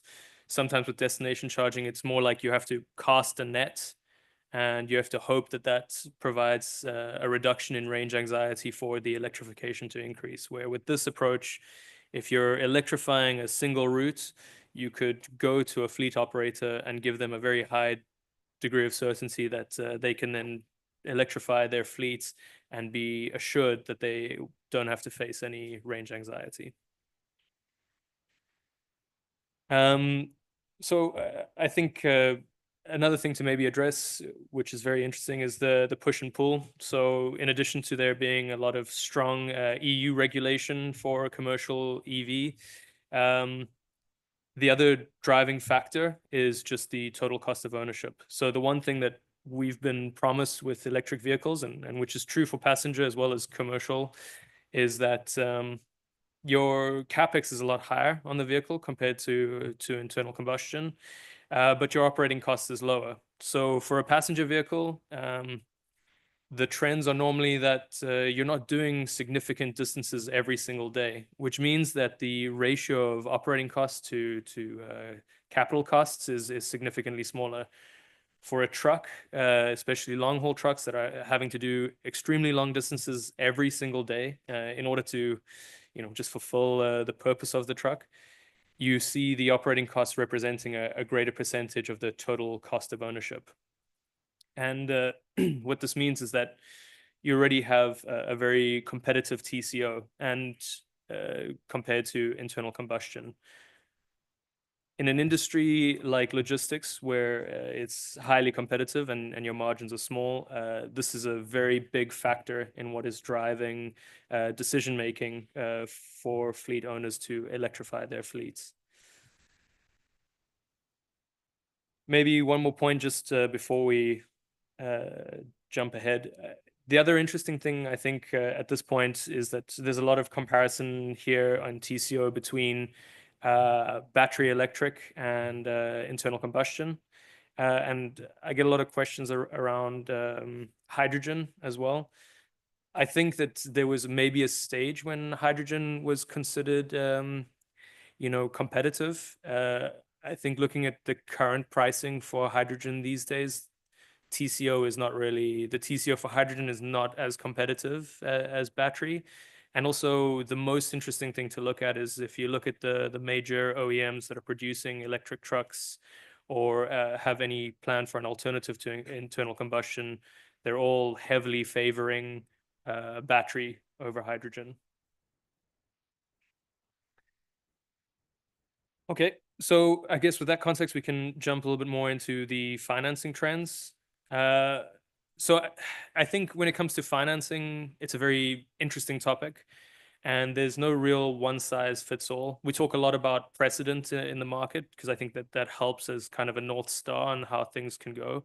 But what's really helpful to remember is that if you're thinking of raising capital, you know, you can really fine tune it to exactly what your company needs. And I think, I mean, as we have here is a little bit of a cheat sheet. So on the right-hand side, just demonstrating the different levels at which you can raise capital. So depending on where you want to raise capital, that's going to have an impact on what type of capital you can raise, and also, you know, what is going to be expected from lenders and investors. The graph on the left-hand side shows different types of capital that could be available to you, and what we're trying to demonstrate here is the risk appetite and the stage of project. So, I mean, I'm using terms here like venture capital and private equity and infra funds. But I think, as we saw in the panel discussion, as Tim had pointed out, it doesn't mean that an infra fund won't be interested in entering at an earlier stage. They would just have a different, pockets or fund within them that's maybe expecting higher returns and has a higher appetite for risk. So these two things are always going to be linked to one another. Is how early do you need to raise the capital in terms of the stage of the project, and what's going to be the resultant risk that investors or lenders are going to perceive based on that.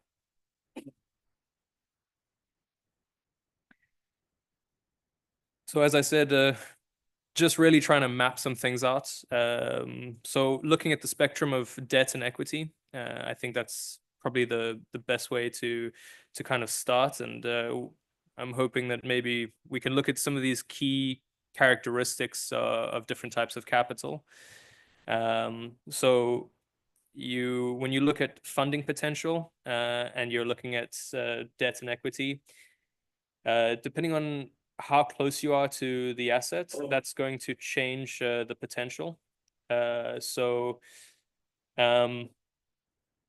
For example, investors who want to get closer to the assets, there's a medium level of appetite there, but the challenge with that is that even though they're only investing purely in the assets, they have limited upside on what's going to be on the growth of the company.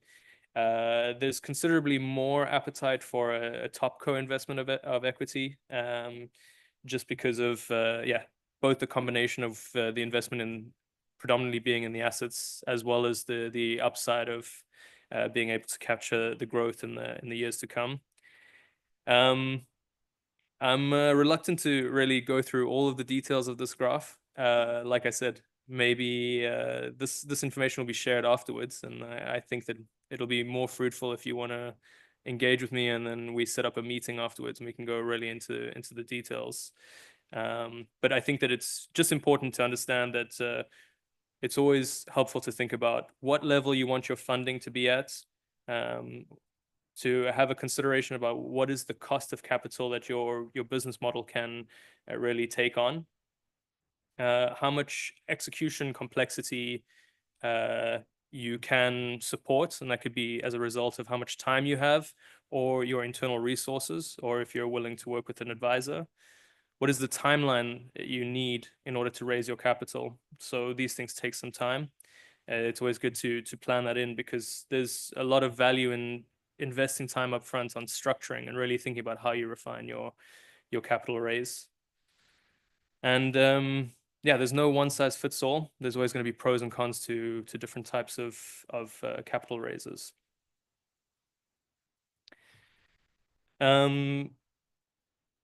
Then maybe we could just jump to the lessons learned. So what we see right now with commercial EV, we essentially see something very similar to what was seen a few years ago with passenger EV. So first of all, commercial EV, there's considerable interest from investors and lenders. They see the differences and the positive differences between passenger EV and commercial EV, but it's still very unfamiliar. So there's a lot of socializing that needs to take place. So we are engaging with investors and lenders all the time, really trying to help them think about how they can get involved. But I think it's just something where if you're planning to do a capital raise yourself, there's a lot of value in engaging with these parties, sounding them, and helping them explain the nuances of your business. Another topic that I see a lot, and I think that it's not a product of the stakeholders of the industry, but it's just more human nature, is that there's a lot of discussion about depot versus public charging, or private versus public charging. I don't think that this is a zero-sum game. There's obviously going to be a certain percentage of charging that's expected at depots, but public charging in combination with depot charging is going to unlock and accelerate electrification in general. There's a network effect here. So I think that these two things work hand in hand. The market share for the two might be different, and that might evolve over time, but these two things work hand in hand. Traffic risk is the number one risk. It's the same that we see in passenger vehicles as well. This is the topic that keeps coming up time and time again. But we see more predictability in terms of the behavior of commercial vehicles compared to passenger vehicles. Also, with commercial vehicles, there's the opportunity to potentially contract given the nature of the business. Right now, that is not as straightforward. There's still some, what's the word? Grooming required in the market in order to facilitate this, this contracted revenue structure. And I think that there's, once again, a lot of stakeholders, some of them in the room here, who are working really hard with fleet operators to ensure that they create sustainable models for contracting revenues. Commercial EV charging is not seen as pure infrastructure investment. This was also another topic that came up earlier. So it has got its nuances, and I think investors do see slightly more risk, but that's also just given, you know, how nascent the technology is. So I think that, you know, with socializing and looking at risk mitigants, and as the market develops and more precedent is set in the market, we're going to see a transition to where investors are going to see this more as infrastructure, and the risk perception is going to drop down. The last point, I think, I definitely think that what we're seeing, because there's a lot of socializing required, it's very important. If you're going to do a capital raise, there's a lot of value in having a good market advisor to support on that.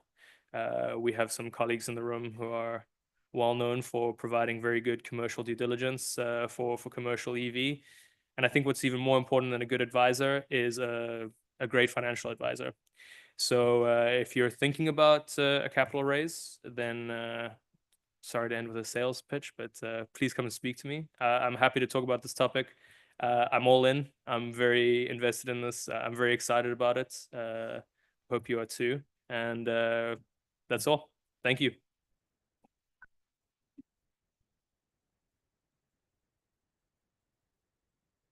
Thank you very much, Wickham, for your insights and the information. Are there any questions? Yes, there are. We start over here, then over there, and the last one over there. Thank you.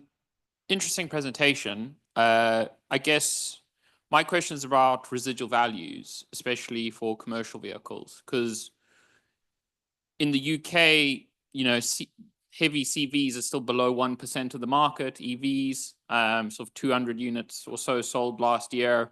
It's very small. And, pardon? Stand up. Fair enough. So I think from our side, and I work with the leasing industry and the fleet side, what is a used electric vehicle worth? It's a challenge right now across the world, basically. CVs is even harder. Who wants a used electric HGV? You know, they then have second lives, they have third lives, they get exported out of Europe into Africa, etc. That life cycle, currently, no one knows what they were. It's very hard for people to access what are much more expensive assets without clarity about what that bottom end looks like. So the TCO maths really breaks without good RVs. So I guess in all this thinking, where do we get the used market to pick up in a way that needs to sustain the new market?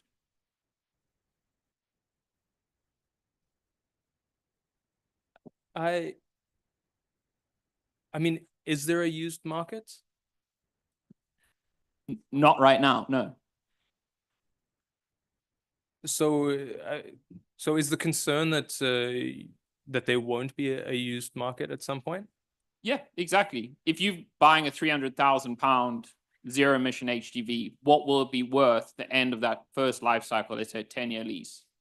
Because what you pay for the vehicle, what your operating cost as a fleet is determined by what the finance company thinks it's going to be worth at the end of that period. And currently, you know, referencing the van market, referencing the car market, things don't look so hot. So the question is really, how do you price that accurately? How do we build that? The only way we see it is you need some sort of guarantee from the manufacturer. You need to look at battery prices. How much would it be worth there? But is that comparable to an ICE vehicle in the current market? It's a real challenge.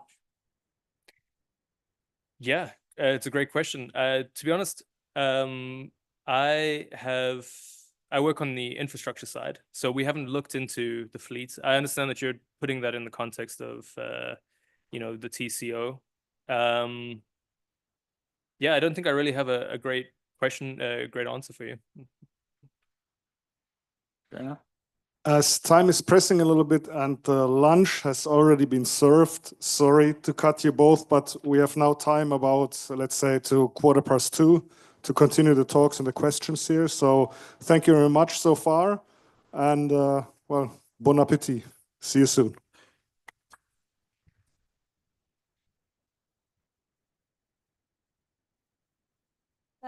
Information for everyone. Lunch is down the stairs. So see you there.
So, welcome back from the lunch break, and also welcome back for the online participants. We hope you enjoyed lunch and also used, as we still see, used the possibility to network and have some conversation. Looks really good. And next up, we will talk about a little bit about the German markets. I'm very happy to call Laurin Vierath from 50 Hertz Transmission on the stage, and he will talk about an update on the German energy transition and synergies between mobility and energy. Herzlich willkommen.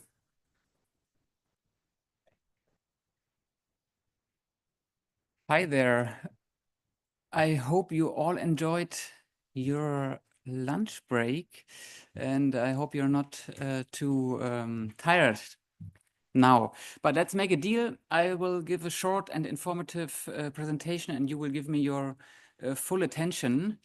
And to start with, I want to recall what Jeremy told this morning. He was talking about a friend or foe. And I could start exactly with the same title here, Is Jeremy my friend or my foe? Because he stole my story. He stole my show. But no, he's definitely not my foe, he's my friend, because he mentioned a lot of topics which I also want to mention.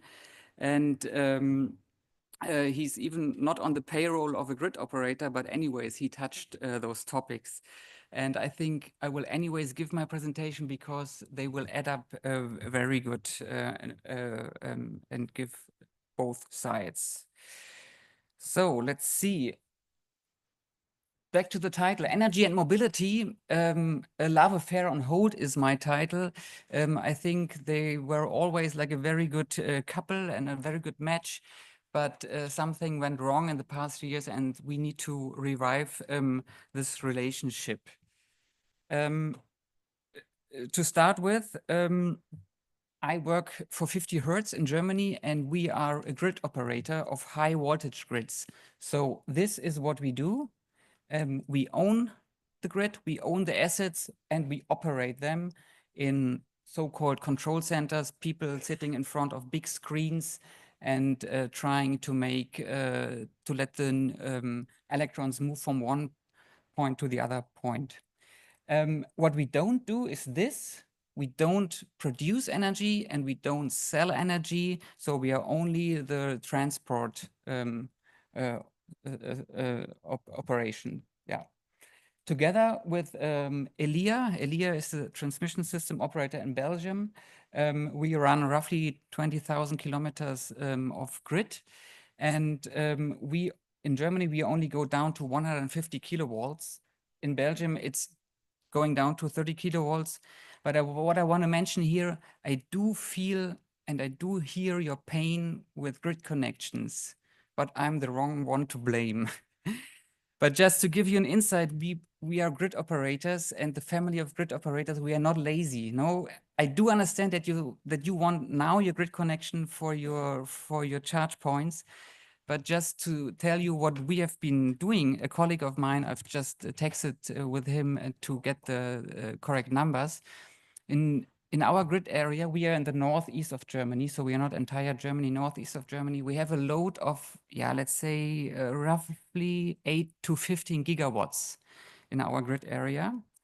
And we have grid connection requests from batteries only connected to our grid, only connected to 380 kilowatts of 85 gigawatts. So it's multiplied by 5, the load we have requests for battery storages to connect them to the grid. And of course, we have to prioritize them and cannot build all at the same time. But of course, not all will be built, but at least we see that there's a lot of potential. And if we might at some point see that the CPO business is not good, maybe it's good to switch to the battery business because obviously people see money there. So update on the energy transition. I want to give you a short insight into the data. The data is actually old. That means if we look at data from today, it's even worse. What we see here on the left is a chart of the energy price on the spot market. of 2023 to 2024. And we did like a normalization. It is like 1 year, but condensed to 1 day. And we have data points on each hour. And what you can see here is that you have 2 peaks in the morning, 6 a.m., and in the evening, 6 p.m. to 9 p.m. roughly. And you have a low during noon. The low prices are mainly driven by renewable energy in feed. And this is actually very cool, because if you consume in that moment where the prices are low, you not only do the best for humanity because it's an environmental friendly energy, but also you do something for your bank account because the spendings are way lower. So this is data from last year, let's say. Grid development plan stated that we had 128 gigawatts of renewable energy sources in 2021. This slide is not scientific, yeah? Please don't complain about the not matching time frames. But we have a grid development plan, and we want to build roughly 600 gigawatts renewable energies until 2037 or 2045.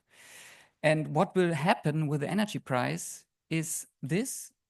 This is the same image as here. I just adapted the height. Again, it's not scientific, but just to show you what is going to happen is that the price peaks and lows, they will be bigger. Why will they be bigger? Because we don't see any reaction to prices yet. To point out 2 other topics. Last year we had 450 hours. That's 5% of the time in the entire year where we had 0 prices or negative prices on the spot market. And also to point out another topic, we are dealing with the so-called solar surplus topic, meaning that on some days we have too much PV energy in our grid. Our Belgian colleagues, they call it incompressibility. What they want to say is you only can put as much energy into the grid as you take out at that moment. And if the demand is not there, we have a big problem. And this problem results in extremely negative prices on the spot market. We had days where you get 50 cents a kilowatt hour if you use it. This is crazy. And this is also what I want to point out here. We need flexible consumption to make energy transition work and to make energy transition a success. And we at the Elia Group, we have tattooed on our forehead, unlock flexibility. This is like the slogan. We wake up in the morning and we go to bed within the evening, because this is actually one of the most important topics in our daily work. What do we do with this PV surplus? Well, we curtail the PV production because no one is using it. We do need flexibility, but what we've found out, or on the next slide, we do need to foster the sector coupling between mobility and energy because it's a perfect match. We did a study to support all those numbers which I've just been raising, and the study found out that there's different dimensions. For example, that the electricity consumption is not growing as fast as we expected. And this is a good thing because then we have more time for the grid expansion. Grid expansion is very, very, very costly. And if we have more time, we can spread the financing stuff. But I guess you guys know more about that than I do. I'm just an engineer. But what we found out is that also on the study, flexibility is really needed.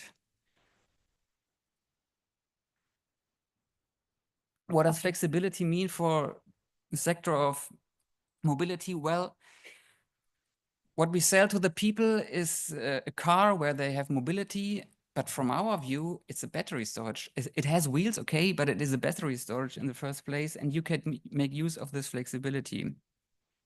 But I don't see anything of this in public area. I've just done like a little research on the internet, and I found 2 articles. One article is from 2023.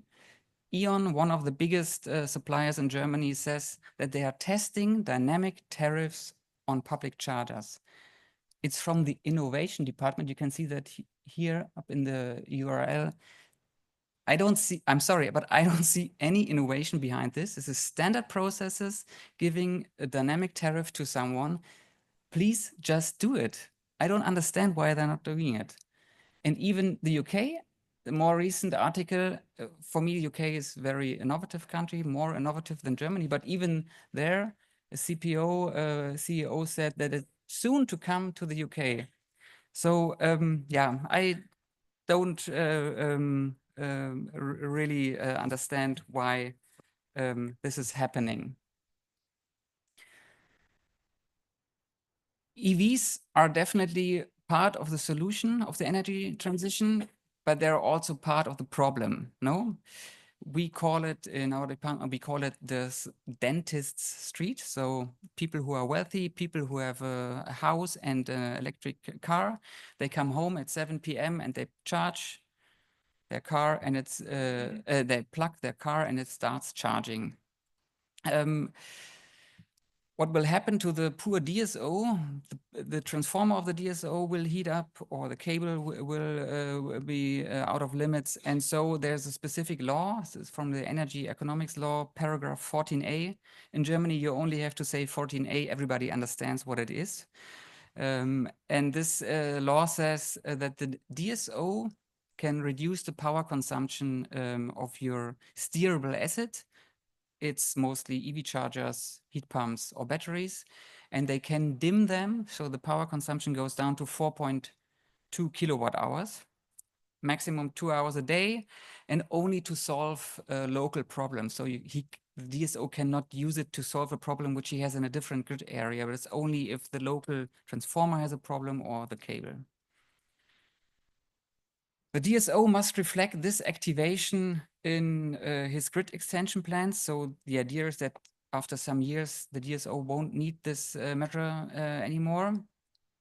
And the DSO has also to communicate it on the, I call it wall of shame on the internet. He must state, well, I have reduced those grid users. But the grid user in return, this is actually the most important thing about it, is that he or she gets reduced grid fees. And this is a very interesting thing. I was very lucky because just this weekend there was a study published, which I can use in my presentation today. And it is regarding smart charging and bidirectional charging. Jeremy, are you still here? No, I don't see you now. Well, he mentioned this so-called coalition of the willing meeting and procedure we are running in Germany. And I attended this meeting also. It was a minister included and of course my CEO and stuff and many important people. And they said, yeah, let's do bidirectional charging, but we need subsidies to do it. And I say, well, if it's not a business case, then just don't do it. But if you see a business case, then please do it, but don't ask for subsidies. But what those studies found out and what I always prayed is by dynamic charging, you can save up to 50% of your electricity bill already.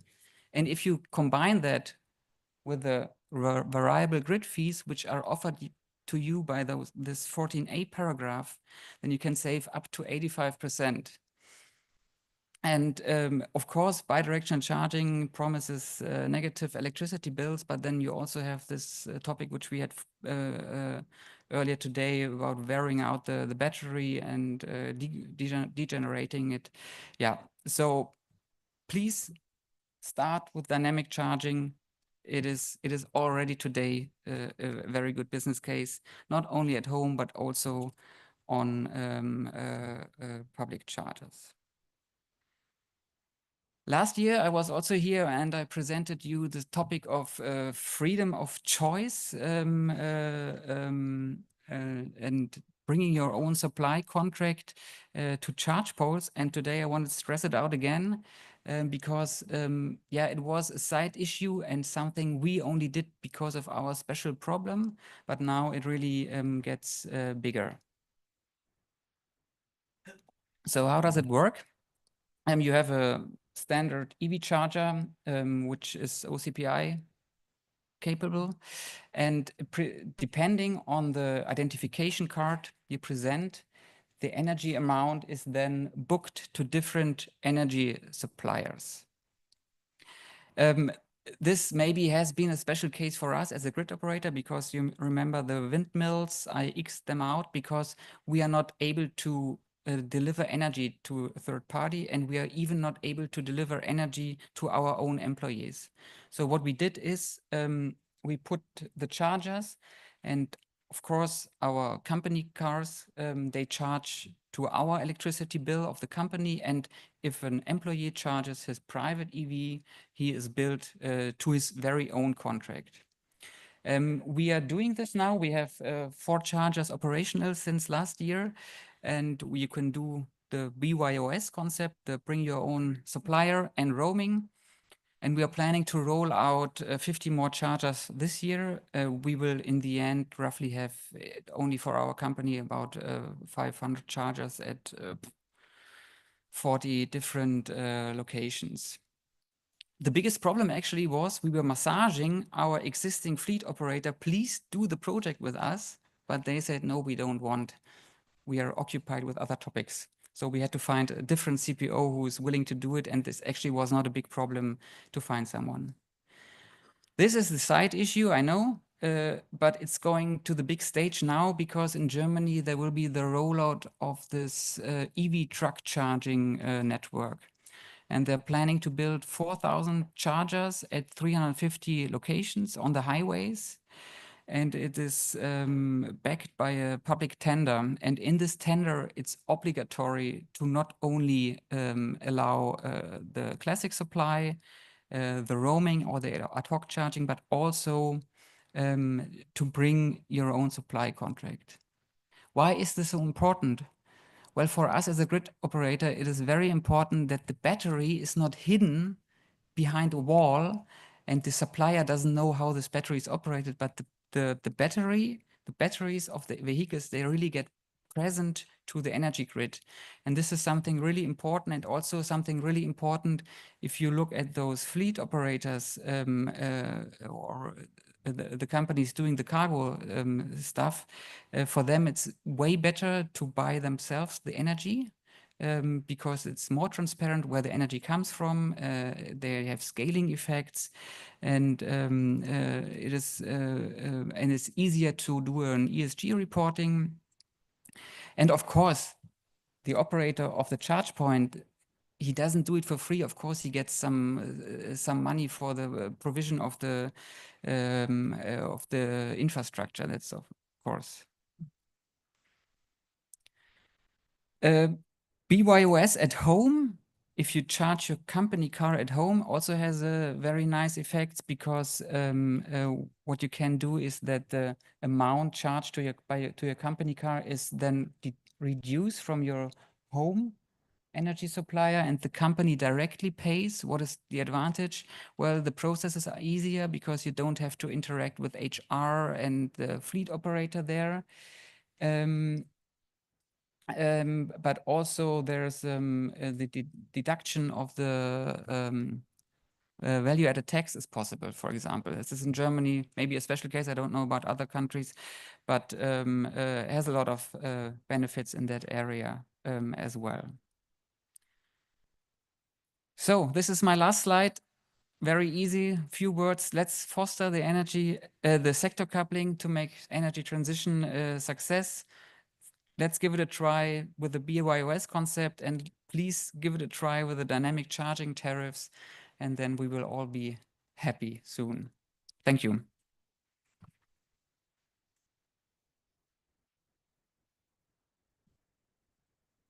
So, vielen Dank. Thank you. We will talk about this topic later in our panel discussions. Yes. So currently no questions from me. I will save them for later. Okay. Are there any questions from the audience? I see already over there. I'm super happy to hear you talk about the dynamic pricing. That's really the key for what we're doing. So thanks for Thank you. that. However, I'm working with trucks, so I'm gonna have this perspective. We see it's very, very possible and easy to implement in Sweden. I would say mainly because the electric subscription that people have at home are most of the time flexible. So it's something that is easy to grasp for them. When we have discussions with customers in Germany, for example, it's a bit more difficult to get into that structure. And mainly for trucks, they want also predictability on costs that are coming. So do you have any input, any insight on how to actually implement this dynamic tariffs and some like advice or to make it a reality? Yeah, well, dynamic prices in Germany are a very hot topic and a very new topic. Everybody, not everybody is talking about it, but we have a new law that says that from beginning 2025, every single supplier has to offer dynamic tariffs. But the problem is that most of people, they're not able to contract those contracts because they don't have a smart meter at home. So I guess we need to start with a smart meter rollout, but we also need to educate people about electricity. And I guess if I tell you that energy is a product which is traded on the spot market, it's nothing new to you. But if I go to my friends and tell them, well, energy price has a dependency on time and location, they will say, yeah, okay, it makes sense, but I've never thought about it.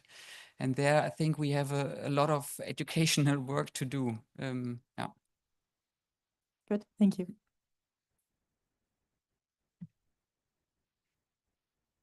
Yeah, thanks, Alos, for the presentation. It's Laborelec, Center of Research and Expertise in Belgium. If you're saying tomorrow, I will speak about a big project of smart charging. But I would say what it's really important is volumes, revenues, and costing, right? So what we are seeing is that if we want to do now ancillary services in the Netherlands, we have, of course, to comply to a lot of rules that comes with costs. And volumes is low. And then on the revenue side, there is no incentive. So actually our flexibility is put at the same stake as gas power plant. So this is what you can do to make our life easier, I would say. And I don't know if you have some replies on that, because in the beginning of renewables, there were some incentives.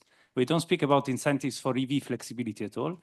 And the second point, I think for us that we are trying to do that, the other point you can help us with is, well, the DSO. I don't know if there is any DSO in the room, but I mean, very few are willing to pay for congestion management. Of course, they are more incentivized to bring more cables. And so also there, I think maybe the TSO, I know there's a continuous battle, but maybe you can help us. So I don't know if you have some return on this. Thank you. Yeah, just one quick reply. I think I wouldn't go to ancillary services. It's too complicated. And even if you do it with decentralized small machines.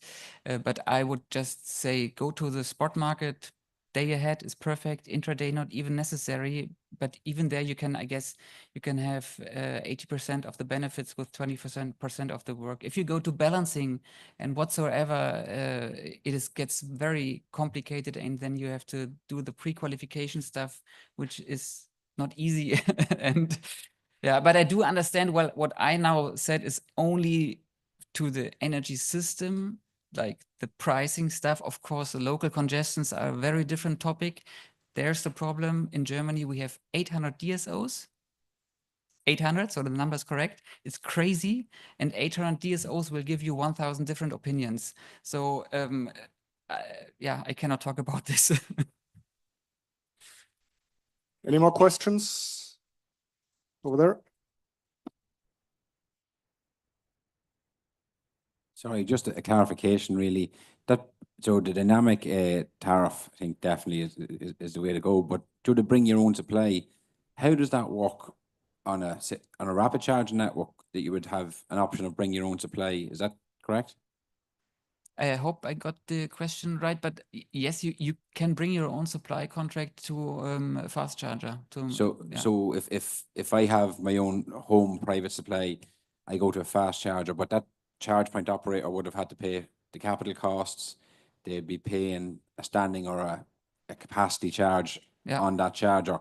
So the only saving I would get within that day, obviously you're still going to charge me for that.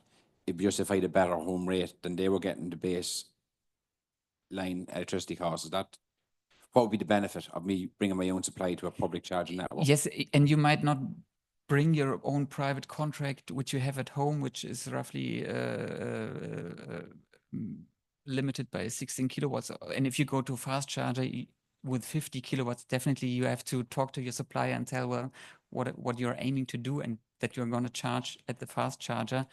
Yeah, that is definitely. But the charge point operator will charge me a premium on top of that, obviously, for providing that service as well. Yeah, of course. Well, it's a bit similar to us. We as a grid operator, we get grid fees for the usage of our grid, and then the charge point operator would get like a charge fee for using his infrastructure.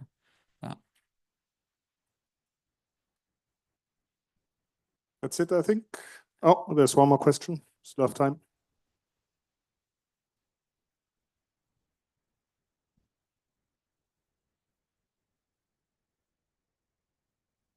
Thank you. Regarding dynamic prices on EV infrastructure, it could in some cases worsen grid congestion. What about dynamic prices on the grid operator side where we can steer towards? Because of course we have dynamic energy tariffs, but on a grid side, it's fixed now. You're totally right. I think we do need dynamic grid fees as well, and Germany has started this journey, and with this 14a paragraph, you're not getting dynamic tariffs but like variable tariffs. It's the difference is that the variable tariffs, they are fixed and you know them today for the next year, and then you will have like a low tariff, a normal tariff, and a high tariff.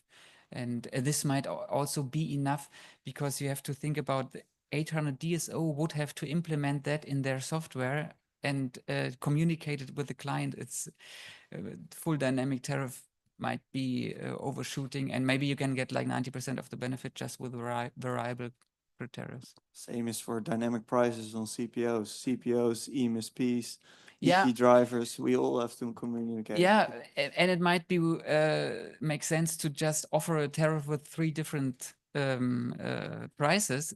It is okay. Yeah, I'm definitely open to discuss this, but like what I don't understand is that on days where the energy price on the spot market is minus 50 cent, that the CPO still charges you 59 cent for roaming. I don't get it. Okay, thank you very much. Vielen Dank. Gerne. Yeah. Okay, the next planned presentation, we unfortunately have to skip this because the presenter had to skip out on short notice. So we will now continue with the topic EVCS of the future, presented by Jonas Kick and Martin Weisdorf from Roland Berger. Herzlich willkommen.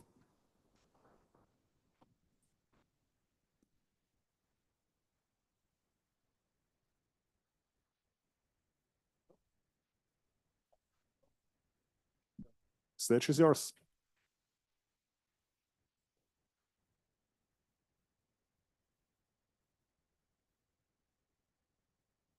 Perfect. I think very interesting topic we discussed prior. We want to zoom a little bit out. Want to share our view of the EV charging market, not only of the country where we come from Germany, but also to look at the European market, look also globally, how is it developing. We are also part of the global EV charging team, so we can share also later in the discussion a lot of comparisons, so, you know, what also happens with the geopolitical topics, you know, what happened with I think there's a lot of current developments, you know, with the election in Germany, which has also a lot of impacts from our perspective on the EV charging landscape going forward. What we want to discuss, I don't know, is that the clicker? Not clicking. Perfect. We bring 3 topics with us. So we regularly publish an EV charging index, which is basically 100 KPIs we're looking at, you know, from a 360 degree, from a regulation perspective by country, the OEM perspective, the charger from a hardware, software provision, as well as the end user. So that's something we share. A couple of insights. The new edition will come out in July. So we are currently also preparing the new versions.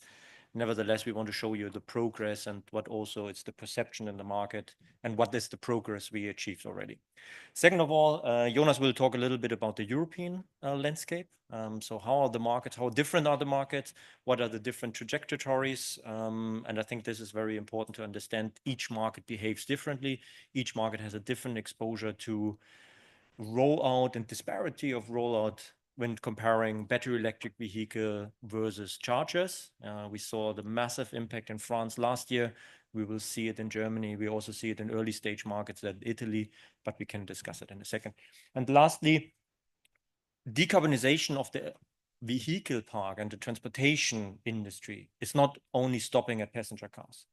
We have more and more discussions around buses. I mean, transit buses we can already exclude because there's already the push of the Clean Directive, but it's also the heavy duty trucks, the medium duty trucks, where we have a lot of discussions and we share a couple of insights, but we see there are a lot of trajectory at the moment as well. Jumping into the first topic. So that's the global view. Again, we're looking from all different angles and share and analyzing, okay, basically this is the summary and it's the score, right? And I think it's not really surprising that China is leading the way. And it still continues to lead the way. Nevertheless, we see a lot of pickup of other markets, the more mature European markets. From a perception perspective, also the US. Again, I mentioned it earlier. It's something where we closely need to monitor with the geopolitical developments, with the election of Trump, but also now the election of Friedrich Merz.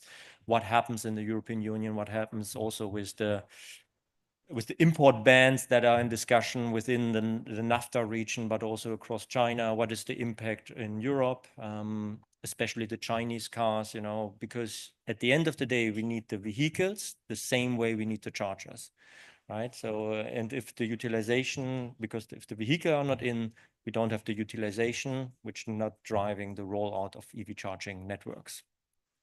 Again, just as an overview, it's something where we can also share, but it's publicly available, the EV charging index. When we go further, when we zoom into Europe, there's a lot of difference between the markets, right? So I think there's not much of a surprise that we have a very good perception of the end user in the Central European markets. So we share a couple of insights, but when you compare over the last 5 years, we did that study. When you compare the score of how available are chargers, you know, there was a score of around 50. It now moved 50% already said, okay, there is enough charger availability for the driving pattern I'm having.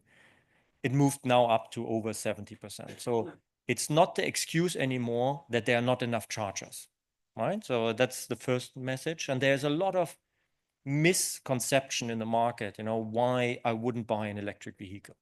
But one of those was always charger availability. One was also charger speed. And we go in a second on a couple of insights. And here you see the development between the markets, how it developed over a period. We started the first edition in 21. Again, we are currently working. Slides will be shared. You don't need to take whatever you want. And you see the only message I want to give here, you see that the markets are evolving and each of the markets is working on it. You see a strong trajectory in Turkey, right? Driven by key players in the market, right? So there was not much regulation, but affordable vehicles came into the play.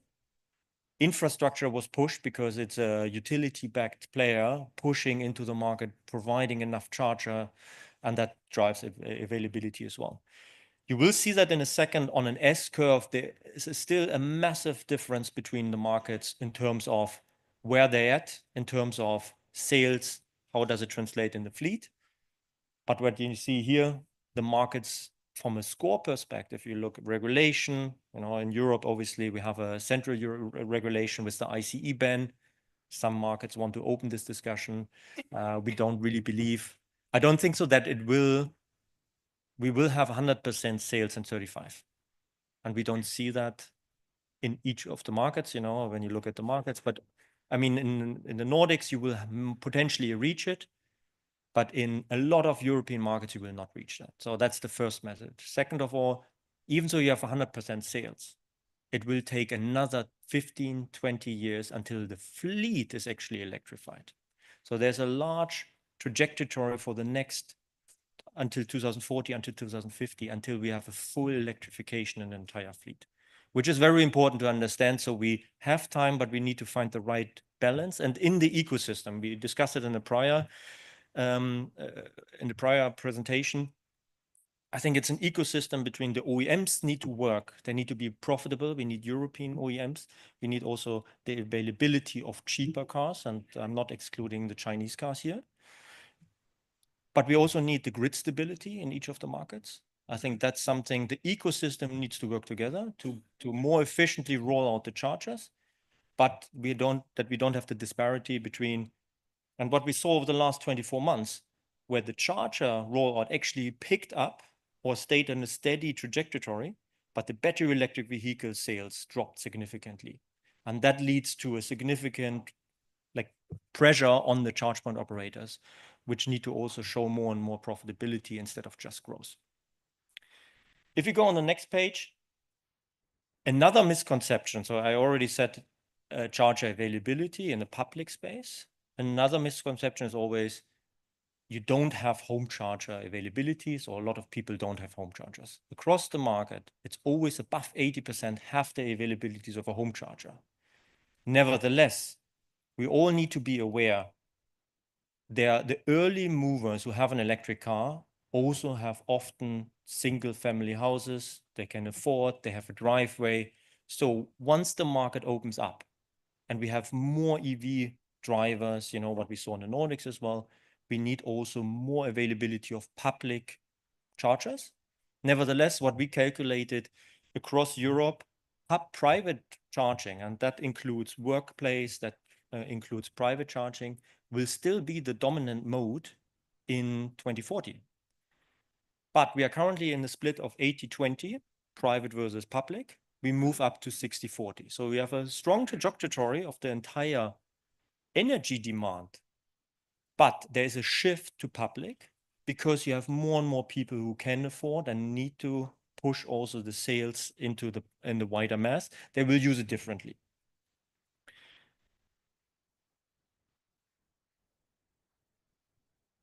And the next one is basically speed, right? So there are enough chargers. As I said, you know, it moved up from 50% up to 70%. So that misconception is not there. There are no home chargers.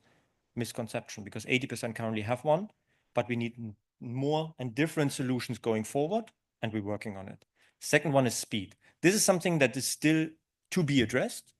We see more and more highways. I think we are all agreeing high power charging, 350, 400 kilowatt chargers. This is the way going forward.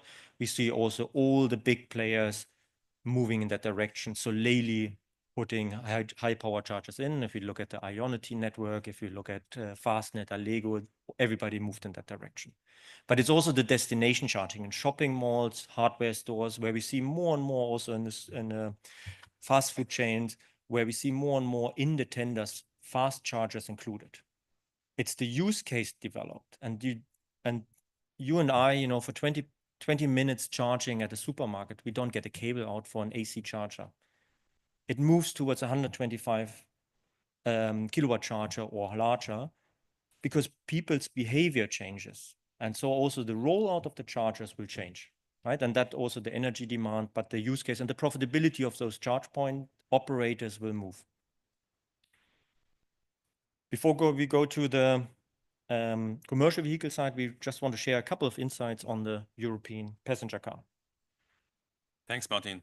I mean, looking at the European market and also, I mean, based on several projects we had over the past years for different CPOs, we developed our own market model specifically for EV charging and also put in a long-term perspective, not considering only the next 5 years, but rather looking at until 2040, 2050, how the EV charging market is going to evolve and develop over time.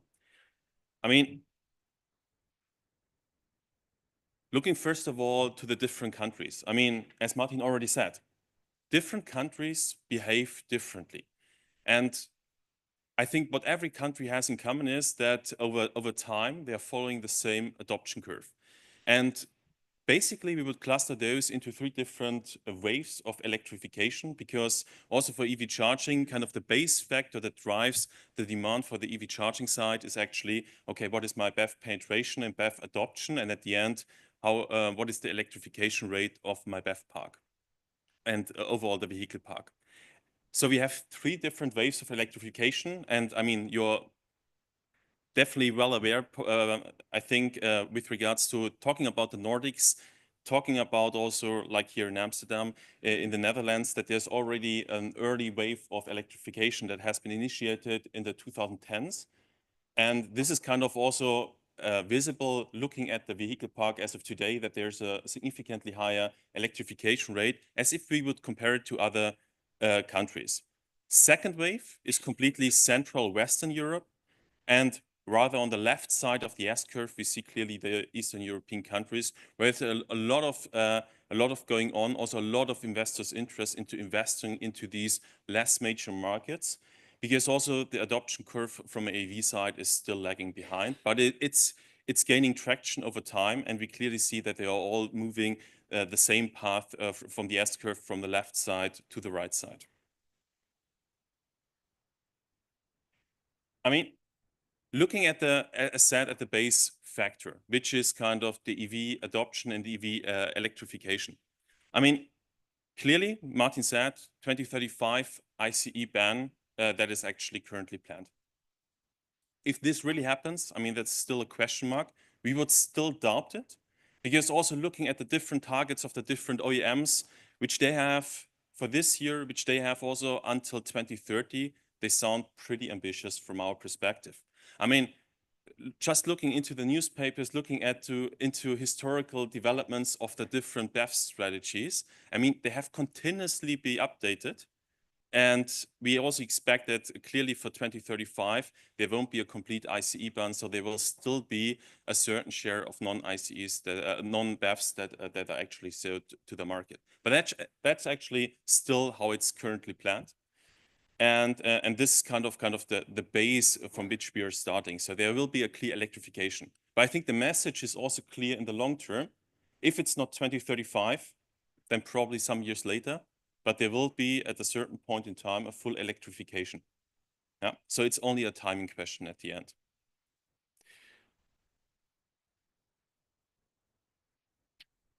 Now it works. Great. I mean, looking specifically then how this is going to develop. I mean, looking at 2024, 2030, and 2040. Here on that slide, we are clearly showing, okay, what is the BEV share in the car park, and also what on the other side is public charging. Because we clearly see that over time, there will be a significant electrification of the BEV park, although there is some volatility at the moment. But there will be an ongoing electrification, and there will be clearly from currently on average 3%, which is a pretty low rate, up to a rate of more than 50% until 2040. I mean, as you have seen on the adoption curve, there may be countries like in the Nordics that have a way higher electrification rate and also BEV park electrification. But it's maybe also a different story if you look at other Central and Western European countries where we won't be there at 50% until 2040 from a BEV park perspective. And at the same time, we clearly see that there will be a shift from private to public charging, as also the typical BEV owner and behavior and patterns are going to evolve over time. I mean, today, I'm using probably an EV as a second car. I have a clear route, a short distance. That is kind of the target space for the typical EV owner we would see. And this is going to develop and evolve over time. Because with battery technology progressing, with more availability of BEVs, there are also the driving patterns are going to change, and it will be the first car. It will be also different use cases en route destination charging that will be more frequently used, and that is kind of putting an increasing relevance on specifically public charging. And this is kind of the second block, which we clearly see. Currently, we still have 1/4 of it will be public charging, the rest will be private charging, but it's clearly changing and shifting towards public charging. Still in 2040, private charging is going to dominate. Yeah, so it will be a complementary part with regards to public charging, because still people, if there's availability of private charging, will use the home charger instead of public charging if driving patterns allow it. And I think as a second block that is currently heavily discussed by different CPOs also in the market, it's the BEV concentration per fast charging, per fast charger or per fast charging socket, and at the same time the expansion of the fast charging network. Martin already indicated it. Looking at the current market and looking also at utilization rates of different CPOs, I mean, they are struggling to some extent, because looking at the past, I would say 18, 24 months, BEV forecasts have been continuously updated and downwards adjusted by the OEMs. However, looking at the CP rollout at the different countries, maybe France, maybe the UK, we clearly see that there have been an increase in the pace of the rollout of fast chargers, and creating at the end a certain imbalance between rollout of chargers and at the same hand BEV registrations in the different countries, and also putting pressure on utilization rates at the end. I mean, that's currently the volatility we have, and that's completely natural, because keep in mind, we are not on the right side of the S-curve. We are still either in the middle or on the left side of the S-curve for many of the different countries. So it's still natural because you don't have such a significant BEV park as of today, and the same holds for the CPs. So a certain volatility over the next years will be still by definition natural, and it can be on the one hand a significant increase in utilization rates, but it can be also the other way around, what we currently see, a decrease in utilization rates, because rollout of chargers and BEV registrations do not develop at the same pace. But what we clearly see also in 2030 and then until 2040, that taking a reality line, this is going to change, and there will be definitely an increase in utilization rates over time until 2030 as well as until 2040. I mean, looking currently, we see around roughly 60 BEVs per fast charging unit, taking different Central European countries and Western European countries into account. And we clearly believe that a certain maturity level will be at 90 to 120 BEVs, which is a clear indicator for kind of also how utilization rates are going to develop. And secondly, you have to keep in mind that also with a shift or a certain shift from private to public charging, this is also increasing the energy demand that that's defined for the public charging network. So there are more BEVs per charger, and at the same time we have a shift from private to public charging in the patterns that is also positively impacting at the end utilization rates.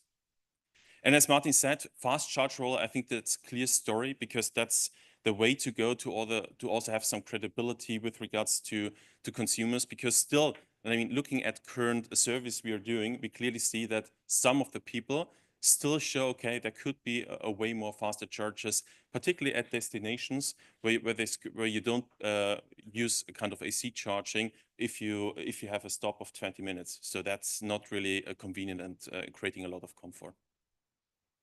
Great. We get 1 minute more. Okay. And I think this basically indicates the reality check we are currently in, right?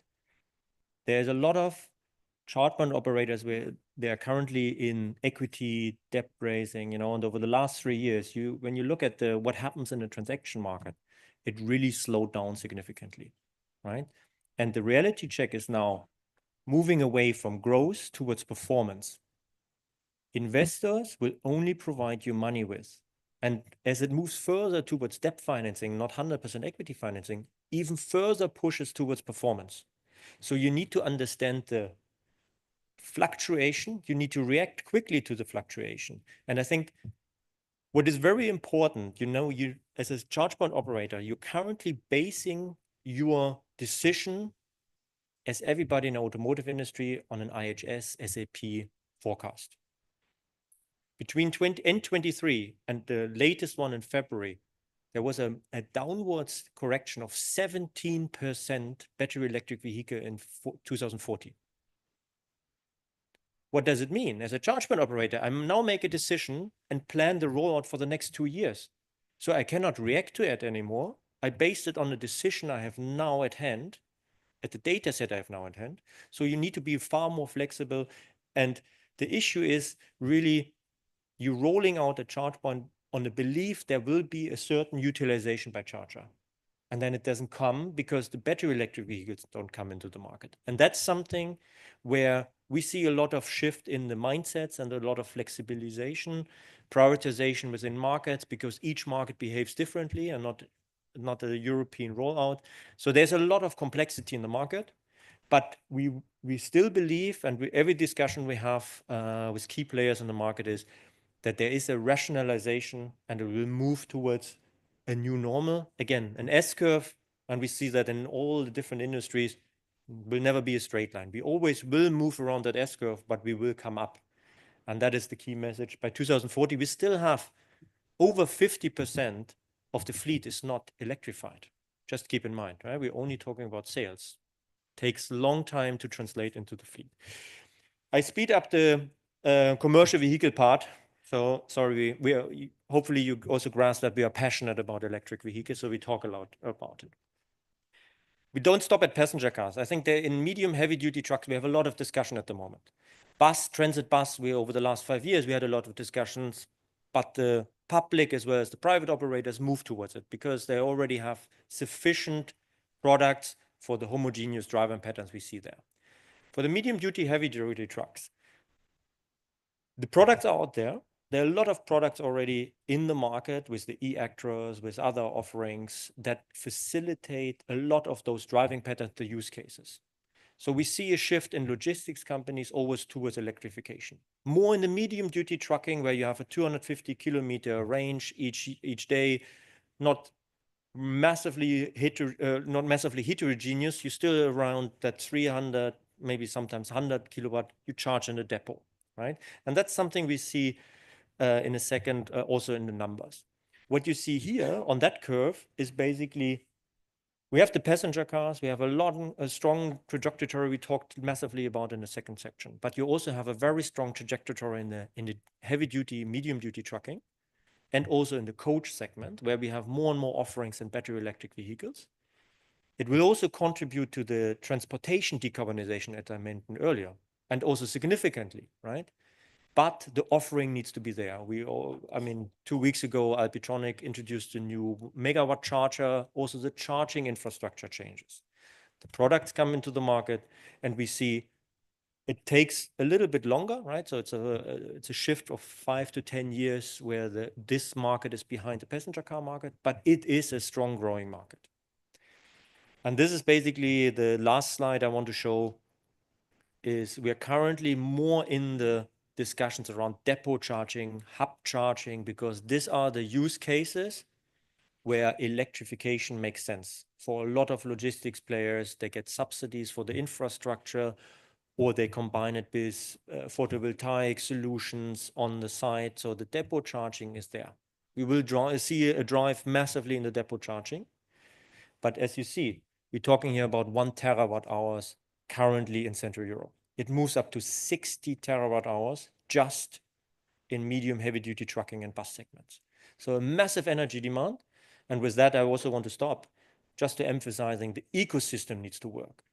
So electrifying the passenger cars, but electrifying all the other transportation modes as well, means we need to work in the ecosystem of the vehicle OEMs, but also of the DSOs, of the grid stability of the energy supply.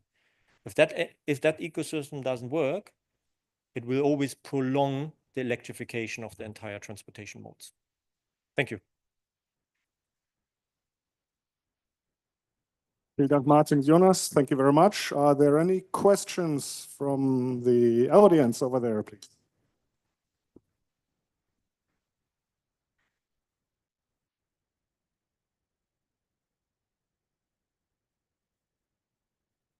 Yeah, hello, it's again me. What's the role you envision for slow public charging? So you spoke about fast charging, but what about the more classical slow chargers? I mean, there's always a mix, right? So, and I think the mix is very important. If you go in destination charging, which is for us also public availabilities, you will have AC and DC charging. When we talked about fast charging, it was always 50 kilowatt and above.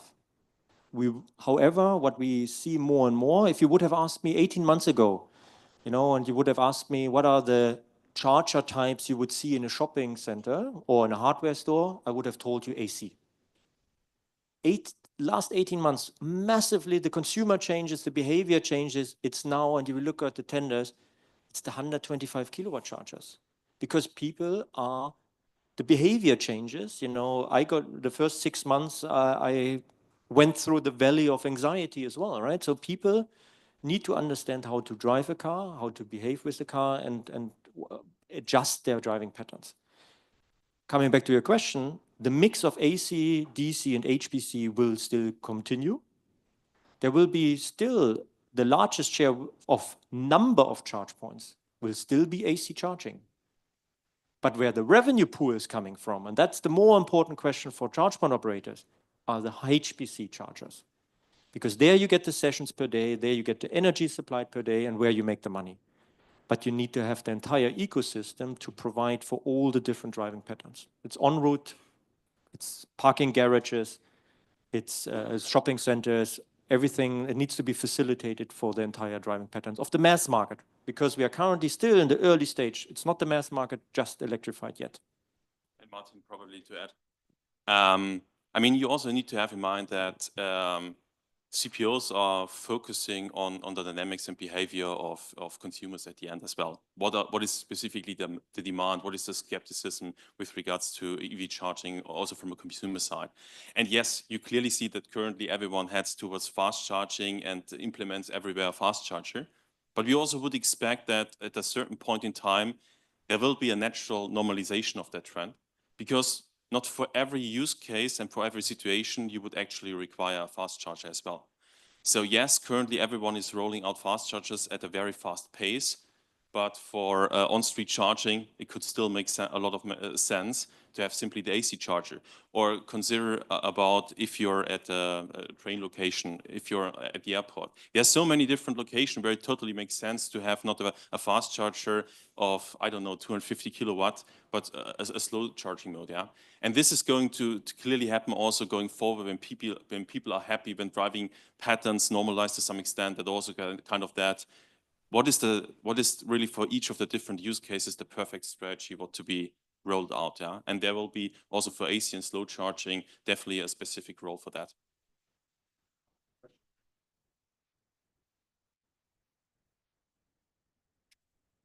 Any more questions? That's not the case, so thank you very much for your insights. Thanks.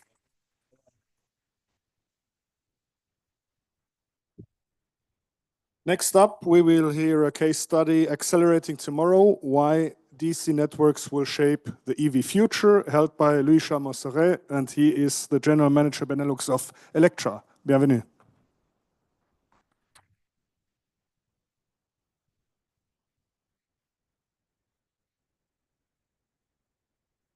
Hi, everyone. Thank you for having the possibility to talk a bit about DC charging today. So my name is Louis. I'm General Manager of Electra for the Benelux and based partly in Brussels, partly in Amsterdam. Trying to make it work. Okay.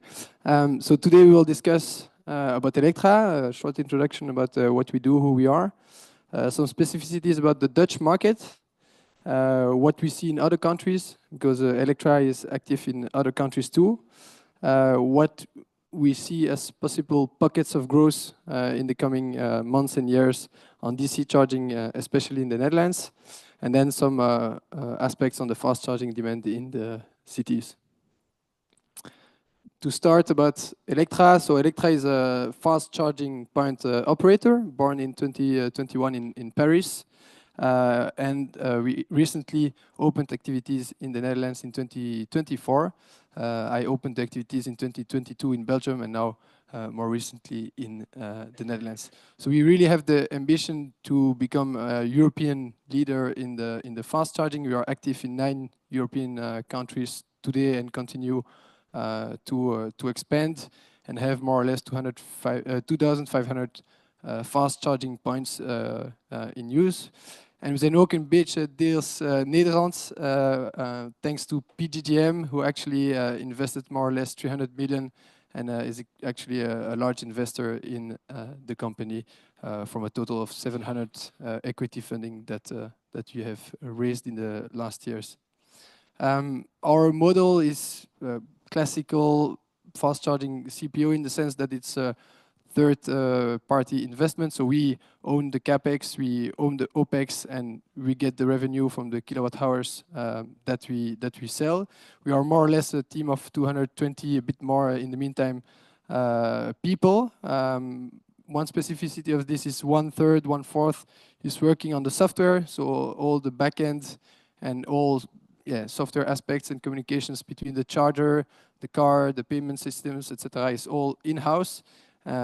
So that's really something that is for us a big advantage when you start from a blank sheet in 2021 to be able to build it the way you want and a product that's really at the crossroad of infrastructure and technology.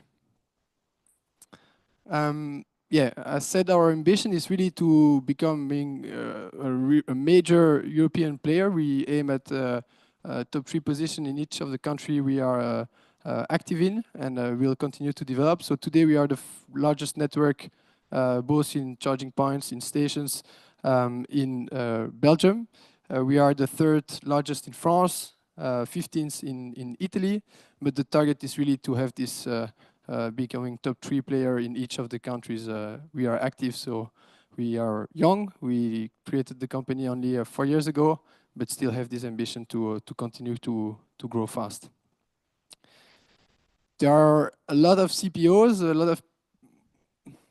of talks, but how do you walk the talk? How do you differentiate? What makes us better, at least different from other players? I think there are 4 main aspects that we try to synthesize as key differentiating factors. First is the proximity. So we really want to build a large and dense network. For example, in Belgium, every citizen has an electro station less than 10 minutes away from home. So that's the level of density we are aiming for. So we are really developing on where people live, where people travel, and not only on very specific niche locations. So that's the first aspect. The second is obviously the price. It's a key aspect, and we have a lot of confidence on the way that fast charging will continue to get lower in costs and therefore in prices, thanks to higher utilization rates as we discussed just before. A third is of course the UX, and we'll discuss also together here what we mean by UX, so the user experience in all its forms, finding the station, being able to use the payment system that you want, being able to charge easily with the right cables that are long enough and not too heavy, etc., etc. And of course then the innovation. So each year we really challenge ourselves on what can we bring on top that can innovate. So we have set in place, for example, a booking system that allows every user when traveling to book a station ahead to go against this anxiety of not being able to charge if you find a station that's full. So these are the types of innovation, and this core this core of being owner of the software makes it a lot more largely possible to innovate on other features to help the users. So the UX. The UX is to us a sum of little details that you take care of that really make the journey much easier. So here there are a few items highlighted of our new generation of stations we are building. So we try to make it visually appealing. We try to have the communication to the users on what the charging level is on those large screens that also can be used to indicate if the charger is booked, for example, for anyone that would be willing to join. There is of course the roofing that can help for sun, for rain, etc. But all those little details are it's the collection of all of that actually enhances the experience and makes it nice journey. It doesn't need to be a pain to come and charge. It should be, and I think we can discuss a lot about Tesla, but that's also what they have done very, very decently in the recent years in terms of product, is thinking the whole journey through and how you can make actually EV driving something appealing. When we go more broadly about the market, which is a second topic, so not only great news. In 2024, if you look at the Europe as a whole, the sales stagnated. So I think the previous speakers also talked about it, about forecasting to the lower end the projections. The cars, the EVs are still not mainstreams, because here we look at the percentage of sales, but then of course you also need to look at the whole fleet. So we all collectively still have a lot of work to achieve that, and it's only the beginning to get there. However, the fundamentals are very strong, and we keep the conviction that this is the right direction, and we'll make everything that's needed to make it happen. And citing here a couple of key aspects that back to the root principles should drive the market in the future. First is the sovereignty.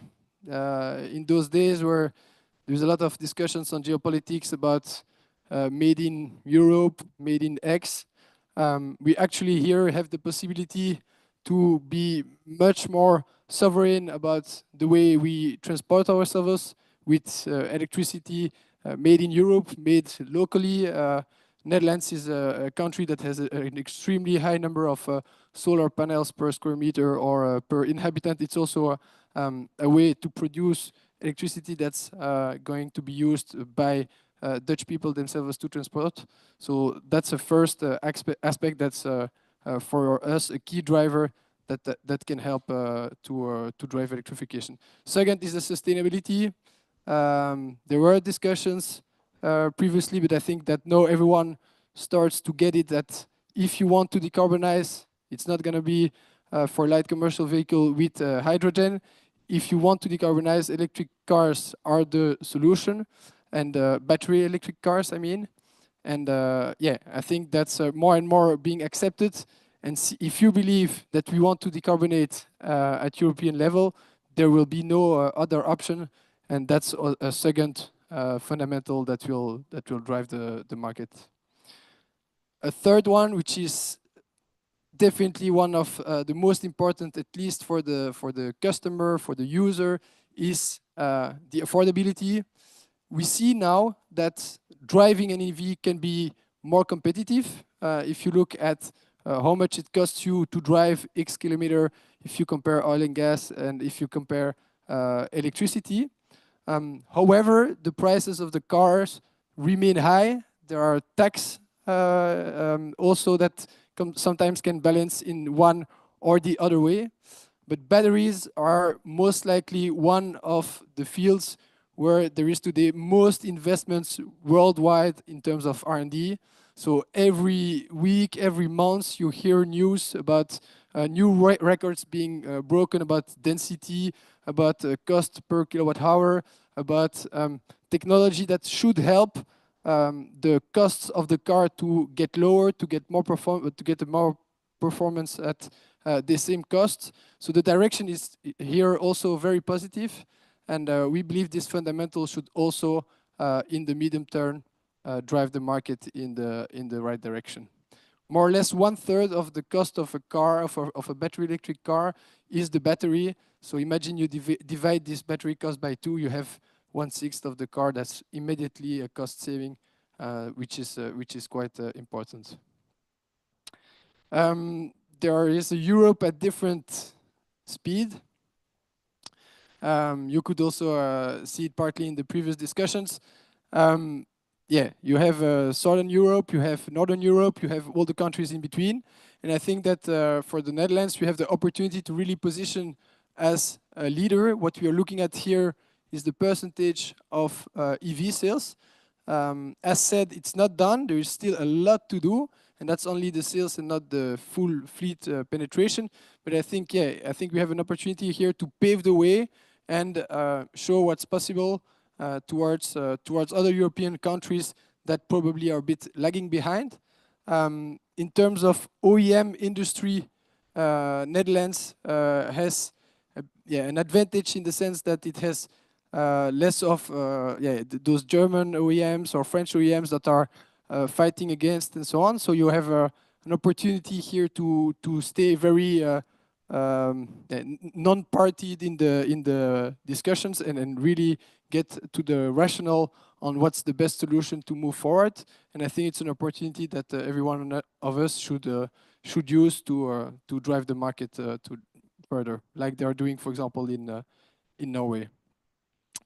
With this confidence, the three fundamentals, what I just said about the possibilities for Benelux and especially Netherlands to be out of those discussions, we expect 1/3 of the cars to become electric vehicles by 2030 in the Netherlands, with the different aspects we mentioned on the batteries, on the affordability, and also on the regulation part. It should be then roughly 3 million EVs on the road.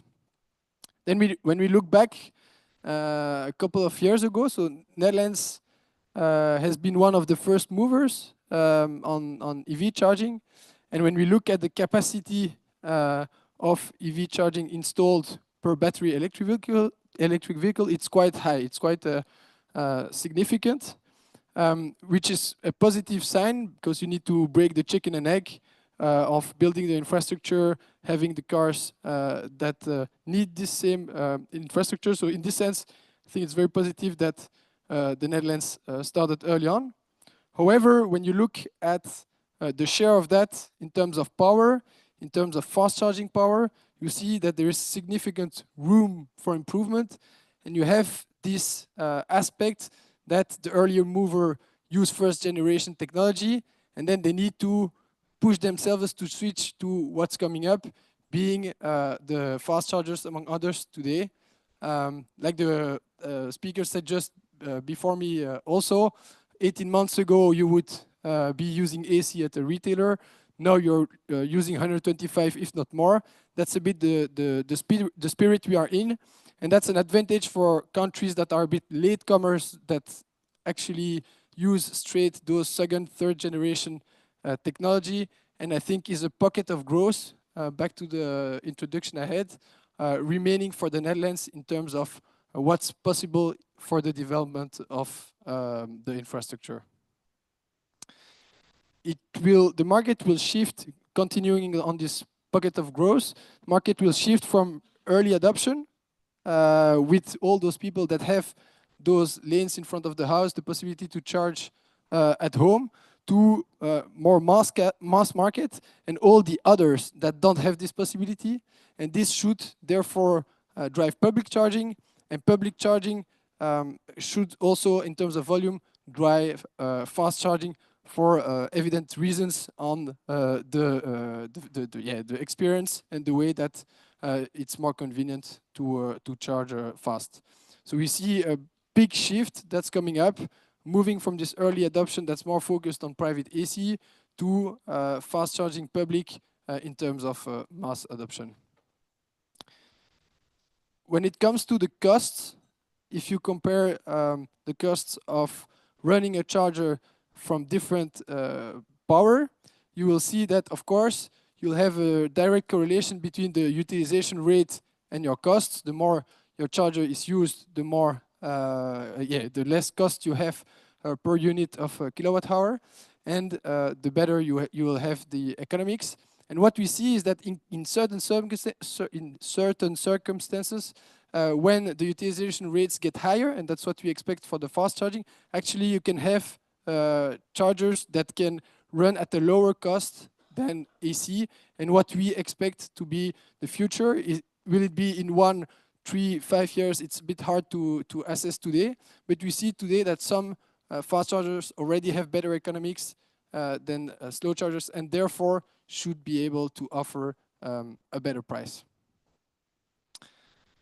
What we see in the Netherlands is that most fast chargers are located on highways. They are very dedicated to specific niche locations. So 80 to 90% of the fast chargers are on highways. However, only 45% of the kilometers driven are on those same highways. So there is also here a pocket of growth in terms of potential. Where can you complement the current and existing network, and where can you offer fast charging back to this proximity where people travel, where people are, for the 55 remaining percentages. That's in a nutshell what I had to share in terms of introducing you to Electra, what we do, what our vision is on the market, and especially the Dutch market. And I'm very happy to answer any of your questions. Merci bien, Louis. Very interesting to hear your opinion also about this. I was quite interested to see the number of where are the fast chargers and how many kilometers are driven on the highways actually, but that's very interesting. I don't have to ask. First question over there. First of all, thank you. It was very interesting. I've been listening all day, and everyone are talking about fast charging, and actually I'm missing here a very important bullet point, which is the average commute. Now, the global number talks about 40 kilometers. That's what an average person is doing, and that's a global number. So yes, there are the 1% which are doing maybe 200 kilometers a day, but they're 1%. So looking at that, fast charging, and most people live in cities, obviously, I'm not sure fast charging is the right answer. So maybe help me break that dissonance and explain why put a charger that probably costs 50, 60, 70,000 euro when you can actually put on all sidewalks a charger that costs $500 or 500, even less today. You know, we bring a Chinese charger at even 200, which would probably give overnight everything the person needed on his average commute, because most of us don't drive more than the 40 kilometers a day. So maybe I'm missing something, but help me here. Super, thank you for this very valid question. Yeah, I think it will be a mix. We are not saying here that there will be no AC chargers at all anymore. What we see is that we lack DC chargers, and that we should start building more, especially when we look at the dynamics that we saw. So of course you have the averages, but you have the distribution. So that's the difference between the median and the average. And you have all those salespeople, for example, all those logistics, all those people for weekends, for tourism, for whatever reasons that need to travel long distances and that will need this. That's the first aspect. The second aspect is, even if you're driving 40 kilometers, you might have no possibility to charge at home or at work. And also in the public space where you would be able to charge, there is not always the possibility for you or physically to have chargers for everyone. Imagine you have two cars per household, and you have those places that you need to share with the neighbors on the street. You will not be able, if they need to stay there for 4, 5, 6 hours. So you will not always have a solution for that. Thank you. Not convinced, but thank you. Can discuss further. Yeah. Very happy to. We continue over there. There are 2 questions. Sorry. I see an assumption that everybody's going to drive a car and own that car or lease a car. What is the impact of like car sharing? You know, these, shared cars, especially in the cities, the place where you're looking at, DC charging may have a space in the future because people don't have driveways.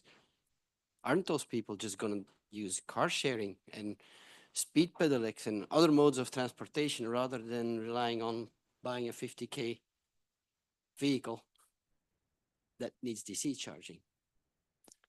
So the question is actually in the statistics that we've seen today, isn't there some bend? There is. So when you look at 9 million vehicles in the Netherlands in 2030, Yeah. It assumes barely any growth, nearly a slight decline in the number of cars by 2030. 2030 is in 6 years from now. Yeah. So if you look at the household side, that's getting smaller.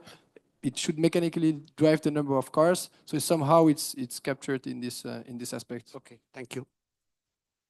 We had one more question over there. Hi, Louis. Thank you for the presentation. My name is Daniel from Udeto, and we wanted to ask you what's your view on the market take-up for ISO 15118, or also known as plug and charge? Okay, yeah, I think plug and charge is an amazing solution. So Electra provides now what we call auto charge, so the possibility when you have then subscribed via the Electra app to use a Electra version of plug and charge. I think it's going to be whatever can help to improve the user experience, and be interoperability is a great move in the right direction. And I think that we are very open to collaborate with any other actors to make it as easy as possible. And that's also back to the message that we are only at the beginning and that there is still a lot to do. It's still not mainstream, and it will be beneficial for everyone to contribute to that. And we should not get closed in closed circles, but we should rather open ourselves and collaborate more. Thank you. In the back, we have one more question, and after that, we'll go to the coffee break or tea break.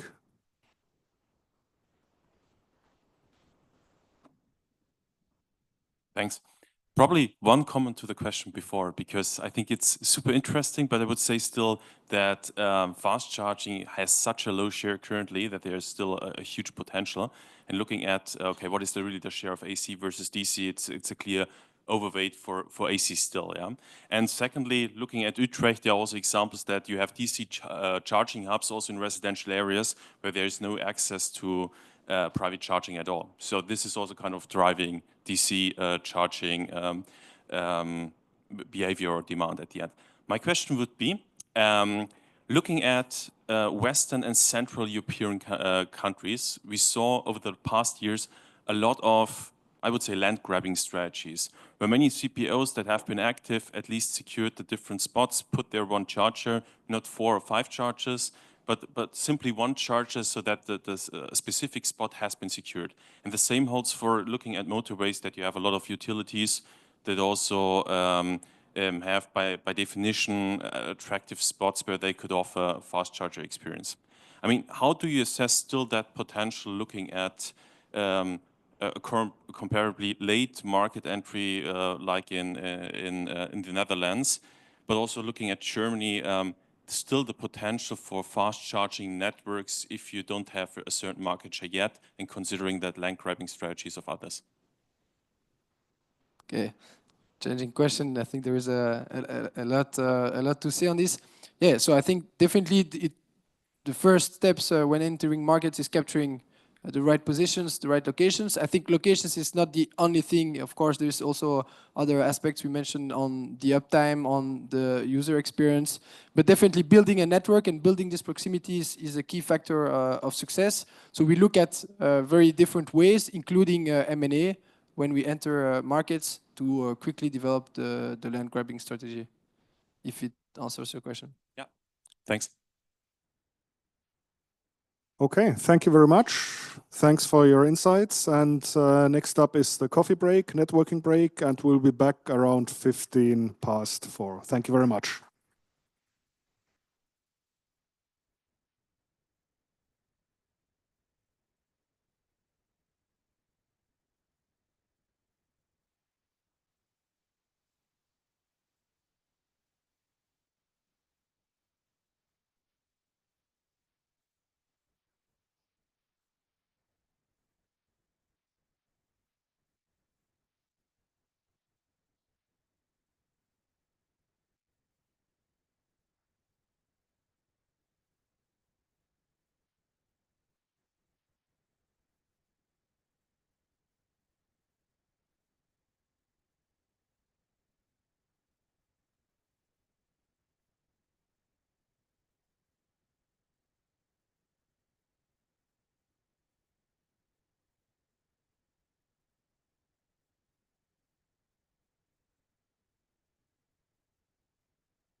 Okay, so welcome back. On time, 4:20. Welcome back on site and online. Seems you're really used to your time for networking and talking with each other. That's great. That's what we're here for. Next topic, we will hear something about fleets. Thomas McLennan from the BVRLA. You can tell yourself what's that standing for. We'll talk about fleet perspective beyond easy wins. Thomas, welcome on the stage.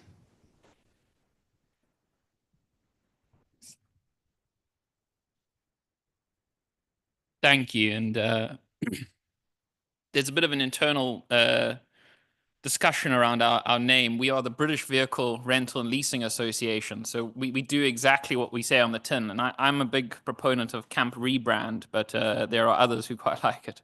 But seeing as we've had ministers and everyone else garble our name, it's an interesting one. But we are, as I say, British Vehicle Rental and Leasing Association. Let me get this clicker that everyone has complained about.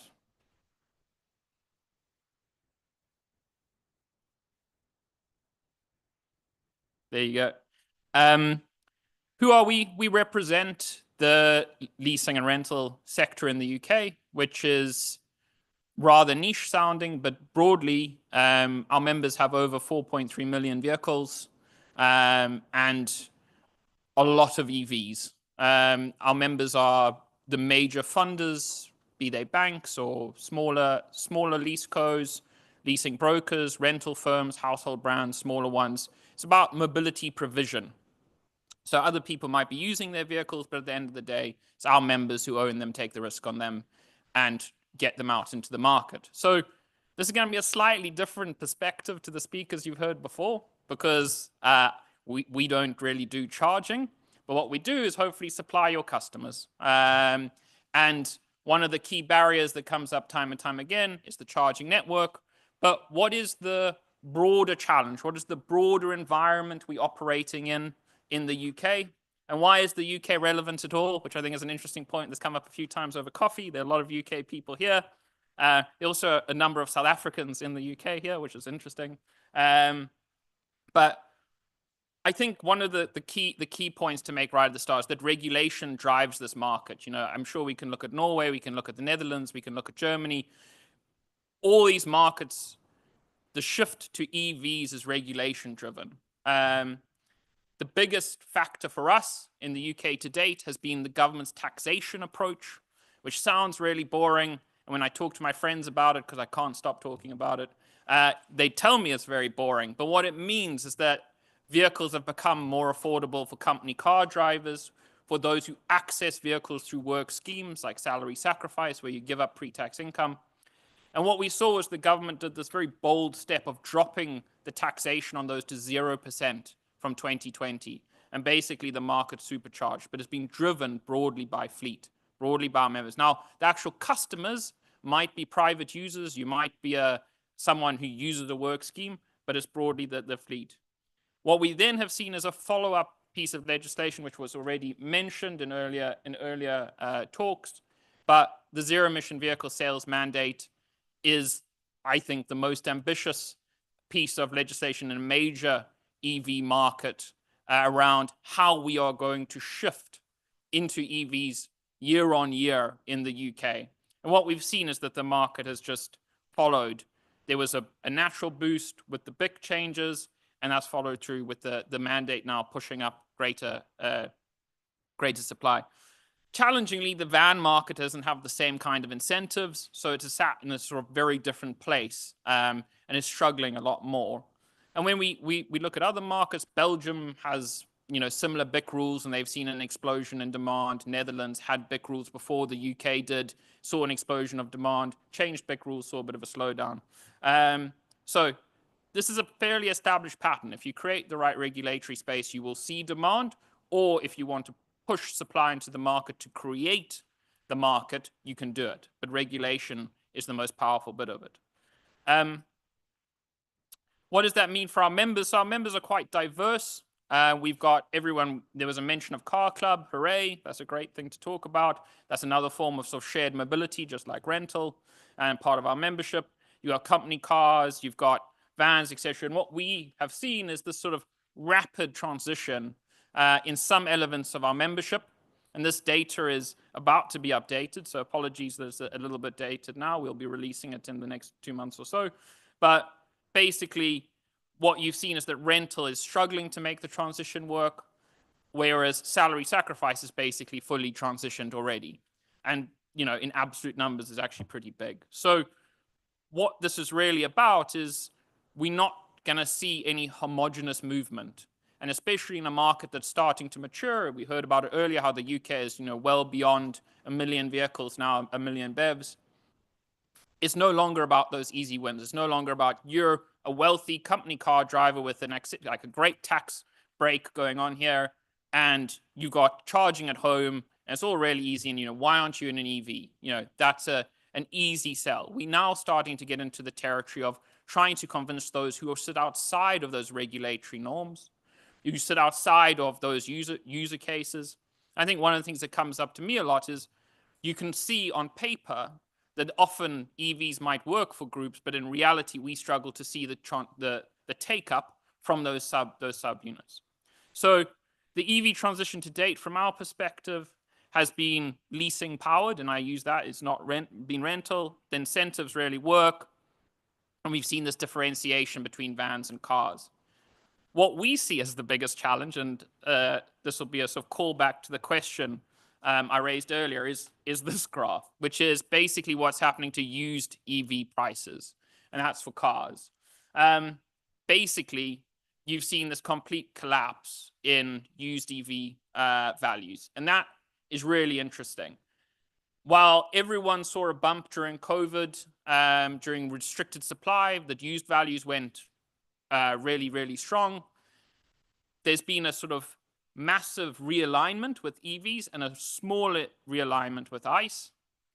And really the challenge there is, what does that mean for affordability? Most people, and I think again this was mentioned, are not buying, you know, 50,000 euro vehicles cash. That is an unlikely scenario. In the UK, 90% of retail customers are using a form of finance called a PCP, which is a finance which is linked to the guaranteed future value of the vehicle, i.e. its residual value.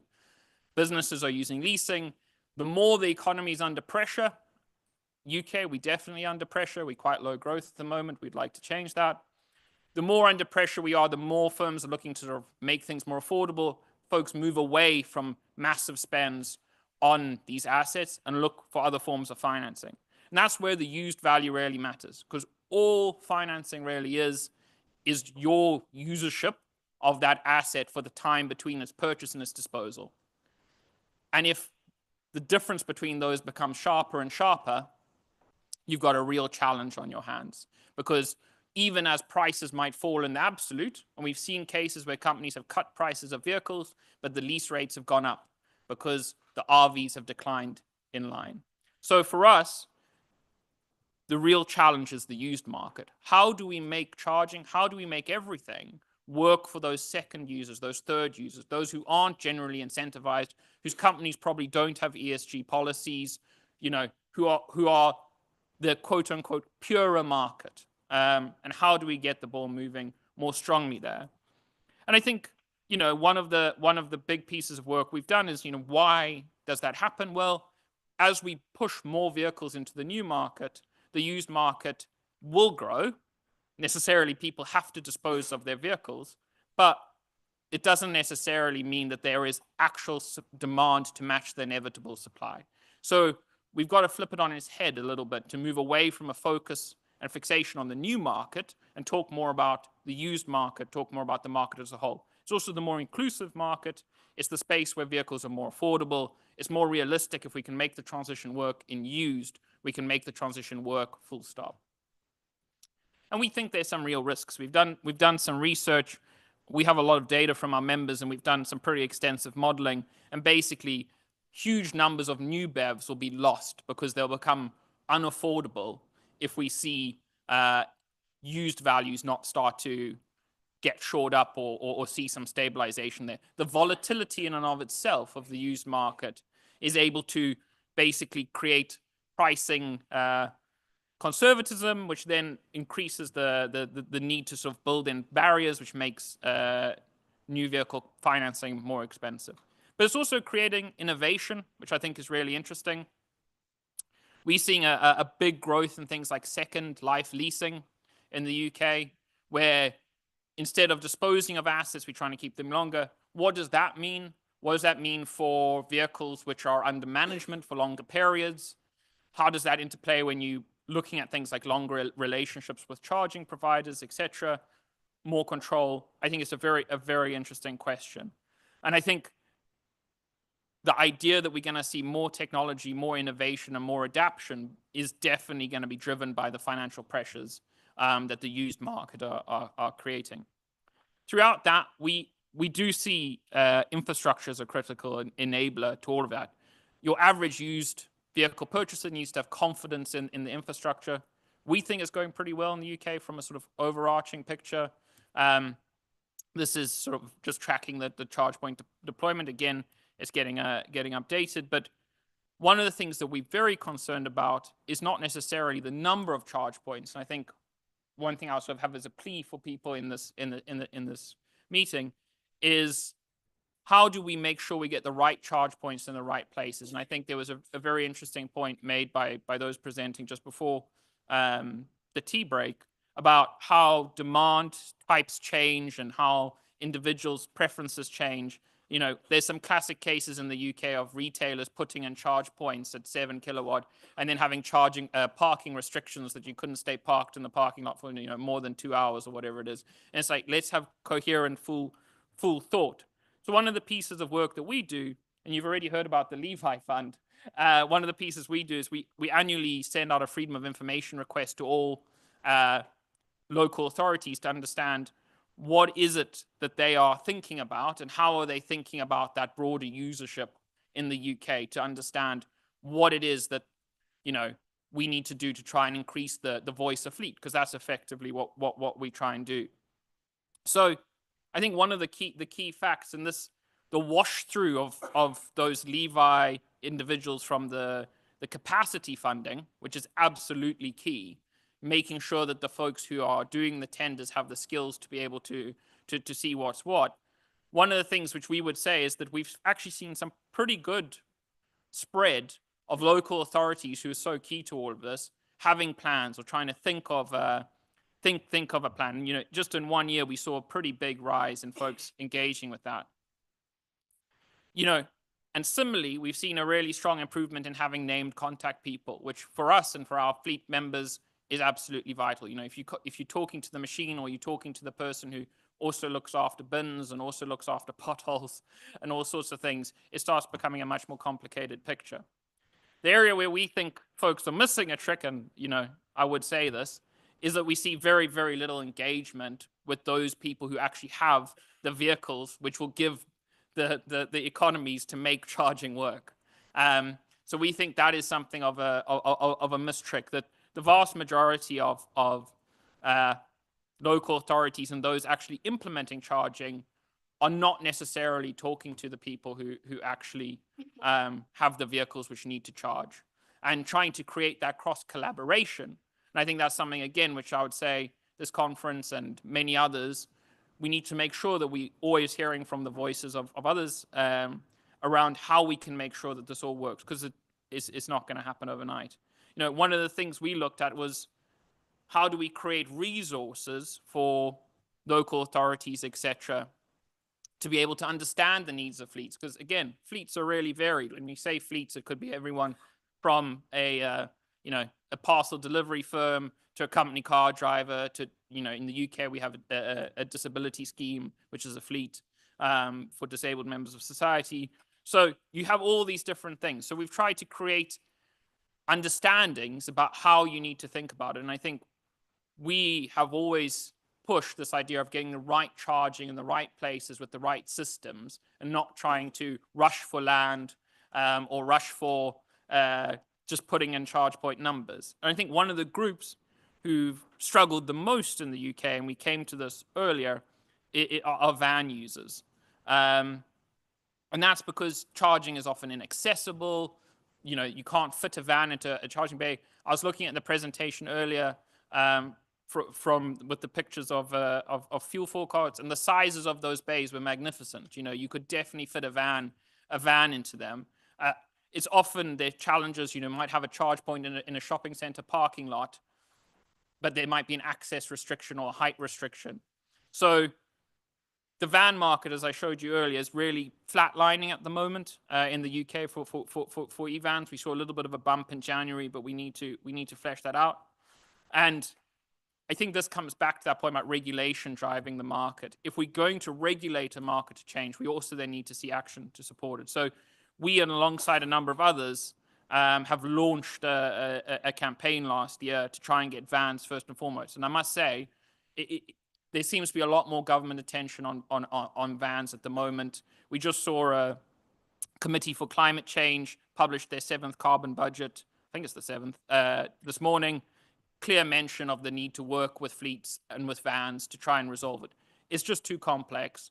The product is slightly behind where cars are. You know, average ranges, etc., are smaller. Fleet operators don't have the ability. If they have a tool for a job and the tool doesn't work for that job, you're going to have a severe problem. But at the same time, if we don't bring this market along, we're going to have real problems. The other market, which I think is oft overlooked, is rental, where we have a situation where rental operators, and I think this is the first sort of proper ChatGPT generated image of the day, which I'm getting kind of addicted to. I got to stop. But you know, the rental operators have a fairly unique challenge, and yet they're such an important part of the vehicle park. In the UK, they purchase a massive percentage of vans, a large percentage of cars go through the rental channel, are held for 8 to 18 months, and then are disposed of into the used market. And I think if we think of rental as ambassadors, and we've done some work recently looking at that kind of shop window effect of if you rent an EV and you have a good experience renting the EV, will you one day buy an EV? Or if you're a firm, would you consider an EV? And you know, research we've done suggests that the rental industry takes out about 90,000 private vehicles a year in the UK, and a lot of vans, sort of average van fleet would need about 27 more vans if rental wasn't available. So these are high utilization vehicles. These are vehicles which are going to be broadly reliant on the public charging network, because if you're a rental operator, if you're a rental customer, especially an inbound tourist, it's unlikely you have a home charger in your back pocket.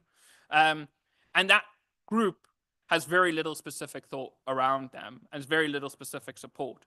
And what we need to try and figure out, and this is a sort of open plea to end the talk, is how do we take those harder areas, those sort of gritty areas of the transition, if we're going to get to a position where we have major markets like at the Norway 90%, we've got to make sure that it's not just those first adopters, those second adopters, is when we start getting into the grit. And we are going to face resistance, we are going to face challenges. How do we build systems that work for them from the day dot, that we don't have to come back and repurpose, redesign, and rebuild? So that's a little bit of a leasing and rental perspective. Thank you very much for your time. Thank you very much. So are there any questions from the audience or from the online participants regarding the fleet topics which I started about? Over there.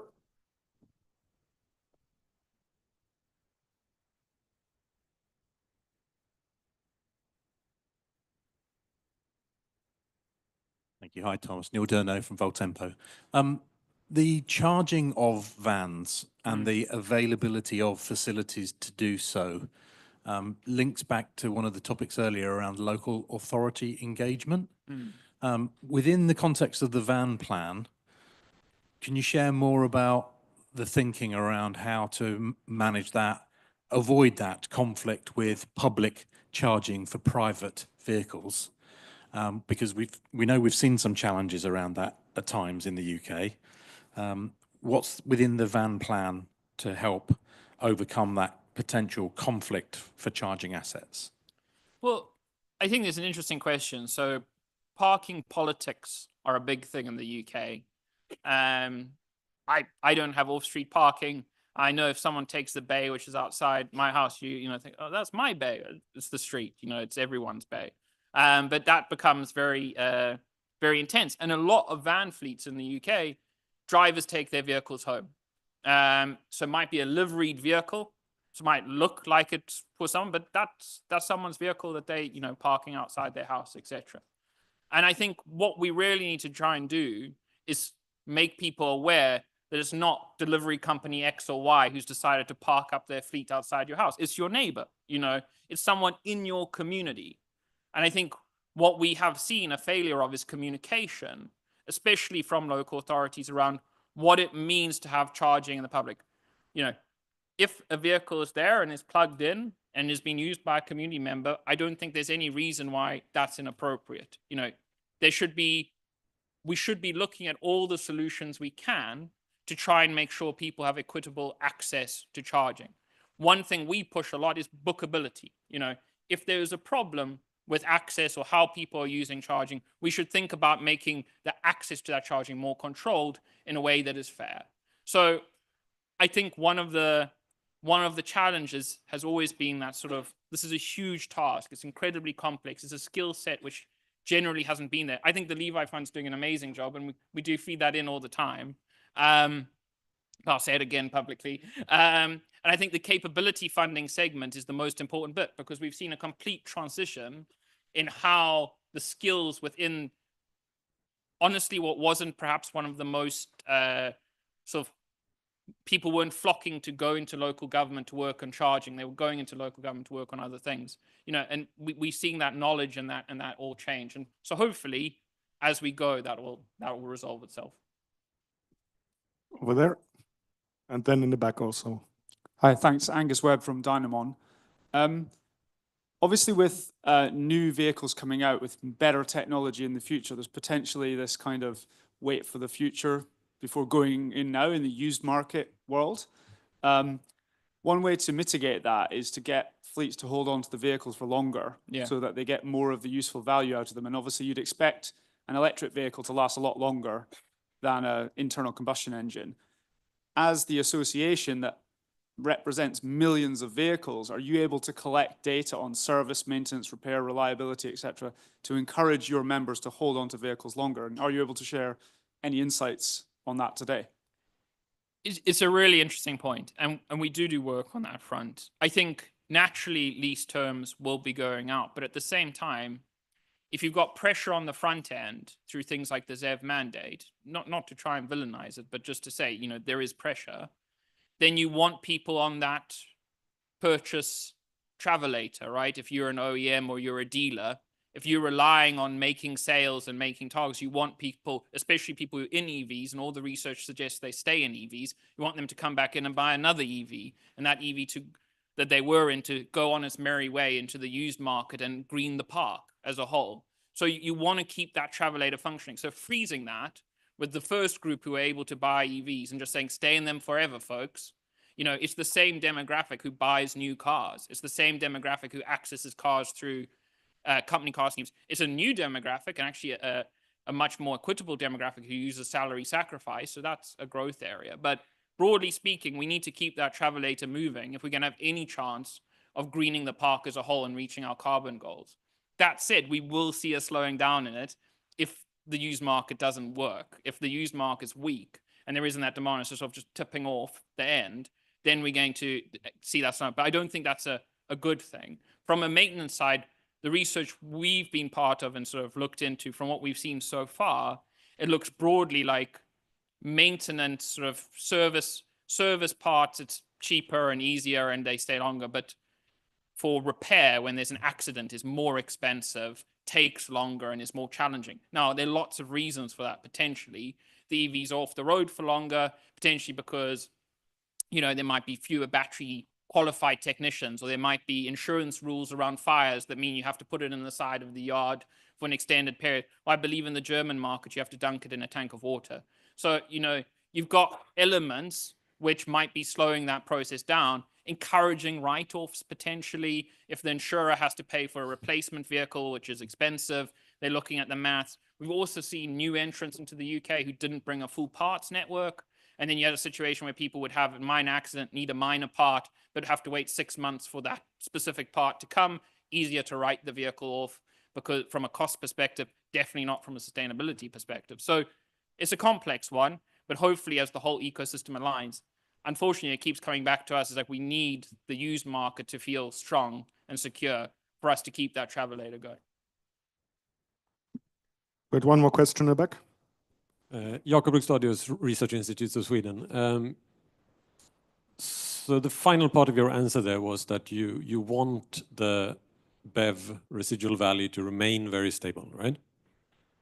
And then I presume you would also want the combustion engine cars value to depreciate quicker in relation to that. Is that correct?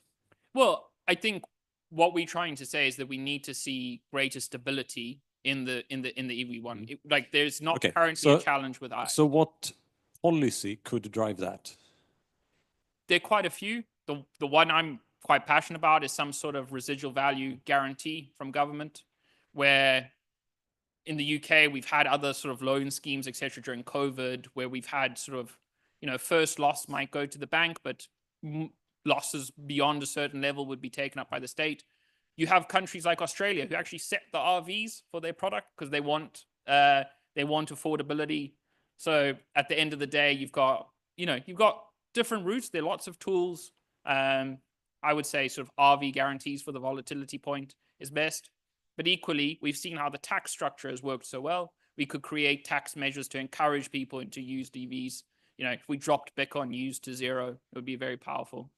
It sounds quite expensive to do something like a resale value guarantee. What about if you do stuff like zero emission zones, for instance, where you, as an example, where you rather make sure that the utility of the vehicle is better than the alternative. And because there is a scarcity of used electric vehicles, if you want one, you have to pay.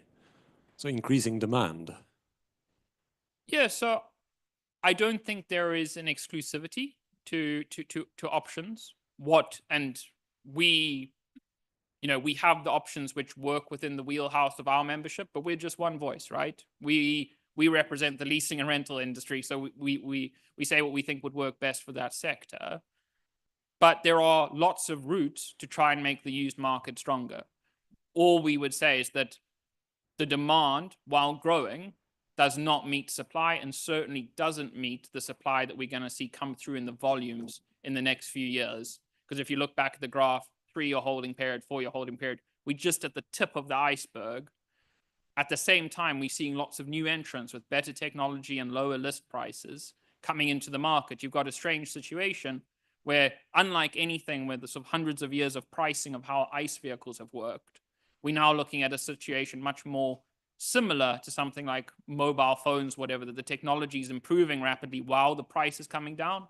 And that inevitably will have pressures on the used market. How we resolve that, we're not going to say that there's only one gospel and it's ours. It's just we need to look at that, and we want to make sure that there's a focus on that as the nut of a lot of the challenges that the market's seeing right now. Okay, that's it. Thank you very much. Thanks, Thomas, for the insights. Really interesting. So next up, we hear about technological innovation and circularity. I welcome on the stage Shiva Nouri from Cenex Netherlands, and she will talk about circularity potential in charging infrastructure. Welcome. Coach Amaditz, I hope I say it right. Yeah, that's okay. Great. Let me see how it works.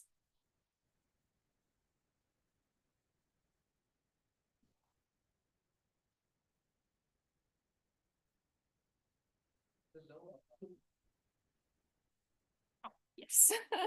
Great, thanks. Hi, everybody. Thanks for being here. Honestly, I didn't expect it many audience.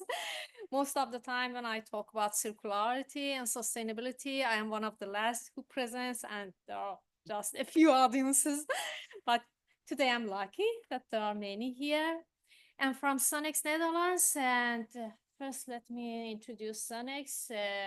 the attendees from the UK must know Sonex UK, our older sister.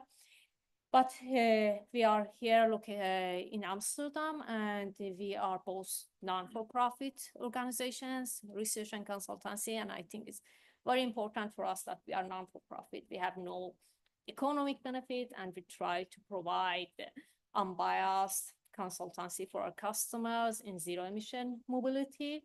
And we have 3 pillars. You see that in one hand, we have also, you see on the top, transport and mobility, when we provide consultancy and research on zero emission fleets like ambulances, bus fleet, electrification, shared mobility.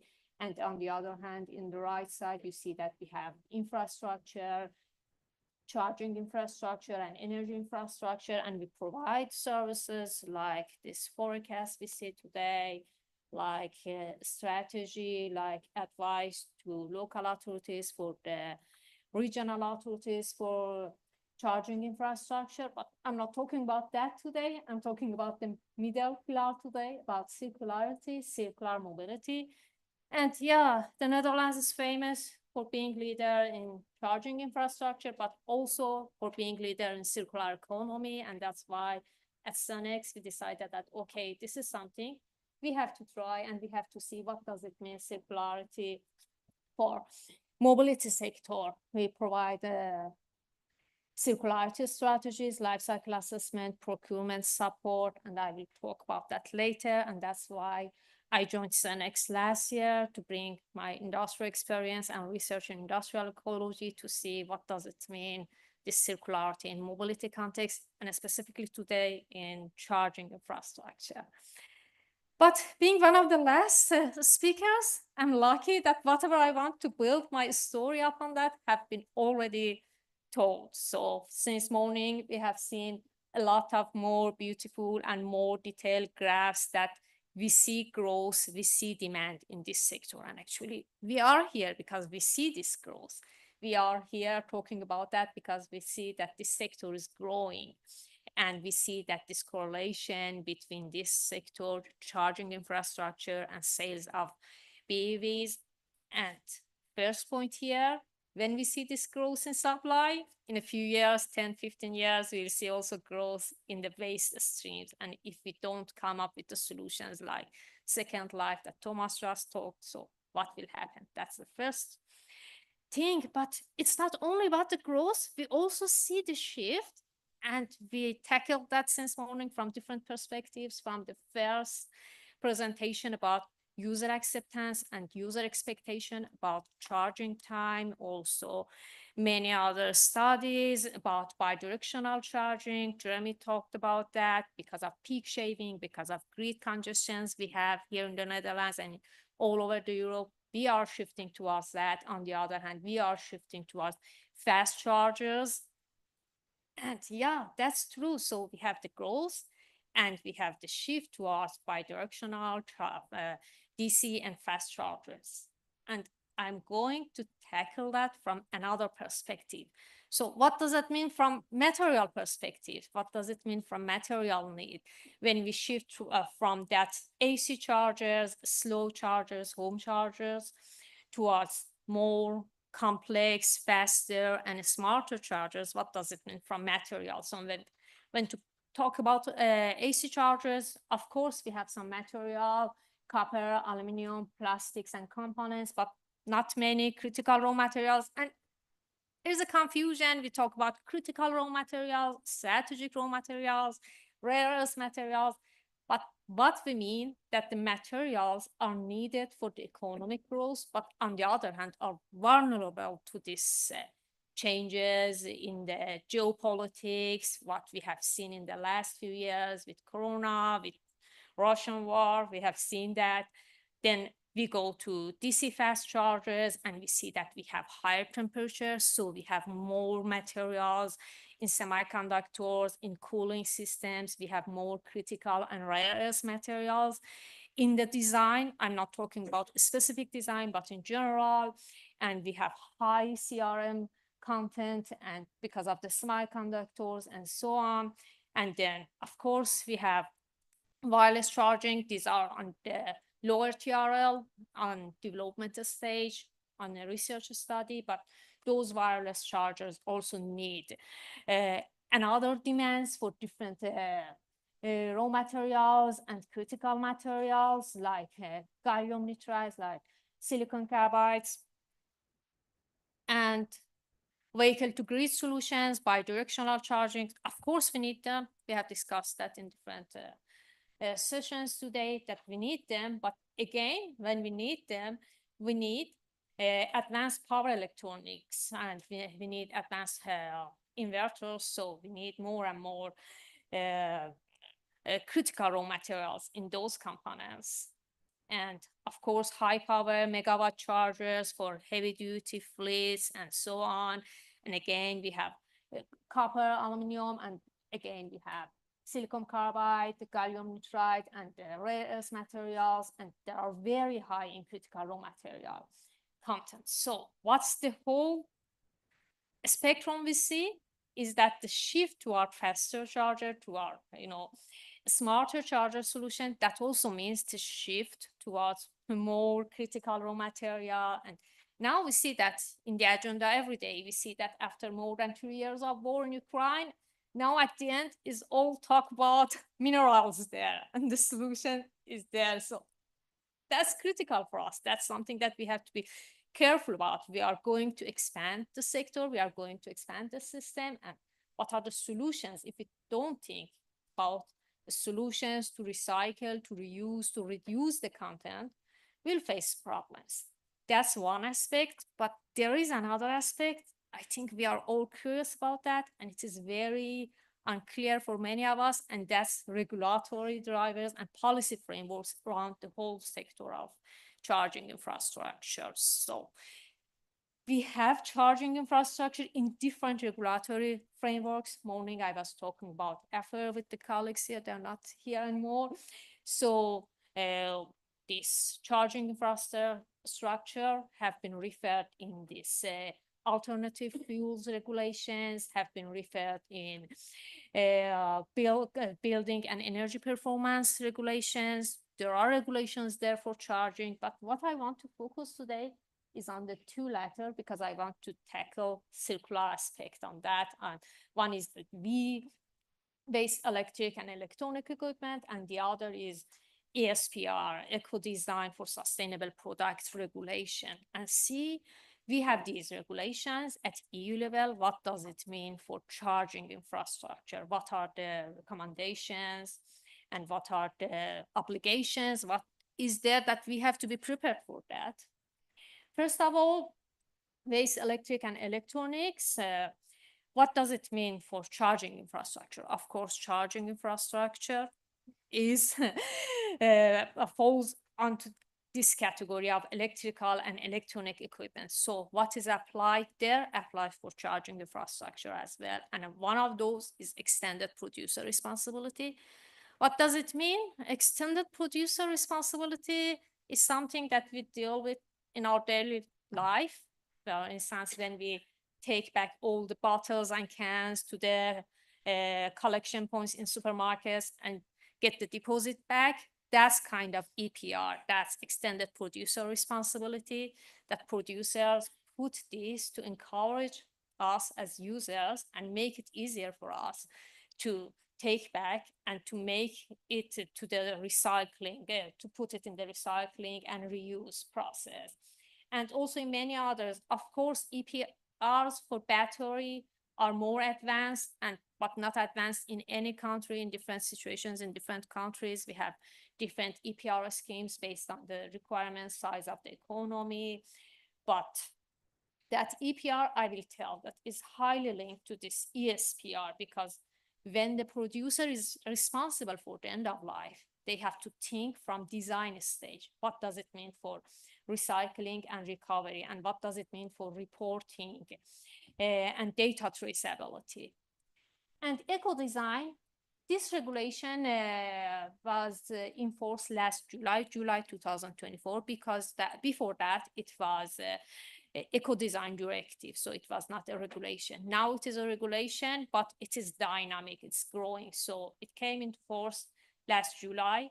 but now there are working groups, which groups of products are more likely to be covered by eco-design, and it means that by 2027, more or less all electric and electronics will be covered by these eco-design requirements. And eco-design requirements mean three main areas. The blue area, which is in the manufacturing phase, what is the recycled content of the manufacture of the materials used, what are the energy use and efficiency during manufacture, and also the green part, which is the use phase. If there is possibility for reusability, reliability, repairability, durability, what is this that has to be embedded in eco-design. And the orange part is the end-of-life phase of the product. What are the possibilities for recycling, for recovery of materials, or remanufacturing? And then what does it mean for charging infrastructure? Of course, as I said, ESPR is a dynamic regulation, just came in force last July, but it's growing. But it is intended to put broader set of requirements on whole life cycle, not only the use phase, but also manufacturing of the charge points, but also end of life. So it covers, it does not focus only on the operational, but on the whole life cycle. And then manufacturers might be mandated to design product to minimize the whole life cycle environmental impact, and also incorporate digital documentation for that. And that comes to DPP, Digital Product Passport, that now is mandatory for the batteries to provide the material and component specification in that, maintenance and repair information and history in that, and end-of-life management solutions in that. Is not mandatory for the charging infrastructure yet, but is very likely to be the next, charging infrastructure be the next on that. And the next, what are the solutions? What can we do? In one hand, we have these waste streams, and on one hand, we have these problems of critical raw materials, and on the other hand, we have regulatory forces. So one of the solutions is life cycle thinking and life cycle assessment. And of course, it's really complicated. When we do life cycle assessment, we look at the whole life cycle of the product. We don't look at only the use phase, but we also look at the raw material sourcing, about manufacturing, transportation, and distribution, and also end of life. And we see that the impacts in 17 categories is not only about carbon emission, is also about the impact on human health, the impact on the ecosystem, the impact on material and energy demand. And of course, to do the full LCA, we need a specific data from OEMs to be able to do that. Not all data exists in the databases. But we know that this is very complicated, and for that, we have also developed a serious game for LCA. If someone is interested, I can explain later or tomorrow that, okay, in this serious game, we have designed engaging game to people play and see how their decisions on selecting material and on selecting different processes, production processes, they end up with different environmental impacts. Another solution we have for that is our IH toolkit. It is a toolkit for design, and it doesn't mean that this is detailed design of the component, but it is mostly very basic design of the component when we go to the early stages of this design with conceptual design. So we integrate this life cycle and circularity thinking in conceptual design, in basic design of the components. That's what we also saw in eco design. You cannot design and at the end see, oh no, this material is good, this plastic is very good for heat resistance, but at the end of life we cannot do anything with that, we cannot recycle that. So our eco design toolkit, IH toolkit, sets priorities step by step by designers. It's not that we sit this side, you sit the other side. So together we see what are the priorities, what are the company objectives, and how you can put this eco design requirements into your product design. And of course, we do provide circularity approaches for what is the current state assessment, what are the opportunities for development, what are the actions could be taken from this point, and what are the stakeholders involved. And for that, in Dutch context, we have done 2 great jobs with governmental agencies. One was with NKL, Netherlands Knowledge Center for Charging Infrastructure, to see what are the stakeholders. We had roundtables in 2022-23 with industry in one hand and with policymakers on the other hand, to see what are the stakeholders, what are the priorities, and what are the solutions for that. And then, of course, we had another work last year, 2024, with RVO, Netherlands Enterprise Agency. Then we also did circularity assessment. We looked at this R ladder. I think I didn't put it in my presentation. I think everybody knows about that. R ladders now, they are everywhere. So we mapped the stakeholder. What does this R ladder mean for the stakeholders and actors involved in charging infrastructure? What does it mean for local authorities, for communities, municipalities, for government, for recycling companies, and different in each ladder, which actors we have, and what in each ladder, which solutions we have.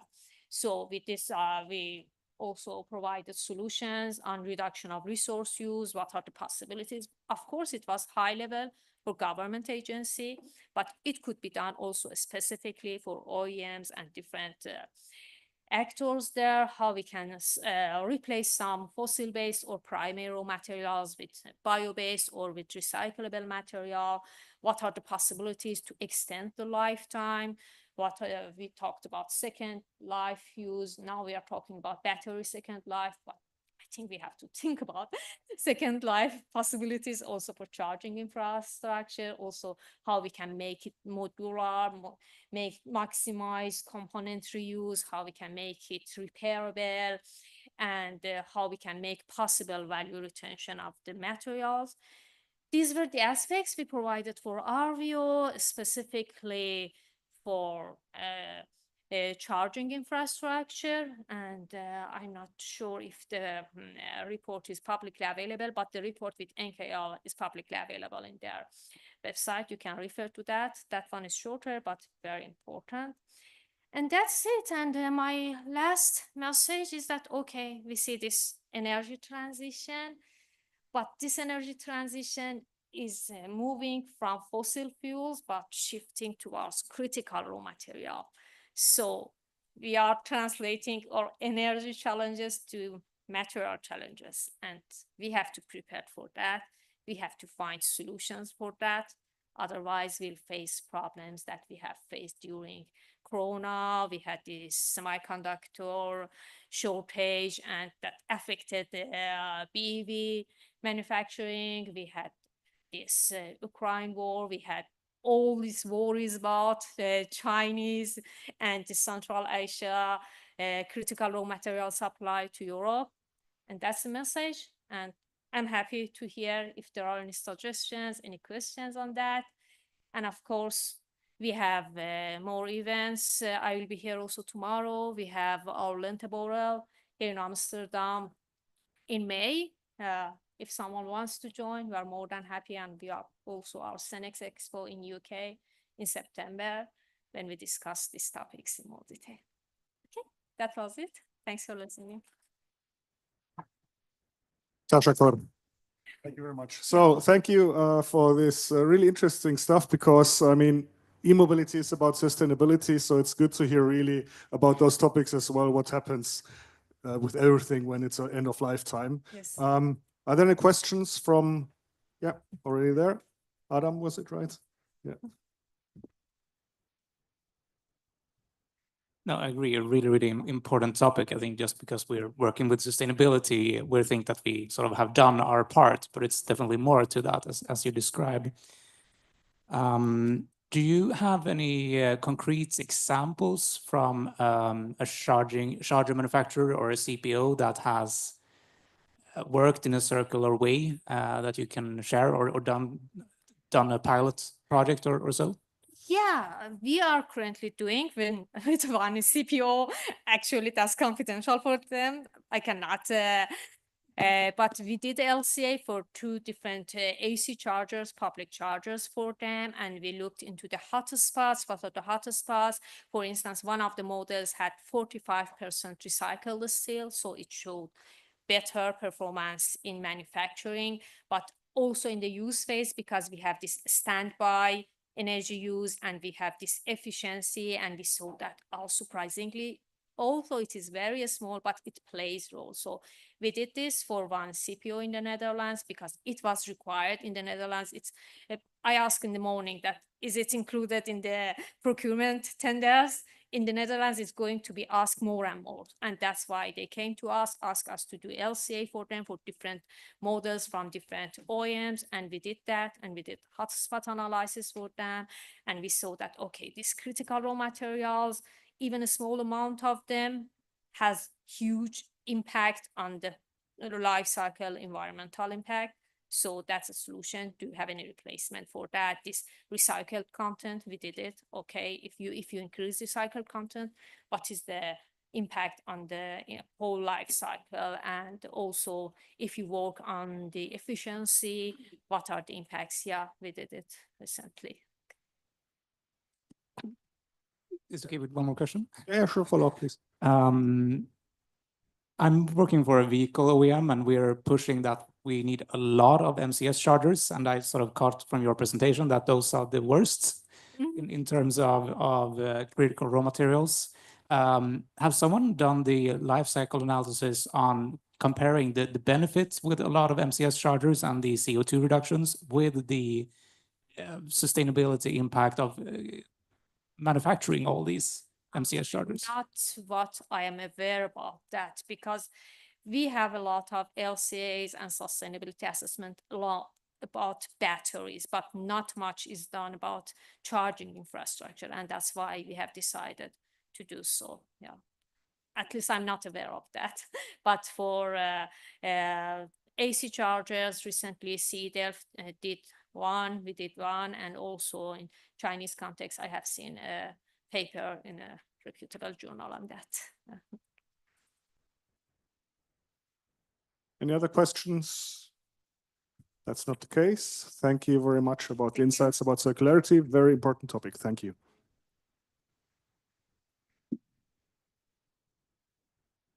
We now come to the next case study. It's about charger uptime, to put it short.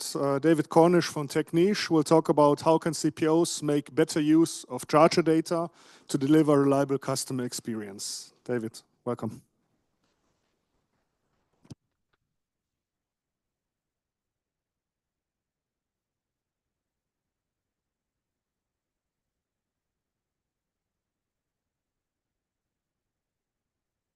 Get this thing working. Yeah, that's good. So thank you for having me here today. I'm David Cornish, and I'm an EV product specialist for Techniche. We focus on companies, helping companies get the best performance out of their critical assets, whether that's an EV charger, a coffee machine, or a car wash. So, use the wrong button again. Techniche products are used in over 40,000 countries, 40,000 locations in just under 40 countries across 5 continents, with a lot of major mobility retailers such as BP, Shell and Q8 and some EV ones as well. So Techniche EV, which is our product for charge point owners and operators, helps our customers improve the availability, the reliability and the uptime of their charging infrastructure. Now this in turn helps deliver an improved experience for the end users, being the EV drivers, so it secures revenue, helps build a stronger brand for their business as well. And every month we help deliver around about 500,000 trouble-free charging sessions for our customers. Since launching Techniche EV, we've been on a mission to work with charge point operators to understand what's important to them, how we can use their charge point data to improve their business, their revenue, and their customer experience metrics by building a more reliable and dependable charging network. So today I'm going to helpfully explain how charge point operators can use some of that charging data and that session analytics to improve the customer experience. So it's the only stat slide that I've got, which is that the EV industry is growing faster year on year. So about 6 months ago, I did a version of this presentation at Intercharge, and the UK had around about 65,000 public chargers at that point. And the Netherlands had around about 123,000 public, semi-public and fast chargers. So about 6 months later, the UK is now at 74,000 public chargers, and the Netherlands, depending on where you look, has 175 to 200,000 of those chargers. Now, as an EV driver myself, it's great to see this kind of rate of growth, which is needed to support the new numbers of EVs that are going to be joining our roads. But the greater the number of charge points that are around and you have to manage, the greater the complexity.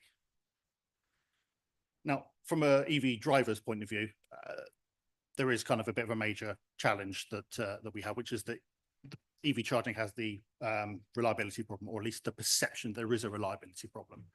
I think everyone here will recognize that the charging challenge needs to be tackled sooner rather than later to match that kind of projected growth for the electric vehicles in Europe. Myself, I think if I asked the EV drivers amongst us to raise their hand if you'd experienced a problem charging your vehicle away from the home or the workplace or using public charging, probably quite a lot of people would experience that.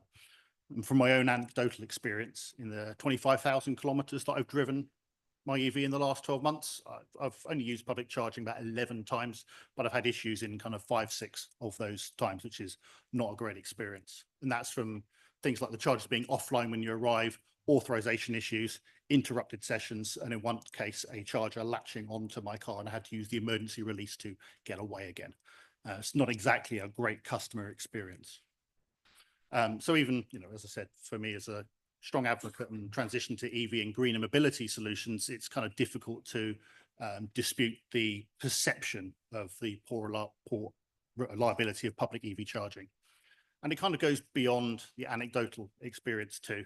So there's data from a study from Harvard Business School in June 24, which put charger reliability at just 78%, or a Californian study which determined only 73% of the chargers that were analyzed could deliver a charge lasting more than 2 minutes. And these kind of things back up the experiences that we hear from EV drivers. And therefore, it's kind of no wonder that the biggest anxiety of the EV driver community does still seem to be charger availability. Now, last year, Techniche conducted a study into the reasons that EV chargers break down. We analysed around about 5,000 chargers across our European customer base in the UK, Ireland, Netherlands, Germany, and Spain over the previous 12 months. They were mostly 150, 175 kilowatt DC fast chargers, less than 5 years old, and in public charging locations. So they're mainly at fuel forecourts, retail parks, and supermarkets. Around about 70% of the charger breakdowns can be fixed remotely. That's pretty good. That's, resets, software upgrades, configuration changes, or similar. But 30% of the breakdowns need a technician to visit the charger to fix the problem, replace a component, reset an emergency stop button, switch out a connector, something like that to bring those chargers back online again. And it's that 30% which causes the biggest headache for operators. It's got slow repairs, there's unwanted downtime, and there is that bad experience for drivers. So I've got the top 5 reasons for contractors needing to visit the chargers.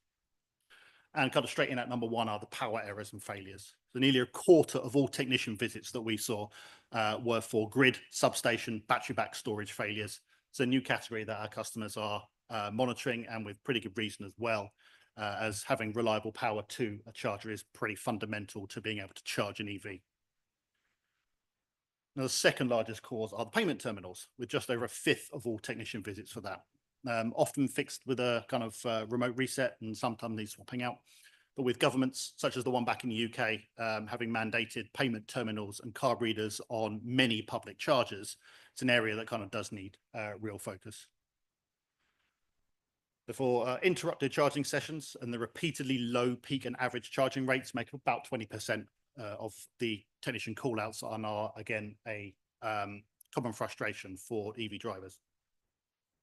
Of course, well, things like the battery condition, the state of charge, ambient temperature, and a whole host of other conditions affect the rate that the power is delivered at it is often a charger hardware fault that will prevent the high-speed charging even in ideal conditions.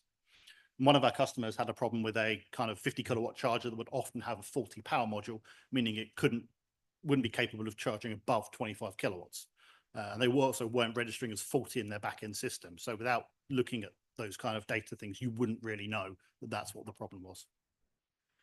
And surprisingly, only 18% of the breakdowns that require a contractor visit are due to mechanical and electrical failures.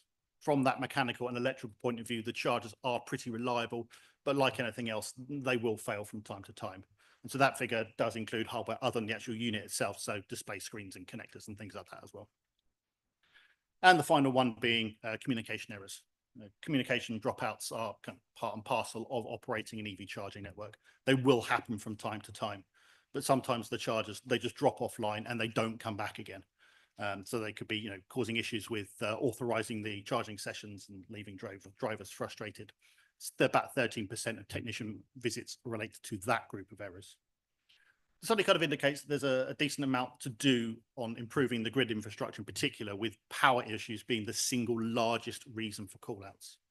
And this issue could be further compounded in the rollout of chargers to more remote or rural locations as governments push for that charging coverage equality, or those power-hungry rapid chargers in the more urban areas. Both often present a challenge for power delivery. In the meantime, better confidence in the reliability of EV charging can be gained through automating as much of that maintenance process as possible to return those faulty chargers for service to drivers quickly and efficiently. So for many years now, the maintenance of the EV charging ecosystem has been somewhat of an afterthought, especially in terms of technology. There are help desk teams that are out there that are typically monitoring dashboards, and they're consulting myriad spreadsheets and taking manual notes and sending emails and phone calls and chase ups. In our experience, it often takes them days just to get the right people and teams notified that there's even a problem with a charger, and that's before anybody's actually gone out to look at the thing itself. There are some charge station management systems. They'll tell you which chargers and connectors are in fault status, and a few of them will surface the vendor error codes in a clear and concise manner and tell you exactly what the problem is. Then there's a whole range of errors with chargers that don't present with those clear fault codes or conditions. So as far as the charge station management system is concerned, everything's fine. The chargers are online and they're being used and the revenue's being generated. So that's green lights across the board. So in general, what's wrong with that? We can point to a common oversight in the management of EV charging stations. The reliance on basic operational metrics and signals such as charger availability, transaction success, and revenue generation as the indicators of the network health and efficiency. And while these metrics are essential for the day-to-day operations, they do barely scratch the surface of what the data can reveal about the performance and reliability of charging stations. The CPOs might be confident that they know the uptime of their network, and that uptime percentage meets any client, contractual, or government regulations. But what does that uptime mean? And how does that translate into the driver's experience of using those chargers? There's kind of uptime versus availability. The uptime of EV equipment is often calculated from the stream of messages coming from the CSMS, from the charger to the CSMS. In the simple terms, if the messages don't indicate that there's a serious error, then the charger is up. But the uptime doesn't really tell the whole story. It doesn't really account for chargers that are technically up, but are suffering from issues that do affect that user's experience. So things like the reduced power output or payment terminal problems, things that were highlighted in the Harvard and Californian studies. Availability, on the other hand, considers both the uptime and the downtime of the system, as well as those in-between kind of issues. So those communication errors or planned maintenance windows, meaning that kind of charge is unavailable. They'll also consider issues which impact chargers that register as up, but prevent the drivers from charging. So again, things like smashed display screens, cracked connectors, and split cables. All of these were highlighted in a recent study by the company Charger Help, where it was shown that more than 10% of the chargers that registered as up were incapable of delivering a charge because they were unavailable. So while the regulatory bodies might be interested in a network's uptime, what matters most to the EV drivers is that the chargers are available when they want to charge. Now, Technician's heritage is in fuel retail. We've got a load of forecourt customers, and so we know a thing or two about forecourt maintenance. So if a pump breaks at a fuel station, Firstly, it's not usually that big a deal because there are usually at least 8 more that you can pick from. And if you go back the next day or later the same day, it's highly likely that that pump will be back in action and dispensing fuel again.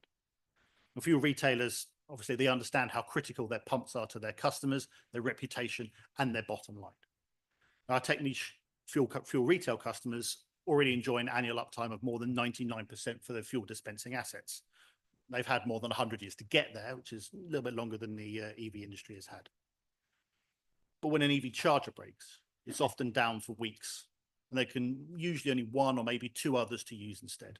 And they might also be out of service or already being used, meaning that drivers often have to hunt around for another one nearby or limp onwards, feeling increasingly anxious as their range deteriorates. It's usually not something that ICE drivers have to worry about too much. Now, the EV chargers are amazing high-tech devices, and they are getting smarter all the time, but the supporting technology hasn't really kept pace, and the tools used to optimize, analyze, and manage that maintenance are often immature if they've been even thought about at all. It's another ChatGPT image.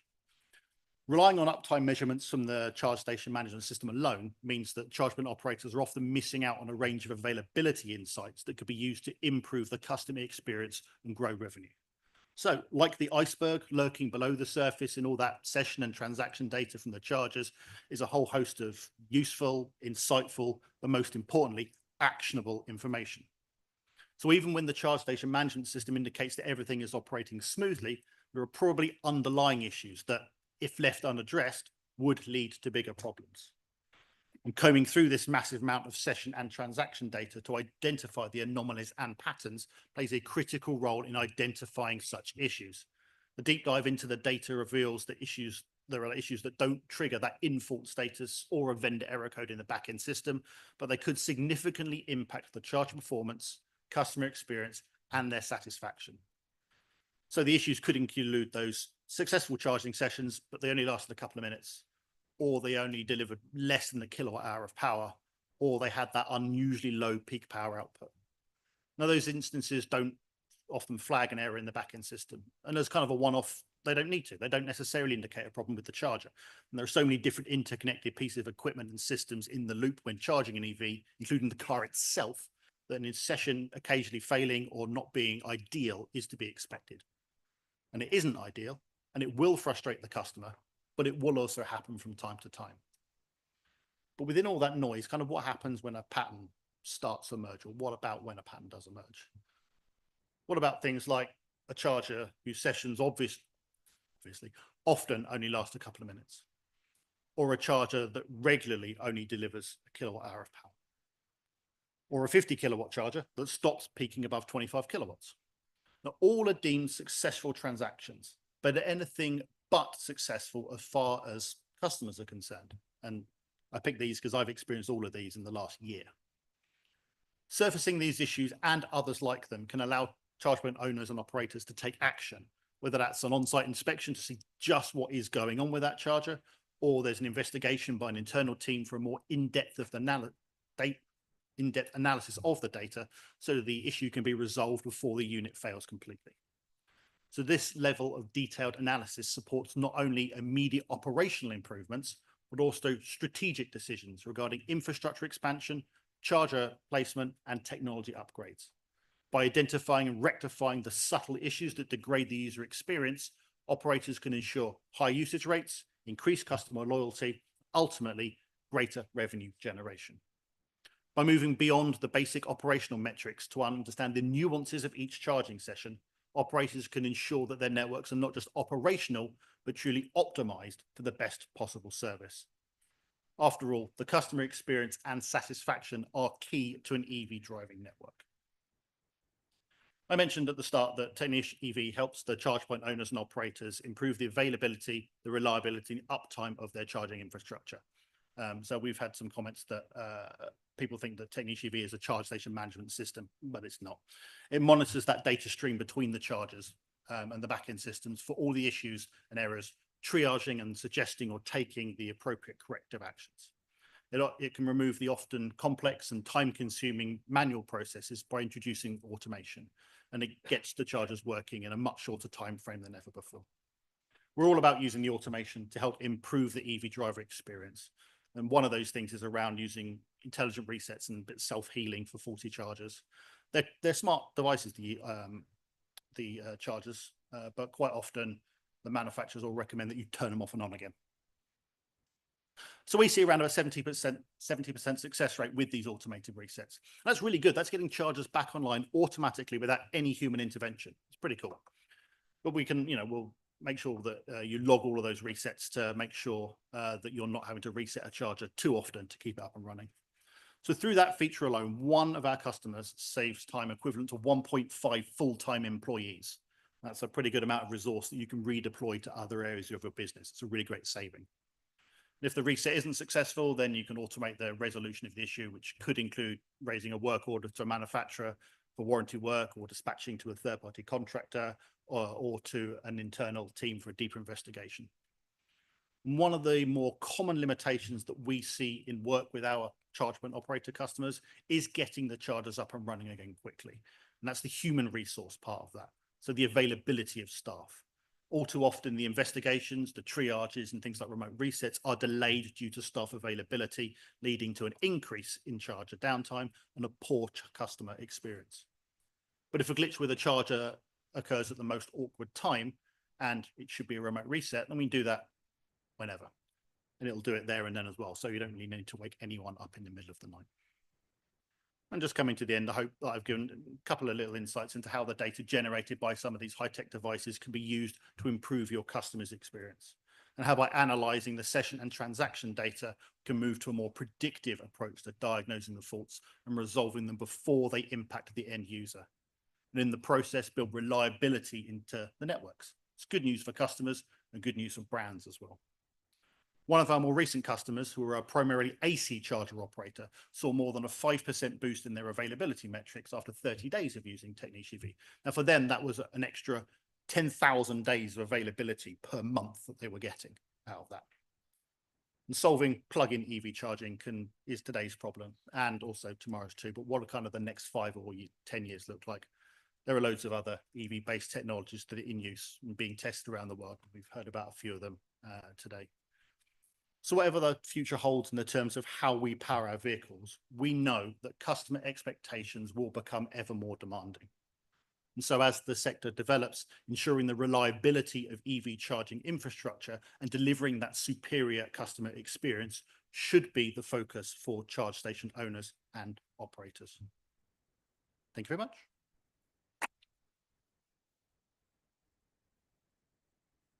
Thank you very much, David. I think that's a very important topic. If the charger doesn't work, well, then the charging experience doesn't happen. So, very cool. Yeah. So are there any questions? I already see in the back, hand is raised. 1, 2, 3. We'll start with you. You already have the microphone. So that I win. I just wondered, had you considered something really important? Up till now in the presentations, there's been about 6 images of people. One of them was a male and he was happily charging his car. Then there were 5 females, one of whom was a child. Now, she definitely shouldn't be charging the car. The other 4, 3 of them were confused and one of them was making progress. So I actually wonder, have you considered that it's the women drivers that are causing all the problems with the charging? I think we can blame the Adobe stock imagery for that one. Should be questioning Adobe stock imagery before we start using it in all our presentations. Good point. Next question in the back, please. Okay, so a quite different question. I happen to have worked on a very similar thing for petrol stations, and I was wondering if you can discuss a little on predictive maintenance. So doing something before the problem occurs and recognizing that in signals. So what I'm specifically asking about is, which of these problems that you've mentioned a lot of them, which of them do you think are predictable, and using what signals? There's a lot of work that we're doing at the moment to look at all of the failures, all of the reasons, not only for resets, but also the hardware failures themselves, and look at the events that occur prior to them failing. There's quite a lot of hardware failures, like internal hardware failures that can be predictive. It becomes a bit easier if they're using OCPP 201, as there's a lot more components, a lot more detailed on that regard. 1.6 is pretty good, but it is around all of that analysis of those events that lead up to that and watching for the patterns so that you can attempt to predict what happens and send somebody out, or do that preemptive reset prior to the issues kind of occurring.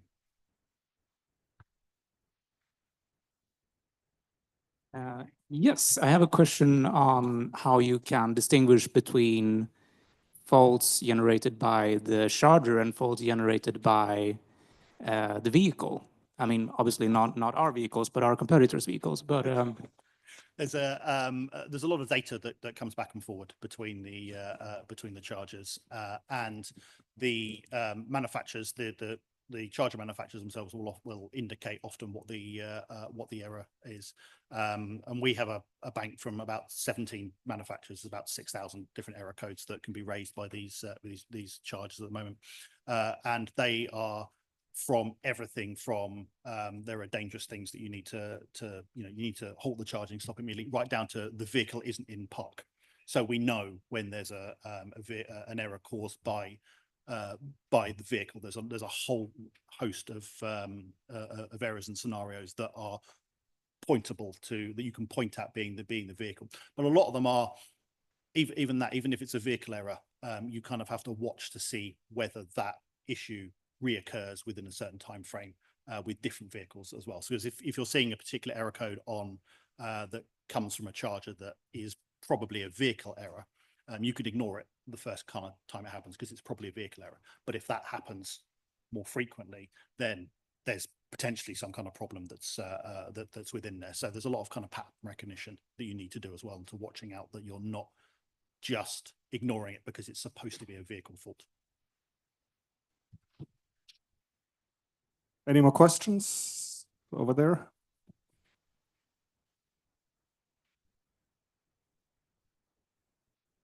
Hi, Toyota OEM here.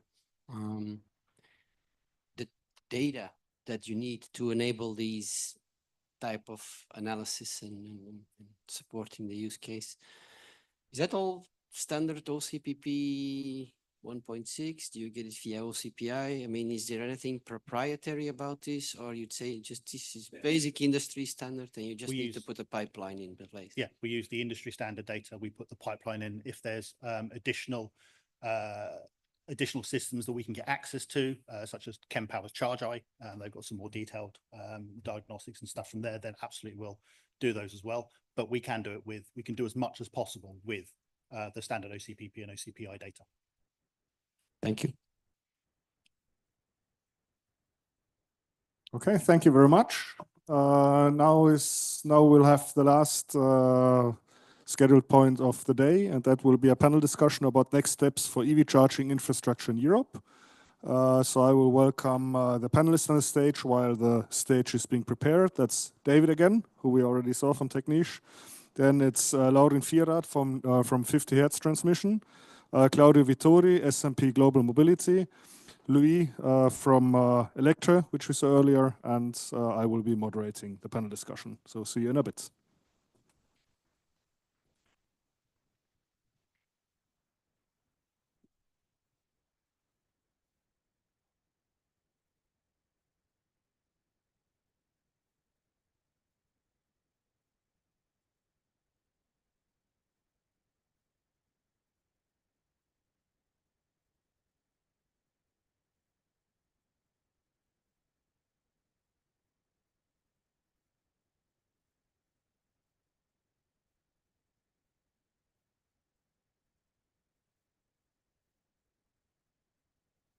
So I would like to start with a short introduction round from everybody, because maybe there are some participants who came in later or joining later online, so that everybody knows who is talking here. Maybe we can start with Claudio. Yeah, sure. My name is Claudio Vittori. I'm the leading analyst for S&P Global. I'm the person who looks after what we call the charging domain in S&P Global Mobility Research. So basically, we are researching at the nameplate level what are the major specs influencing the vehicles to come, the vehicles that are expected to be in production, and consequently on sales and VIO. And then we are also having our own intelligence on EV charging infrastructure landscape. I'm still David Cornish, and I'm a product specialist for Techniche EV. We do the asset and maintenance management for EV chargers. I'm Louis, General Manager of Electra for Benelux. Electra is a European fast charging CPO. Hi, my name is Laurin Vierath. I work as a business analyst for 50Hertz, and 50Hertz together with the Elia Transmission Belgium. We form the Elia group, and we are transmission system operators operating the high voltage grids in each our countries. And I'm still Tommy. So let's start with the discussion. First question will be, how do you rate the overall EV charging landscape in Europe? General picture, how do you rate it? Why? Well, it depends, I guess, where you are and what you want. But from what I see is that sometimes I walk in the streets in Berlin, and then there's randomly pops up an EV charger out of the ground, and sometimes I don't understand why this one is here. Well, it's good that there's chargers, but yeah, I guess still we are lacking behind, and there's great anxiety by end consumers to buy an electric car because they are in fear that the charging infrastructure is not there yet. But this is only my personal view. I want to hear the personal views. Also from the CPO side, I mean, your sides are very good, obviously, but how do you see the overall picture? Yeah, I think that in the recent years, there has been a very strong growth in the network of chargers, be it with Electra, be it elsewhere. And this strong growth has been even steeper than the electric vehicles one. So I think that we are in a positive dynamics, and I would say overall, I would rate it quite positively for this reason. David, you know what's going right or wrong? I'm also interested in your opinion. Yeah, so I think in general in Europe it's pretty good. It does depend on where you kind of are. Most of my experience is the UK and France from a personal experience, and yeah, it's pretty good. Even though within the kind of the 11 times that I've done the charging over the last year publicly, I have had quite a number of issues, and I don't know whether it's just me. Claudio? Yeah, I think my colleagues are much better entitled than me to talk about the situation. And I would say that it depends on now which is your perspective, right? Is it like a numerical perspective? Are we, competing numerically with the regions? Is it more in the consumer angle? Are the consumers satisfied, as we have seen this morning about the deployment of charging station? Are we in terms of being equally distributed across the European Union? According to the angle you are observing the EV charging infrastructure, then you can have different view. Also, in general, I think it's not that bad. I think we are still I wouldn't say in the initial queue of deployment, but if we look at the number of vehicles expected and the number of stations that we need to install to cope with it, I mean, I think it's going to be a long journey, and in this journey, we're going to make improvements. And if we look back at the initial stations installed like 10 years ago, I mean, we were all aiming for having 50 kilowatt charging station installed, right? And then we suddenly realized that 50 kilo was no longer enough. So we also need to see how the future will evolve, and so for now we are probably not that bad, but a lot of challenges ahead, I think. So overall situation is okay-ish for the time being, but as Claudio said already, I mean, there will be a huge growth in EV in the future, and I think this will also needs very much investment, very much building up of infrastructure. AC and DC chargers, currently majority are AC chargers, so I think that you all share the opinion that we also need more DC chargers. I mean, there was the question earlier, do we really need the DC chargers? how much do how fast have the chargers? How fast must they be in the future? Maybe I can go first, and I mean, probably again, you guys, especially you, have more the financial situation under your eyes, so you know better. And I think DC is where maybe you can play a little bit more in terms of economical sustainability in the long term. I mean, there is also driving in terms of technology. We discussed today about the DC wall boxes. It's something that is not appearing now, but let's assume that an emerging trend in China of vehicles.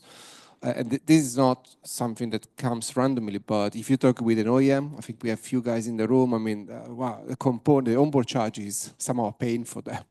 So I mean, if you ask the OEMs, will you see any future where the onboard charger will disappear? I'm sure that 95% will answer yes.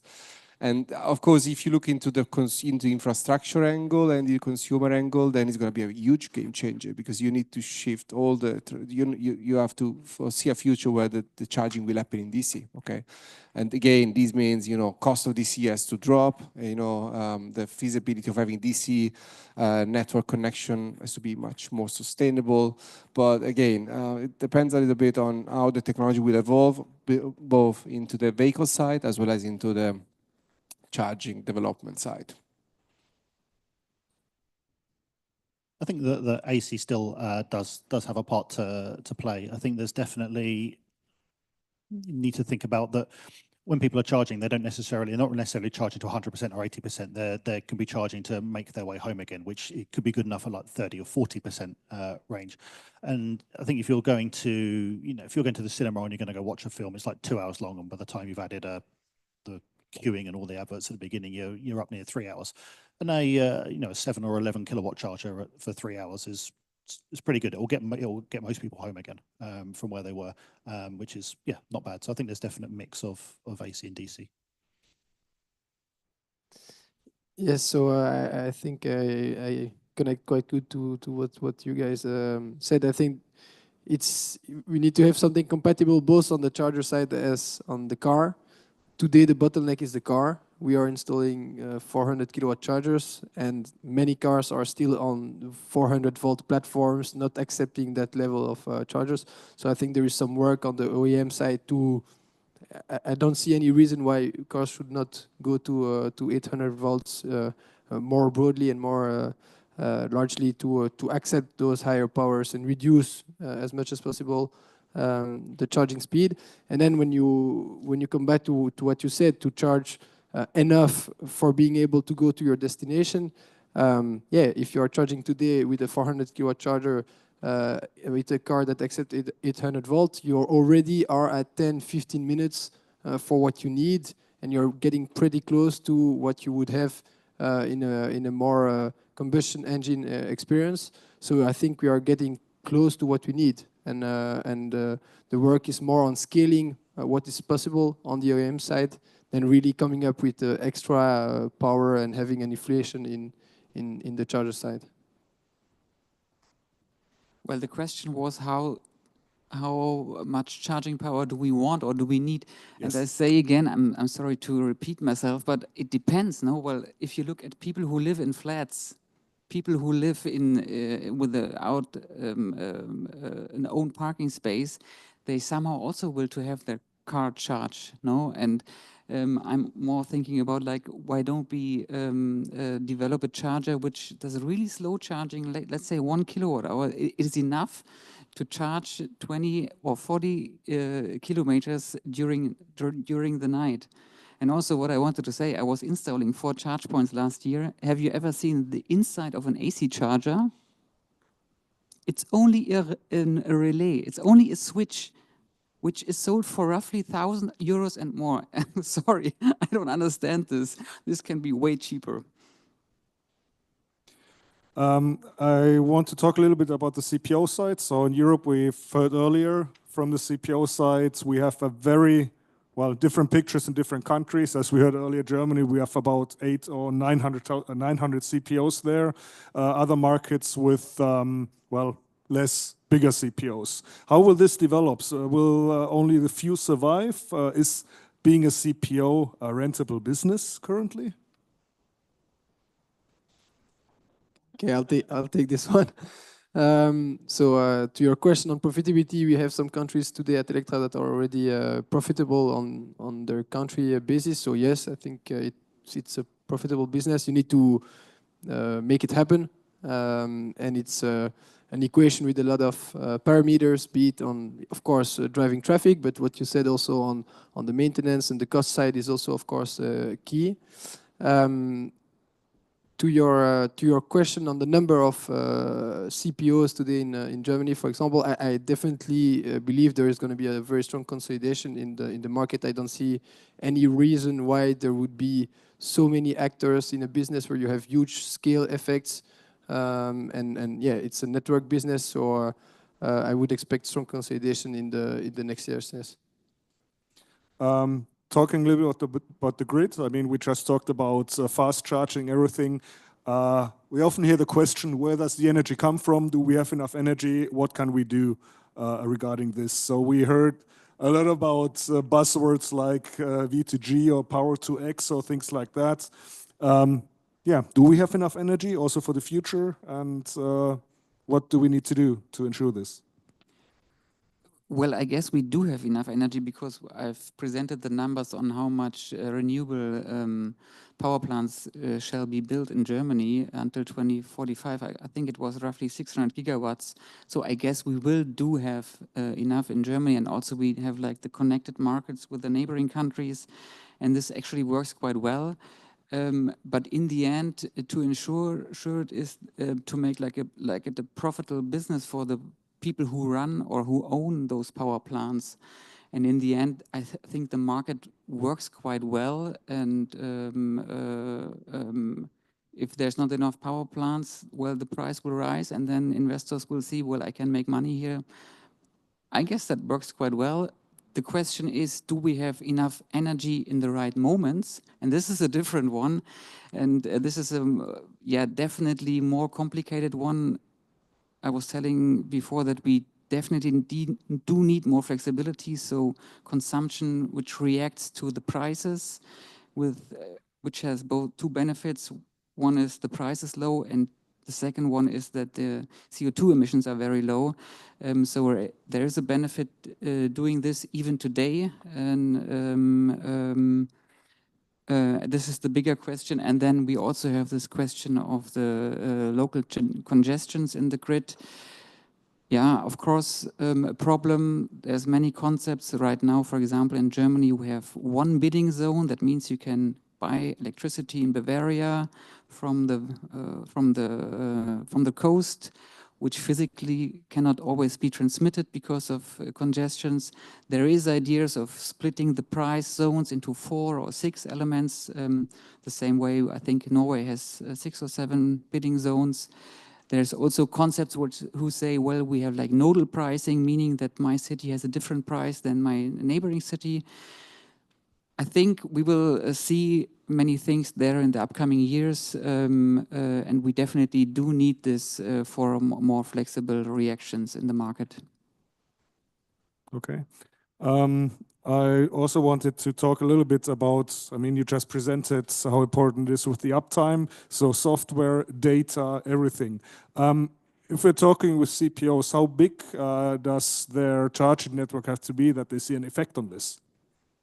I think it really does vary with the different kinds of CPOs. We've had CPOs come to us where they've had, they've already got a couple of thousand chargers in the ground and kind of being used, and they've been solving the maintenance problem to that point by throwing people at it, by just having really high head counts to kind of deal with it. And then we've had others where they've had 100 chargers, and they realize that at that point they don't want to throw the people at it, they want to invest in technology for it. And then we've also had that kind of third stream where we've got some customers that are signed up that don't have anything in the ground yet because they want to do it from the ground up. They know that it is such a valuable resource, all of the data that's in there, not only to do the maintenance and the asset management for it, but also to do their own kind of analysis on all their utilization rates and all of their failure rates, and just everything is really important. So it kind of depends on the different kinds of CPOs that there are. Okay. When we also talk about the grid again, you also said it's you just talked about Germany and the contracts we have between different countries. I mean, how's the situation if you go to, sorry, Claudio, southern Italy? How's the situation there? So how can we ensure that this will work also in all of Europe and not maybe only in Germany? Well, we will need a grid expert from Italy. I'm not afraid. I'm afraid, but I can tell you that for what I know, I mean, there are the bottlenecks are really at the very regional and local level. So the major issues we are having at the day is when you want to install a charging station or a location or a multitude of stations in a given place, and then this is where the complexity comes, because you enter into the permit area, so you need to wait a lot of time. The connection might be not ideal. The level of services around it can be complex. I think systemically speaking, I don't think Italy has major problem or bigger problem than what we are currently facing in other regions, especially in Europe. Or well, it can be very similar to other southern, countries.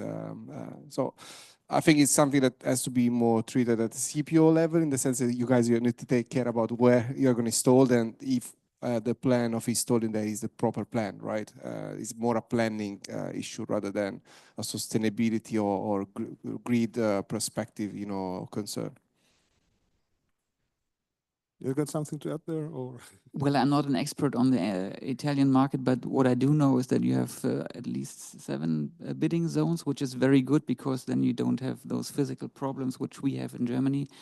And Italy is super sunny, and solar installation is so cheap now, and it's not rocket science, no? So everybody will see the business case once it is there, and it will install solar. So I don't expect it in South Italy.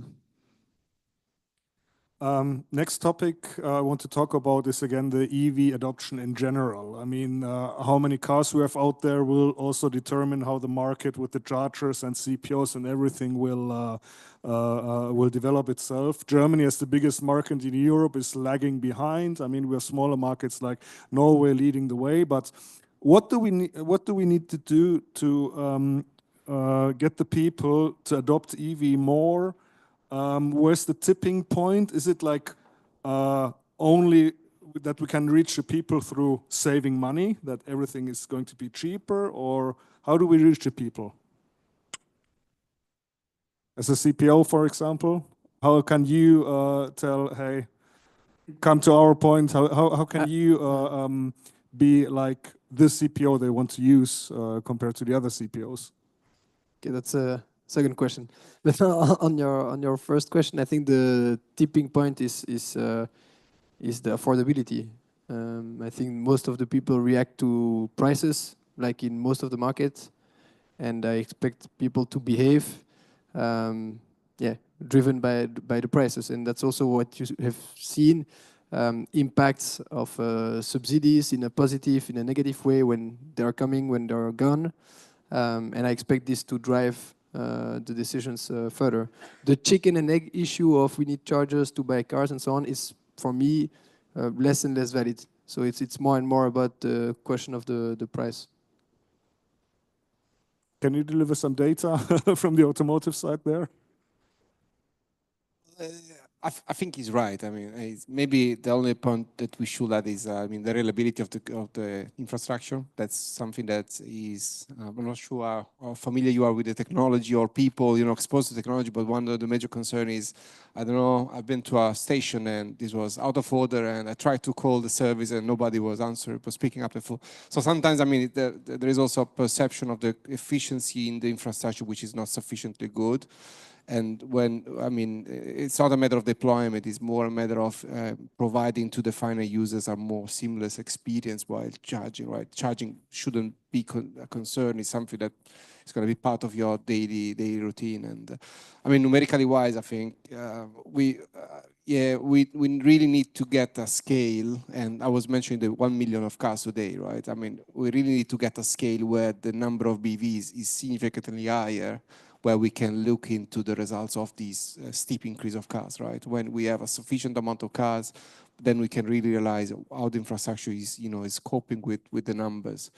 there is no magic number. If you were expecting me saying a magic number, I don't have a magic number, but I mean, it's a matter of, all the factors playing together, and maybe apart from what he said, I mean, the reliability is probably something that is going to be really important for the consumers. So I think the user experience while charging is kind of a big thing as well. I mean, nobody who has a car has really ever been taught how to fuel their vehicle. You just kind of know it through osmosis.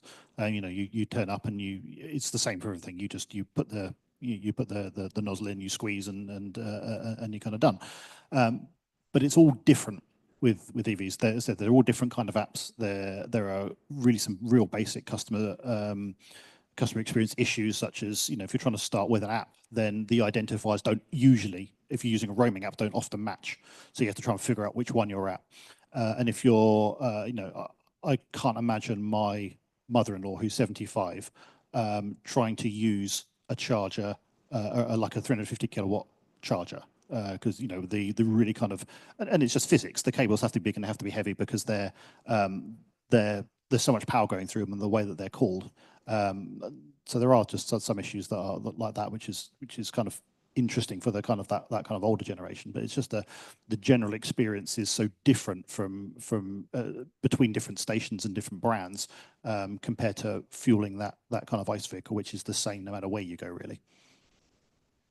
Absolutely. So, for example, what happened, I think 2 weeks ago when I was driving from southern Germany to western Germany, 600 kilometers, I looked for a charging station I wanted to use. I drove with a Lotus car, which can charge with 300 kilowatts, 300 kilowatt chargers, but then nowhere was shown that this station is currently under maintenance, so I couldn't charge there. And I think those are points that are not helping in the EV adoption. So again, data, data sharing, things like that. And I think that you all three collectively answered to your second question, why people would go at Electra. And that would have been the next question. How can the many CPOs distinguish one from each other, or be unique or something like that? Yeah, so I think you partly already answered, right? On notifying on the maps that there is maintenance, on the user experience, on the reliability. I think those are all details, but that collectively enhance or destroy the experience, and which are really super key to us. And the fact that you are a pure player only focusing on one thing, being the development of a fast charging network, helps us trying to be exceptional on that aspect and differentiate ourselves from others. And obviously also services around the charging itself, as Ruth learned earlier. Exactly. Good. Let's talk a little bit about technology and what's to come. So do you see any major trends in chargers that are being developed and built and delivered? What do you expect in an ideal world from the next charger to come? It's a good question. I don't know if you have aspects to share. Not really from what's kind of coming next. It's just kind of what we're seeing being with new customers that are kind of coming on board with their DC chargers tend to kind of hover around that 150, 175 K mark. That at the moment seems to be the sweet spot for the kind of, especially the vehicles that are on the road, and the kind of the slightly cheaper ones where they're going to be 400 volt or where they're not going to be charging at 220 kilowatts and above. That seems to be what we're seeing at the moment for the DC chargers that are there. I think to complement on that, so in the light commercial vehicle, what you mentioned, in the truck, of course, there's a lot of development on the chargers to gain higher powers and mega charging systems. And then next to the chargers, there's a more and more question on the batteries. I mean, we spoke about grid congestion. So we now see chargers together with batteries, be it in one hardware or in two pieces. But that's definitely something that's that we hear more and more talking about, and especially in countries like the Netherlands, where grid congestion is significantly becoming an issue. Yeah, maybe it's a good fit that I'm here on stage, because I'm the most stupid end user EV driver, because I don't even have a car. I ride my bicycle. But what was complicated for me the first time I charged an electric car is like plugging the cable and then it was locked and I couldn't unlock it. And that would be something I would expect from the next generation EV chargers, that the usability is, easier to understand. It must be similar or as easy as charging fuel in a car, I would say. Or plugging in the connector into your smartphone and just charging it. Yeah, something like this, for example. Yeah, and if you want to unlock an EV charger with an iPhone, with a smartphone app, it's quite complicated to identify if you are on the right charger and not the charger which is on the next spot. Absolutely. Ease of use is one of the keys. Absolutely. I see that also. Because I also want to reserve some time for questions from the audience, because there also might be some more. I would like to have your opinion or your thoughts. What is like the one most important thing from your opinion that needs to develop as soon as possible in Europe to have the best charging network in the world?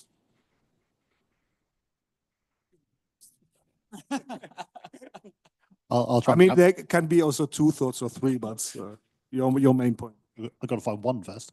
I think for me, I think ease of use is probably the biggest thing for me in seeing how the different experiences are through all the different kinds of brands that are out there. Really does seem to impact how drivers find charging their car. I know anecdotally that there are a couple of friends and colleagues who will pretty much stick to one brand because it's the brand that they know. It might not be the easiest to use, but it's the most simple that's there. So they'll look out for those on the kind of corridors rather than just going to whatever the next one is. So for me, I think making it easy so that everybody can charge without having to think about it is the number one for me.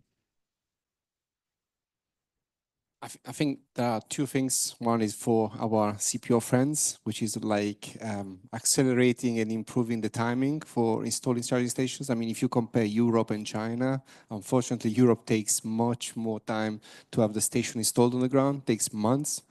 I do recall our one of the person attending last year, I said in one European country, you may take up to 2 years to have the charging station installed when you get in trouble with all the legislative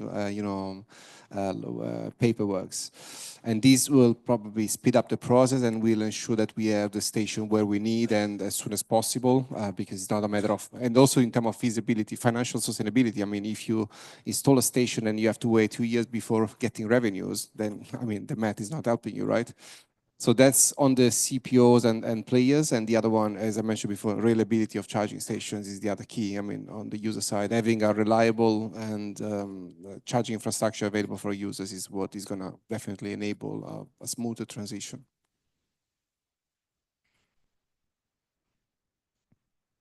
Yes, it's hard to pick one. I think indeed the reliability user experience is a collection of many little details and items that can enhance the customer journey.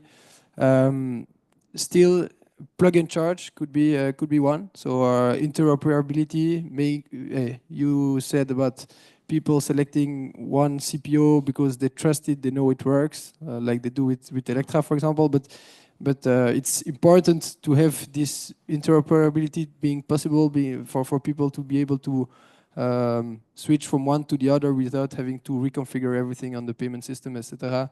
To make it as easy as possible. That would be one major one. Well, I think what we need for the perfect charging infrastructure is an educated user who knows how to use it. Well, it is not rocket science. You buy a product, you somehow organize delivery via plugging a cable, and then there's a payment process. There's no rocket science, but people, they're not used to it and they don't know how to use it. And well, if you gave a person in the 90s an iPhone, that person either didn't know how to use it. So I guess we really are in the trouble that the people don't have the skills, don't have the experience, and we would need we should invest more in educating them, taking the anxieties and motivating more to get used to it. But in Germany, there's also a lot of press releases against EVs and whatsoever, and this doesn't help at all. So to conclude, reliability, easy usage, faster building, and a manual for dummies. Right. Okay. I think that's a good point to conclude this. Are there any questions from the audience? Yes, hold your horses. Microphones will come. Let's start over there. We'll come over there. Well, thanks very much for the interesting discussion. Just in relation to the rollout of EV infrastructure and kind of what's been done in Europe in the early mover areas like Norway and Denmark and in Amsterdam. In Ireland, we're quite behind the curve at the moment, but we're moving forward with strategies with local authorities. And one thing we're looking for to identify through the strategies is user needs and what user needs are needed, be it high-powered infrastructure for your en route charging or your nighttime slow charging. So I know we went on a trip to Norway recently and a lot of high-powered infrastructure, but has anyone considered the effect when destination charging catches up? So when you have a good offering at every hotel, if you have a good offering at every workplace, you may not be as reliant on the en route. And how does that impact the commercial model behind the en route charging? You know, so if you don't bring it all up together and kind of focus on one, such as en route, without doing the destination in tandem, you could be kind of over-supplying infrastructure at that one user need. So is that being considered by charge point operators, or is there sort of a coordinated approach to delivery of all chargers to meet all the different user needs? Do you want to take this or? Okay, yes. Yes, I think it's very regional specificities or local specificities that drive the usage more towards a destination en route or whatever. And I think that overall there will be oversupply and there will be consolidation in the number of CPOs, but also in the number of stations.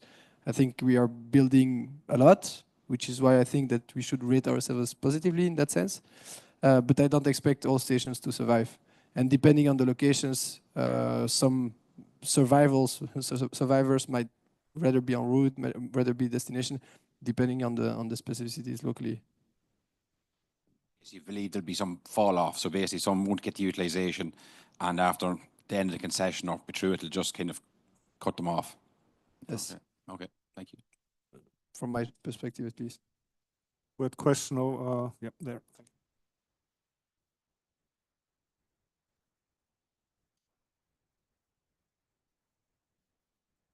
We are currently a few % into the expansion of charging infrastructure when we look at how much we're going to deploy eventually. When you come back to this conference in 5 years from now, what problems will you be focused on then? Grid? Not if you do smart charging. It probably still will be for us, seeing a lot of the maintenance and issues like that. I mean, we do forecourts, and we're still seeing, you know, we run the maintenance operations for a lot of forecourt companies. So it'll be, for us, it'll be still the maintenance. It might be smarter than it is now. It might be more automated than it is now, but the things are still going to break down. So that. So you think the chargers will still suck in 5 years? Yeah. Okay. I think honestly, 5 years is not a really huge horizon. If you consider, you know, life cycle vehicles and how the vehicles that are currently in production will go in probably not less than 7-10 years on the roads. I mean, you can easily do the math and see that what is currently under development is not, you know, dramatically changing the technology that it was like 5 years ago. So I think in 5 years, we probably are going to have the same challenge, maybe, you know, in a different scale, presumably, hopefully. And maybe in 10, 15 years, we are going to start talking about, you know, new technologies, you know, and then this is where probably presumably the whole 800 volts cars will be on the road, maybe in 15 years. And then we're going to talk about, you know, replacing the 400 volt stations. I mean, that's But 5 years is not an horizon where I think is gonna move the needle of, you know, the challenges. Also, I think in 5 years we will see still many chargers that are currently installed in Action with a lifetime of 5 to 10 years, so they could go to 15 years. And during that time, I think that the chargers also maybe will be more reliable because companies can work on their protocols, maybe use more of the data, have more jobs in maintenance, better support, etc., etc. So I personally think that in 5 years, the charging network will be more reliable, to be honest. And on that question, I think the grid will be a big question in 5 years from now. We see it as a big question today in the Netherlands. We see it coming into other countries. It's spreading very fast, the congestion issues.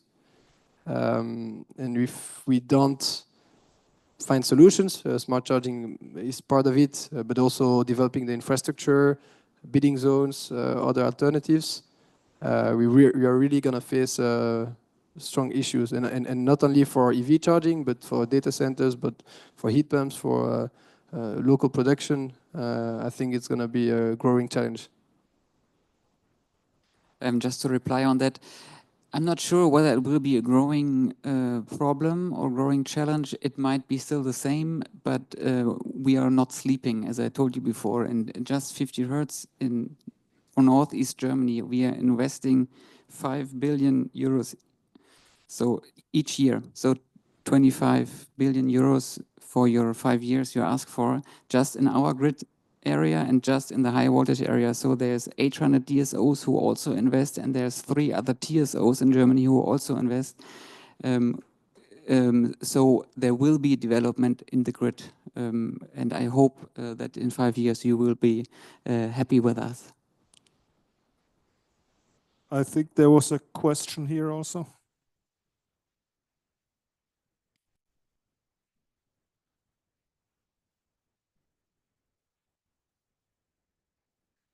It was about the discussion around non-availability of charging stations when you were on your trip across Germany and one being serviced. If we think about commercial fleet vehicles and their reliance on locations to fulfill their duties in a time-constrained manner, what do people anticipate is going to need to happen with the resilience or the development of specific facilities to suit commercial vehicles?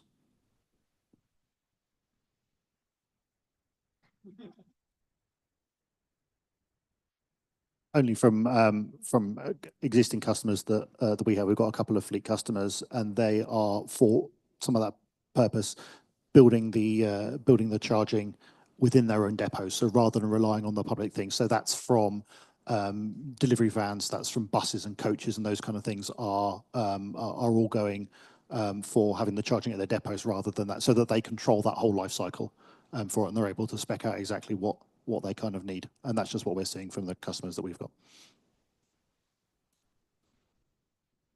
Okay, or?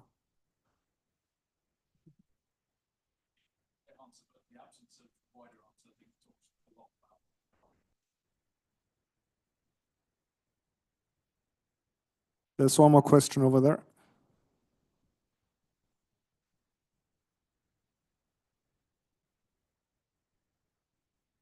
Hi, moving away a little bit from the public space. Imagine Italy, Spain, cities with high density buildings, no parking space, and people with a relatively low income. Yeah. Are those people really going to charge publicly at a premium price versus the 10, 20, 30 cents we can pay at home? So I've seen we're going to go to a public that, you know, doesn't have a private driveway, that does live in those kind of dwellings. Will they really pay the price? Are we going to keep them, let's say, ransom on this? Or are there other ways of dealing with this?